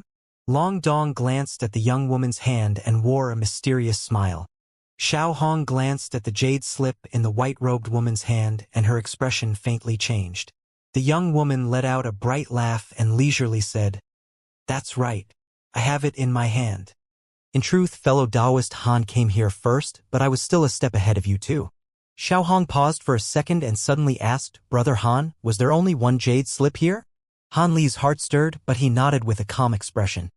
Xiao Hong fell silent upon hearing Han Li's answer. Long Dong looked at the white-robed woman silently, and the white-robed woman simply looked down while fiddling with the jade slip in her hand. For a time, silence filled the air. The heavy atmosphere was an omen for a coming storm. Xiao Hong's expression relaxed and she wore a pleasant face. She asked, Junior Sister Yi, could you let me take a look at the jade slip? The spies we sent to the Wood tribe included those from my clan. Perhaps they have some information for my clan. The white-robed woman pursed her lips and then sweetly smiled. I'm afraid I can't. I'll be open and say that the spies had people from my Yi clan as well. Why don't I take a look at it first and then tell you about it? Xiao Hong's expression vastly changed and her smile froze. Her gaze became sullen. Long Dong calmly said, Since you already have it, we shouldn't stay here for much longer. Let's hurry away and talk about it when we leave the forest. I agree, the white-robed woman said. Xiao Hong's lips stirred, but she raised no objections. Han Li naturally agreed as well. The young woman smiled and her bright eyes flickered around. Just as she was about to put away the jade slip, a silver streak shot out of the ancient tree behind her. It quickly and silently streaked towards the center of her back. Although the white-robed woman was faced around, she snorted and her body stirred. Her body grew vague and she disappeared. A moment later, she appeared over 30 meters away, but there was a silver streak that shot up from the ground. This time, the young woman's expression faintly changed. Her shoulders suddenly blurred and she shot 10 meters to the side as if there were a spring underneath her, allowing her to avoid the attack. But at that moment, the sound of tearing air blew past her.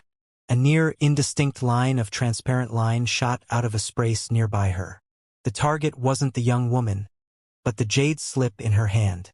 Alarmed, the young woman suddenly pulled back her hand, but she was too late. Bang! The jade slip immediately ruptured, turning into countless shards. In the young woman's fury, her face warped and she grabbed a hold of the transparent line and fiercely pulled it towards her. Clang!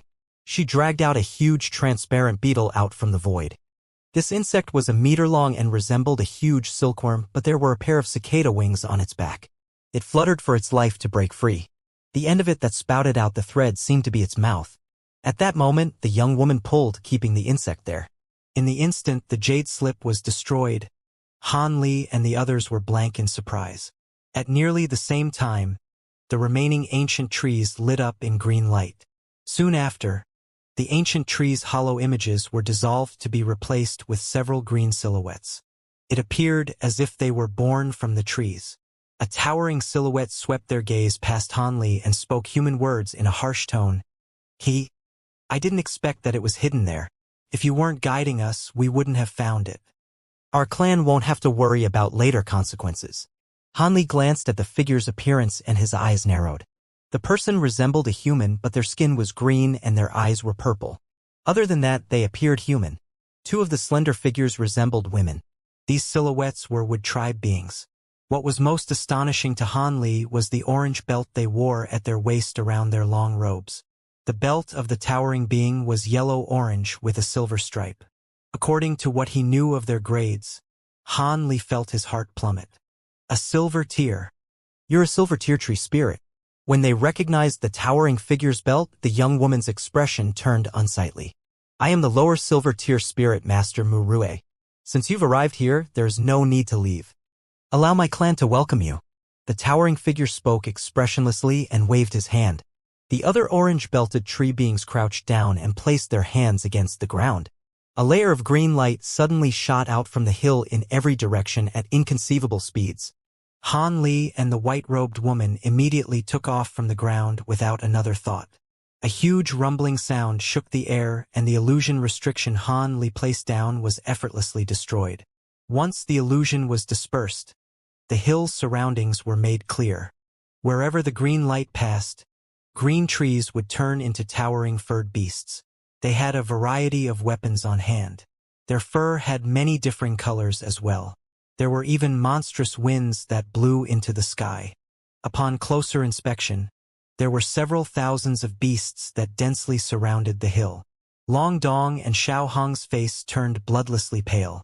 Hanli wryly smiled. Only the white-robed woman sullenly glared at Mu Rue. It was unknown what she was thinking. Mu Rue wore a stiff expression, but he spoke with a derisive tone. These are the tree ape beasts that our tribe spent 1,000 years researching. If you looked through that jade slip, you should have had information about them. But now, attack! An unfamiliar voice suddenly sounded. Before Hanli and the others realized what was happening, the white-robed young woman suddenly opened her mouth and released a crimson blood light. Suddenly, it turned into several threads and directly shot towards the wood spirits, excluding the silver tier wood spirit. In the wood spirits' fright, green light flashed from their bodies as they summoned wood armor, shields, or green mist to block the crimson threads. But the crimson threads pierced through their defenses as if they were passing through air and burrowed into their bodies. The wood spirits glowed crimson and were then captured in a crimson net, rendered incapable of moving. At that same moment, the sword chi that Hanli used to chop the ancient tree had turned into two faintly golden blurs, chopping towards the silver tier wood spirit, Mu Rue. Mu Rue coldly snorted and pointed at them. Two silver lights flashed as they streaked forward to meet the golden blurs. Muffled clangs sounded and the golden blurs ruptured in countless golden specks. The specks then covered Mu Rue. Then as the ground roared, a spell formation made of golden talisman characters suddenly lit up around Mu Rue. Its radiant glow covered the high-grade wood spirits in balls of light. The purple light in Mu Rue's eyes withdrew. He closed his hands together and balls of silver light appeared from his palms. Afterwards, countless silver streaks erupted. A rumbling explosion sounded. Silver light and golden talisman characters intertwined. The golden talisman characters possessed some sort of odd ability that allowed them to block the strikes of the silver tier wood spirit. Only a small portion of the talisman characters was dispersed. Mu Rue felt furious at the sight of his attacks being ineffective. Without another thought, silver light appeared from his hands and condensed balls of silver light that were even more dazzling than the last. But at that moment, all of the wood spirits, Mu Rue included, were completely enveloped by the golden light. Although Hanli and Long Dong were astonished, they weren't about to continue a battle to the death. They each used their own life-saving measures to immediately fly away. Xiao Hong clutched her hands in an incantation gesture and her body sank towards the ground, instantly turning into a beautiful phoenix wrapped in black flames. She charged at the army of wood apes and turned their bodies and weapons to ash as she brushed past them. In the blink of an eye, the phoenix traveled over 300 meters. Long Dong's expression turned harsh and he swallowed a rainbow medicine pill. Soon after, he chanted an incantation and summoned a set of winged armor on his body. The wings spread out and a golden dragon phantom appeared from the armor. The dragon let loose a long cry and circled once around Long Dong before entering his body. Soon after, golden light brightly shined from the blood-marked youth and he tore through the sky in a 30-meter-long golden streak. The image of a soaring five-claw dragon could faintly be seen in the golden light. Anything that obstructed the light turned into a cloud of blood and gore. Like their abrupt, world-shaking speed, Han El silently put his own technique into action. He unfolded a pair of azure and white wings in a clap of thunder. He opened his mouth and spat out several crimson blood mists. They spiraled around his body before submerging his entire body in the blood mist. The blood mist pulsed several times and shrunk, releasing a crimson streak. It blinked several times and appeared in the vast horizon, making his way past the wood ape beasts as if he were a host. Then in another flash, Han Li's crimson figure disappeared once more. At deity transformation stage, Han Li's blood shadow evasion was several times quicker than even Long Dong's and Xiao Hong's movements. When the two looked at Han Li, they couldn't help but be dumbstruck. As for the young white-robed woman, she waved her hand and summoned a sparkling red broken blade. Without making any flashy movements, she simply waved the blade in the direction where the wood apes were the most concentrated. All of the worldly essence chi in the vicinity trembled and crimson blade light over 300 meters long and leisurely traveled through the air. The blade light inspired an uproar at the wood apes that were target. They all thought to flee in their terror. But before the wood apes could flee, their bodies trembled and they combusted, instantly turning to bursts of red flame, soon turning to ash. A clear path was now made where the apes had been. Before the huge blade light touched anything, it had strangely disappeared. At that moment, a fist-sized green flame bird shot out from the bottom portion of the damaged tree that hid the jade slip. It flew into the young woman's body in a green streak. The white-robed young woman was overjoyed when she heard this. Her body disappeared in a blur. Then she appeared in the direction of the open passage in a flash. Then, in another blur, she reappeared at the end of the cleared passage. Afterwards, she turned into a white streak as she tore through the air. The flight light was indistinct, but over the span of a few breaths, she already made her way past the horizon. The speed of her flight seemed no different than Han Li's blood shadow evasion. At that moment, Mu Rui's silver light suddenly burst forth from the formation of golden talisman characters. The silver light was clearly more powerful than before. In a single strike, most of the golden talisman characters had scattered with only a remaining few revolving around him. The wood spirit's face turned expressionless, but a purple light wildly flickered from his eyes. Suddenly, he raised his head and a series of clear screeches sounded.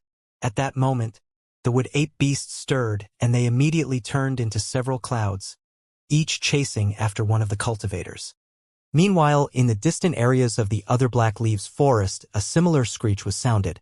Han Li hadn't used the blood shadow evasion to travel far. Once he saw no more beasts in sight, he withdrew the crimson light and continued to fly as an azure streak. Even so, his face had still become bloodlessly pale. It appeared that 2 consecutive uses of the blood shadow evasion took a heavy toll on his vitality. But when he thought of the possibility of being pursued by silver-tier wood spirits, he didn't dare to be careless. Those wood spirits were equivalent to body integration stage cultivators. Despite the confidence in his heaven-defying abilities, there was far too great a difference in their realms. He didn't dare to hope he could win, even if it was a lower silver-tier being. Were it not for the hidden people who assisted them and used a secret technique to restrict the silver-tier wood spirit, he feared they wouldn't have had the opportunity to flee. However, it was clear that the golden talisman restriction wouldn't hold them for long. Thus, they hurriedly fled. As it was possible any of them could be pursued by the silver-grade wood spirit, he didn't dare to linger. Although he couldn't use the blood shadow evasion again, the thunderstorm wings on his back continued to flack. With each flash, his speed abruptly increased. With a dozen more, his speed would be equivalent to a spatial tempering cultivator. But even so, Hanli didn't dare to turn around and focused on moving forward as quickly as he could. Winds tore from beneath him and soon after, several gales shot towards him at immense speed. Hanli's expression sank and his flight came to a sudden stop. 3 azure light appeared from underneath him, each of them only a meter away from his body. If Hanli hadn't stopped, he feared he would have been skewered. The 3 azure lights circled in the air and they turned into 3 wood tribe beings. All of them blocked his way forward. Hanli swept his sights at the 3 and discovered they wore faint yellow belts at their waist, and he felt relief. They were only equivalent to nascent soul cultivators. He had no need to worry. Unwilling to use his various treasures, he simply flapped his wings and he shot forward in azure-white lightning. The speed of lightning was instantaneous. He arrived in front of the center wood spirit in a blur. The wood spirit didn't show any emotion, but purple light quickly circled from its eyes. Then it fearlessly stabbed its wood spear into Hanli's abdomen. Before the spear touched him, countless azure thorns ruptured from it, wanting to turn Hanli into a pincushion. Hanli's eyes godly glinted and golden light flashed from his hands, instantly covering his body in transparent golden scales. The azure thorns clanged and bounced off upon impact, leaving no damage. Then his arms strangely reached out and grabbed the tip spear. The wood spirit tried to pull it back with all its might, but the spear didn't move in the slightest. Azure chi lit up from the wood spirit's face and then it released the spear, quickly fleeing back like a shooting star. However, Hanli's other hand suddenly burst forward as sharp cracks sounded from it. It instantly arrived at the wood spirit's chest and sank his fingers through like a sword. A clear ring sounded. The wood spirit's body was torn like paper by Hanli's powerful strength. Then, he tore out a faint yellow crystal from the wood spirit's body. This entire attack only took a single instant. When the other 2 wood spirits saw this, they let out a strange screech. They spat out a yellow mist and waved their spears, creating countless phantoms to surround Hanli. Hanli sneered and twisted his arms, wanting to use them to battle. But something outside his expectations occurred. With one hand in the wood spirit's body and the other grasping the spear, green light brightly shined from the wood spirit's body, and he feels an inconceivable attractive force. His hands blurred, and soon, he found he couldn't move them in the slightest. In that slight delay, yellow mist instantly covered his face and countless phantoms released azure streaks at him. Hanli's face strangely twisted and his lips moved as if he were about to say something. Suddenly, golden light brightly shined from his body. 4 indistinct golden arms suddenly appeared through the ribs of a few of the phantoms. The 4 arms blurred, punching through the mist surrounding him. 2 of them flashed through the phantoms, easily blocking them with dense golden palms. Meanwhile, the other 2 golden arms flicked their fingers at the 2 wood spirits, releasing 10 golden streaks of them. The wood spirits were alarmed, but a set of azure wood armor appeared from their bodies. They also had yellow wooden shields to protect themselves. However, the 10 sword streaks were formed from Hanli's bamboo cloud's warm swords. In a single flash, the 2 wood spirits were slashed apart into several pieces. However, Hanli didn't stop there. Of 2 of the summoned arms, he flicked their palms without end. They launched a dense barrage of sword light, instantly submerging the wood spirits in golden light. Hanli took a deep breath and caused his struck arms to tremble. A series of golden ripples strangely appeared from them. The 2 stuck arms in the wood spirit's body and the azure spear were slowly freed after touching the golden light and trembling. The wood spirit and the spear eventually scattered into azure wood fragments and disappeared. Hanli stretched his arms and golden light suddenly withdrew from his body. The 4 golden arms he summoned disappeared as well. Using the second portion of his Provenance True Devil Arts to deal with these nascent soul-grade wood spirits was beyond excessive. However, he only cultivated the technique to a shallow degree and wasn't able to use its true abilities. He still couldn't use it to face powerful enemies and could only use it to catch them off guard. However, once he reached spatial tempering stage and cultivated the 3rd portion of the dual cultivation technique, he was confident the Provenance True Devil Arts power will reach an inconceivable stage. It will definitely be comparable to a top-grade technique. With that in mind, Hanli turned into an azure streak and shot away. Along the way, Hanli was encountered by several more waves of wood tribe beings. However, their cultivation was mostly at nascent soul stage. There were even a few that were weaker. Hanli was able to evade these wood spirits with ease. If he couldn't, he quickly dealt with them as he couldn't afford to tangle with them for long. However, despite his mad rush, he eventually came across a large problem half a day later. He encountered two wood spirits with purple belts. One was tall and sturdy while the other was slender. They appeared to be a man and a woman. Behind the two were four wood ape beasts that were 20 meters tall. They had silver fur and large yellow rods in hand. The four wood apes had bright eyes and looked at Han Li with intelligence, giving Han Li the impression that they were dangerous.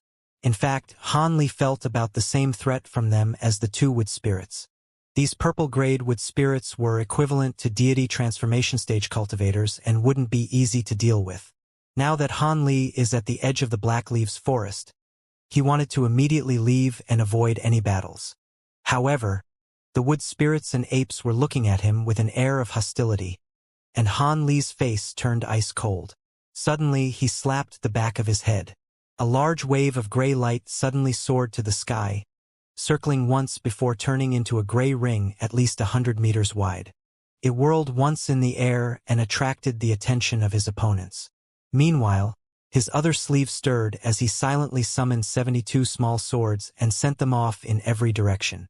He first planned on using the divine essence-fused light to occupy them. Then, the aureate sword formation would exterminate them. Meanwhile, Xiaohong was floating in midair with a pale complexion. She was staring at several green blurs that appeared.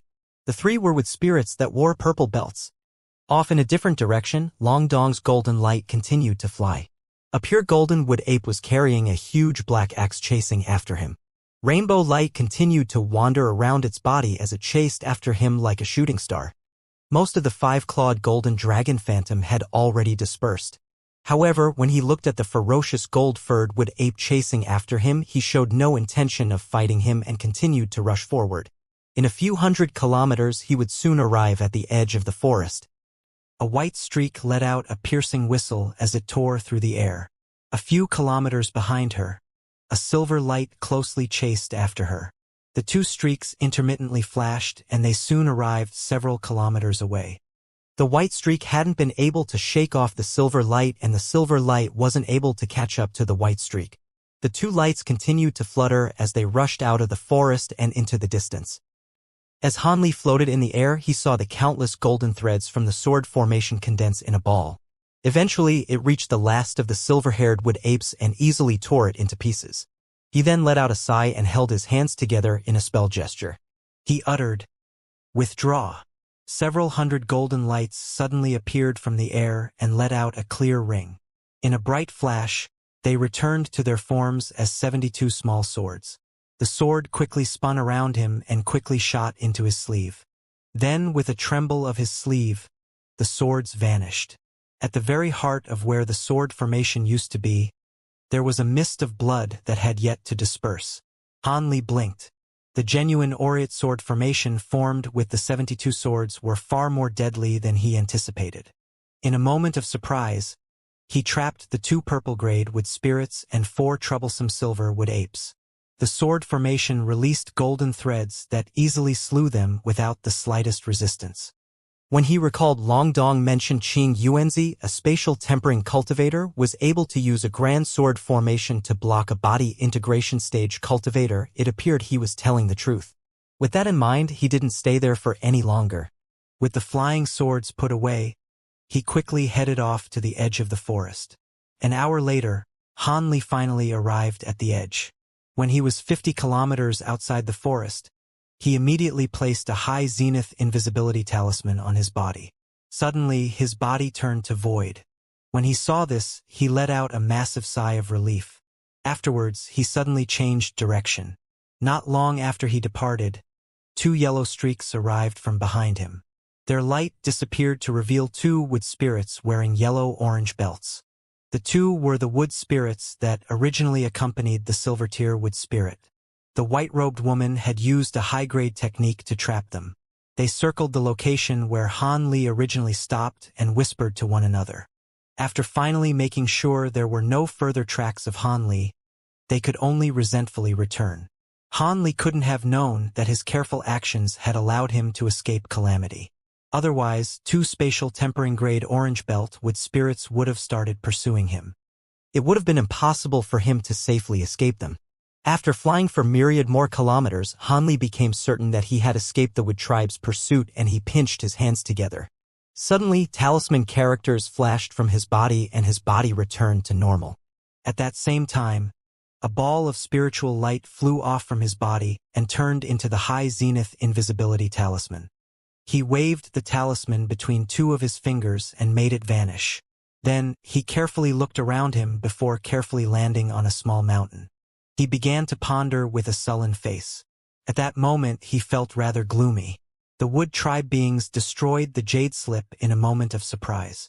Could it be he had failed the mission? In that case, he wouldn't be able to acquire his needed earth-cleansing pills. Wouldn't he need to return to Deep Heaven City? No. Whoever suddenly retrained the Silver Tier Wood Spirit was clearly the spy the humans and demons had placed in the Wood Tribe. In that case, the Jade Slip might have not been genuine. Perhaps information on the Wood Tribe is still on their body. So long as he finds this person, the mission will be complete. With that, he suddenly sensed a glimmer of hope. He seems he would have to find the white-robed young woman. Now, how would he find her? Han Li's face stirred and a strange smile appeared on his face. His sleeve trembled and a transparent ball shot out. It circled him and turned into a palm-sized leopard. It was the leopard Kirin beast. The beast glanced at Han Li with its adorable green eyes and let out a soft purr. Without speaking, a light flashed from his hand and he summoned an azure spell plate. He chanted a few words and he swiped the plate through the air. Suddenly, a pea-sized white light flew out from the plate. It floated half a foot high from the plate and silently kept still. Han Li whistled and waved his hand at the small beast. The leopard Kirin yawned and remained still as if it were lazy. Han Li was dumbfounded. On the way to the wood forest, he let the beast mingle with the Weeping Soul Beast for a few days. Could it be that it adopted the Weeping Soul Beast's sleepy nature? However, now was not the time to bother with this. He stroked his hand past his storage bracelet and took out a small green bottle. He poured out a scarlet medicine pill and tossed it at the leopard. The lethargic leopard Kirin immediately felt its spirit roused, and it left an afterimage as it pounced into the air and swallowed the medicine pill. It wagged its tail as it purred and fawned over Han Li as if to get another. Without speaking, Han Li pointed at the spell plate's white light. Without needing to speak, he passed over his thoughts to the beast through spiritual sense. The small beast stirred without any further hesitation. In a moment, it strangely appeared on top of the spell plate and looked at the white dot several times. It tilted its head and then swallowed it. The leopard Kirin beast shut its green eyes for a while before opening them again. It then let out a soft growl. Han Li smiled. Ever since he acquired the small beast, he discovered in addition to its quick speed and durable body, it also had extraordinary tracking abilities. So long as the beast sensed something, no matter if the target was alive, dead, or behind a myriad of restrictions, it could find the item accurately. This kind of tracking doesn't merely use the physical senses. It was an inconceivable ability related to spiritual sense. At the very least, the beast was able to track Han Li down while he used the High Zenith Invisibility Talisman and stood still. As for the spell plate and the speck of white light, it was obviously linked to the young white-robed woman. He also had a speck of pure spiritual chi for the other cultivators as well. The small beast looked all around and tilted its head as if in thought. Soon, it stirred and shot off into a faint yellow blur. Han Li didn't immediately chase after it. Instead, he formed an incantation gesture and suddenly struck an azure light at the ground. As a result, a faint ring sounded from the ground. A ball of silver flame suddenly burst from the ground. A faint flame raven fluttered around it. Originally inside Blackleaf's forest, he had concealed a spirit-devouring flame raven in the ground. For the sake of carefulness, when Han Li escaped, he hadn't taken back the flame. Fortunately, the flame was already completely refined. Even at the speed he was traveling, he was still able to command it to follow him. Of course, the flame raven wasn't a true spirit beast. It needed to use a bit of magic power to maintain its shape. However, it was such a little amount to his current cultivation that he didn't mind. When he saw there was no problem with his flame raven, Han Li nodded. Then he pointed and the bird disappeared into the ground. It was still quite dangerous there. He may as well keep it prepared just in case. With that done, Han Li summoned light around himself and flew off in an azure streak. With a few blinks, he quickly chased after the leopard Kirin beast. The small beast was heading north. After a long while, it eventually changed direction. Han Li was startled, but he kept silent and changed direction with it. Afterwards, the leopard Kirin beast changed directions several more times. This caused Han Li's face to turn solemn. This illustrated that the white-robed woman, Yi Ying, was continuously shifting movements, likely because she was still being pursued. She wouldn't have sharply changed direction so many times if this were not the case. However, this wouldn't stop him. With his current abilities, so long as he wasn't heavily surrounded or faced an opponent with vastly superior cultivation, he was confident he'd be able to preserve his life. As he needed this woman to acquire his earth-cleansing pills, he couldn't leave her alone. Expressionless, Han Li closely followed the leopard Kirin and chased after it like azure lightning. The chase continued for 3 entire days, but Han Li had yet to catch sight of her. But on the morning of the 4th day, he arrived at the edge of vast blue waters with no end in sight. The leopard Kirin beast suddenly stopped. With roused spirits, Han Li arrived at the beast's side in a flash of azure light. The beast turned its raggy head and softly whimpered as if it were trying to say something. If it were anyone else, they wouldn't be able to understand, but Han Li happily said, "You mean they aren't far away? We've arrived? You can have this. Go ahead and return." Han Li flicked his finger and tossed another scarlet medicine pill. The small beast blurred with delight and caught the medicine pill in midair. It spat out a white speck of light and flew back into Han Li's sleeve in a chain of afterimages. Han Li flipped his hand and took out a spell plate, absorbing back the white speck. Then, light flashed from his hand and he summoned a high zenith invisibility talisman. When Han Li saw its dim light, he frowned and hesitated. He then summoned an identical talisman with a flip of his hand. However, the purple talisman he produced was brimming with dazzling light. For his trip into the wilderness, he spent great effort to refine an additional 2 high zenith invisibility talismans. He had already spent most of the power of the first talisman. For the sake of carefulness in the face of unknown danger, Han Li had best used the fresh talisman. After putting away the dim talisman, his new talisman blurred and silver characters flashed. His body disappeared. Soon after, he formed an incantation gesture and his body blurred. He easily flew in the direction that the leopard Kirin pointed at. It was unknown if the water belonged to a huge lake or if it were the edge of a sea. After he flew for over 600 kilometers, he didn't spot any land.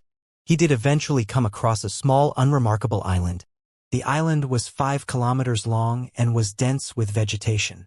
It appeared to be entirely uninhabited. Han Li glanced at the island and then raised his head, looking around. He quietly flew towards the center of the island. According to what the leopard Kirin said, it should be the island. There was a small basin at the heart of the island with a few gray-white stones stacked on top of one another. A white-robed young woman with a pale complexion sat on a huge stone cross-legged. There was a wood tribe woman respectfully standing at attention in front of her. When Han Li saw this, he was alarmed and he came to a sudden stop. He examined the unfamiliar woman with narrow eyes. The woman's flesh was exactly the same as a common wood spirit, a shallow green. Also, she wore an orange-yellow belt, revealing herself to be a tree spirit at spatial tempering stage. But under closer examination, Han Li discovered the woman appeared much different compared to an ordinary wood spirit. When the tree spirit faced the white-robed woman, she wore a dignified and respectful expression different from the wooden expressions of other wood spirits. Furthermore, Han Li was able to sense a vastly powerful fire spiritual power from the woman's body despite not releasing his spiritual sense. Only pure wood spiritual chi should be present in a wood tribe being. This person wasn't a wood spirit. Han Li quickly came to this conclusion. Afterwards, he looked at the young woman. He discovered in addition to the young woman's deathly pale complexion, there was a fist-sized bloodstain on the young woman's chest. It was as if a blood flower had blossomed, a clear indication of a wound. When he saw this, Han Li hesitated, considering whether he should reveal himself. At that moment, the young woman raised her head and smiled at him. Brother Han, since you're here, how about you join me and rest? Han Li felt deeply shocked when he heard this. How was it possible for her to see through his invisibility? The high zenith invisibility talisman might not be effective against body integration stage cultivators, but it could definitely hide him from spatial tempering stage individuals. Could it be the woman was pretending? But the woman smiled in his direction, clearly showing his position. The only explanation he could think of was that she had a spiritual sense equivalent to a body integration cultivator. Han Li felt bewildered. After some thought, silver talisman characters flickered from his body and his body slowly came into view. Soon after, he slapped his body and summoned a purple talisman into the air and then his hand. With a calm appearance, Han Li descended to the ground. Fellow Taoist Yi, who is this fellow Taoist? Could you introduce me to her? Sure. This is the spy that the humans and demons placed in the Wood tribe, fellow Taoist Yi Chu. It appears fellow Taoist had escaped the Wood tribe's pursuit. The young woman said with a smile. She then examined Han Li with a smile. When she saw that Han Li was in good health, she couldn't help but betray her surprise. Yi Chu? Is she a human or a demon? Han Li glanced at the green-skinned woman and narrowed his eyes. The woman calmly glanced at Han Li and said, "Your eyes are quite sharp. I am a human, but my body possesses Wood Phoenix spirit blood. I can be considered half-demon." Her voice was somewhat hoarse. A Wood Phoenix? You have spatial tempering cultivation. When he heard her name, he swept his spiritual sense past her and his face changed. Ying answered with bright eyes, older sister Chu comes from our Yi clan. She possessed early spatial tempering cultivation when she was sent to spy on the Wood tribe. After many years had passed, she has completed the cycle of spatial tempering and is bordering the body integration stage. This is thanks to a few benefits I acquired from the Wood tribe, or else I wouldn't have reached this stage. However, I didn't expect that the young master would personally come here. Yi Chu spoke with a modest tone and stood in front of the young woman with a helpless appearance. Han Li felt a chill facing a person with such fearsome cultivation. With a respectful expression, he said, "So it was like that. If Senior hadn't come to rescue us, I fear we would have been completely wiped out. Let's get to that later." Yi Ying's smile faded and her face turned serious. "Because I was chased too quickly, I have yet to ask what happened. Older sister Chu, why did we fall into the Wood tribe's trap? Where are the others?" The green-skinned woman answered, "Apart from me, all the others were killed. About 100 years before, the Wood tribe acquired information on our spies. It was only because of my Wood Phoenix blood that I was able to escape detection. The others were caught and tried to escape, but they were caught one by one." The green-skinned woman continued her answer.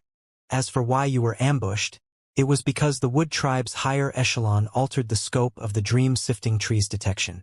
I fear they detected you as soon as you entered. Fortunately, the upper echelon of the Wood tribe doesn't view Blackleaf's forest with much importance. It only sent a single lower silver-tier Wood spirit to oversee it. Otherwise, it would have been difficult for you to escape them." The young white-robed woman, Ying, slowly said, "So it was like that. Older sister Chu. These last 1,000 years must have been hard on you." "It's nothing. These past few years in the Wood tribe haven't been spent in vain. I've grasped many of their secrets. I've even made connections in the tribe, but I am certain I am now exposed. I cannot continue to stay here." Han Li felt his heart stir. Ying smiled. "Deep Heaven City is possible on the brink of another war.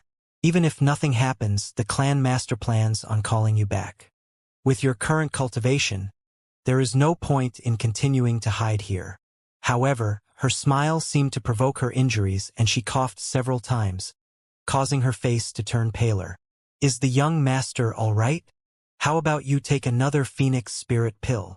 Yi Chu proposed with a tense expression. "No need. There aren't many left. I'll leave them for something else." Ying shook her head. "What? Is Lady Yi heavily injured?" Han Li blinked. Ying curled her lip and unhappily said, "That silver-tier tree spirit landed a clean blow. Would you say the injury is grave? If it is an ordinary internal injury, I have several medicine pills for that. Perhaps they'll be useful," Han Li said with a calm tone. He then waved his sleeve and summoned several medicine pills in her direction. Ying raised her brow. She reached out for the air and summoned them into her grasp. She then opened them and took a few whiffs. Having some medicinal knowledge, she wore an astonished expression and immediately uttered their names. Wondrous Grass Pill, 100 Blessings Pill, Returning Spirit Water. Brother Han is quite generous to present these sacred medicines to me. In that case, I won't hold back.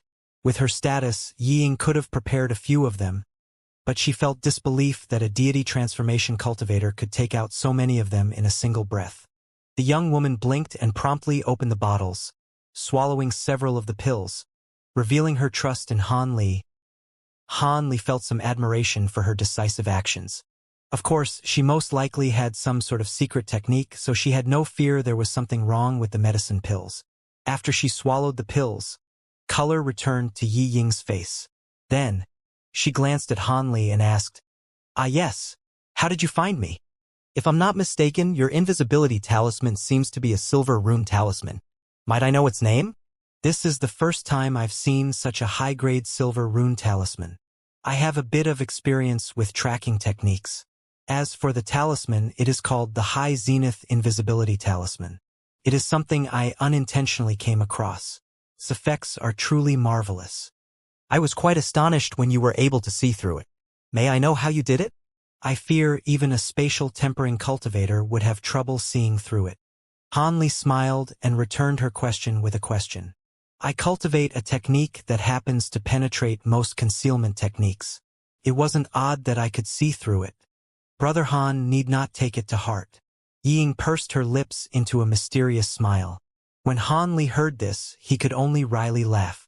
Although he knew her answer was false, it was difficult to continue asking her about it. Ying then said, "There is still another matter. Older Sister Chu, you should be carrying the information on the Wood Tribe. We should take advantage of this moment to send it over to Deep Heaven City in case of any surprises." "Yes, young master," the green-skinned woman promptly replied. Han Li wore a calm expression, but he felt slight. Ying reached for her storage bracelet and took out a sparkling silver square plate. The green-skinned woman then opened her mouth and spat out an emerald jade slip. Han Li also possessed a plate, could transport exquisite objects to Deep Heaven City. After a single use, the spell plate would be destroyed. Since Ying used her own teleportation plate, Han Li didn't need to do anything else. According to the tool refinement masters of Deep Heaven City, it was something that had been recently developed. Otherwise, if Yi Chu originally brought one, Han Li and the others wouldn't have needed to make the journey. Ying waved her hand and struck the spell plate with a white spell seal. Suddenly, it brightly shined white. She then tossed the spell plate in front of her and it turned into a foot-large spell formation. It spun throughout the air and began to hum. "Let's be quick. Although it is only a small-scale spell formation, it can alert the Wood Tribe," Ying quickly said. Yi Chu tossed the jade slip without another thought. When it landed inside the light formation, it floated in midair. Ying then struck the plate with another spell seal. Silver talisman characters suddenly appeared from the spell formation and it roiled. The jade slip then disappeared with a clear ring. Soon after, the light formation vanished and the silver plate returned to normal. However, the plate's engravings had completely disappeared and the plate was thoroughly cracked. Han Li felt joy and he flipped his hand to produce an azure jade talisman. He stared at it with complete attention. It was the myriad distance talisman that Deep Heaven City's higher echelon had given him before he set off for the mission. Ying smiled when she saw this and put away the destroyed plate. Then she took out her own myriad distance talisman and attentively looked at it. Yi Chu remained expressionless and stood still. For a time, silence filled the air. When the time it took to finish a cup of tea had passed, Han Li's and Yi Ying's myriad distance talismans brightly shined and they released a string of talisman characters. Han Li's heart fluttered as he committed each of the characters to memory. The characters densely covered the entire jade talisman. Then, light withdrew and the jade slip turned dim once more. At that moment, Han Li smiled. What Deep Heaven City had sent over was clearly the method to dissolve the restriction on his bottle of earth-cleansing pills. It appeared the city had recognized that their mission was completed and that they were granted freedom. Feeling ecstatic, Han Li turned his sights on Ying. When the woman stared at her myriad distance talisman, her lips curled, clearly satisfied with the contents of what was displayed. Han Li's heart stirred. The woman didn't need earth-cleansing pills. It was unknown what the city's higher echelons pledged to her to make her brave this danger. The young woman finally looked through the contents of the jade talisman and she put it away. She then giggled at Han Li and said, "What?" Brother Han should have acquired what he wanted as well. "That's right," Han Li replied with a smile. The young woman said with a deep tone, "In that case, let's hurry away. Even if you have other plans, you can't possibly want to stay in the Wood Tribe's territory either." Han Li stared at the young woman for a long while and slowly nodded. When she saw Han Li's answer, he felt happy and gave the green-skinned woman a command.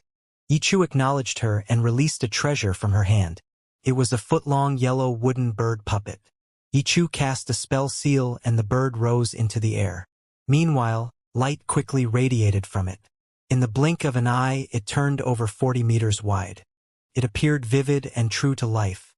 Ying and Yichu wordlessly jumped on top of it. With some brief surprise, Han Li followed after them.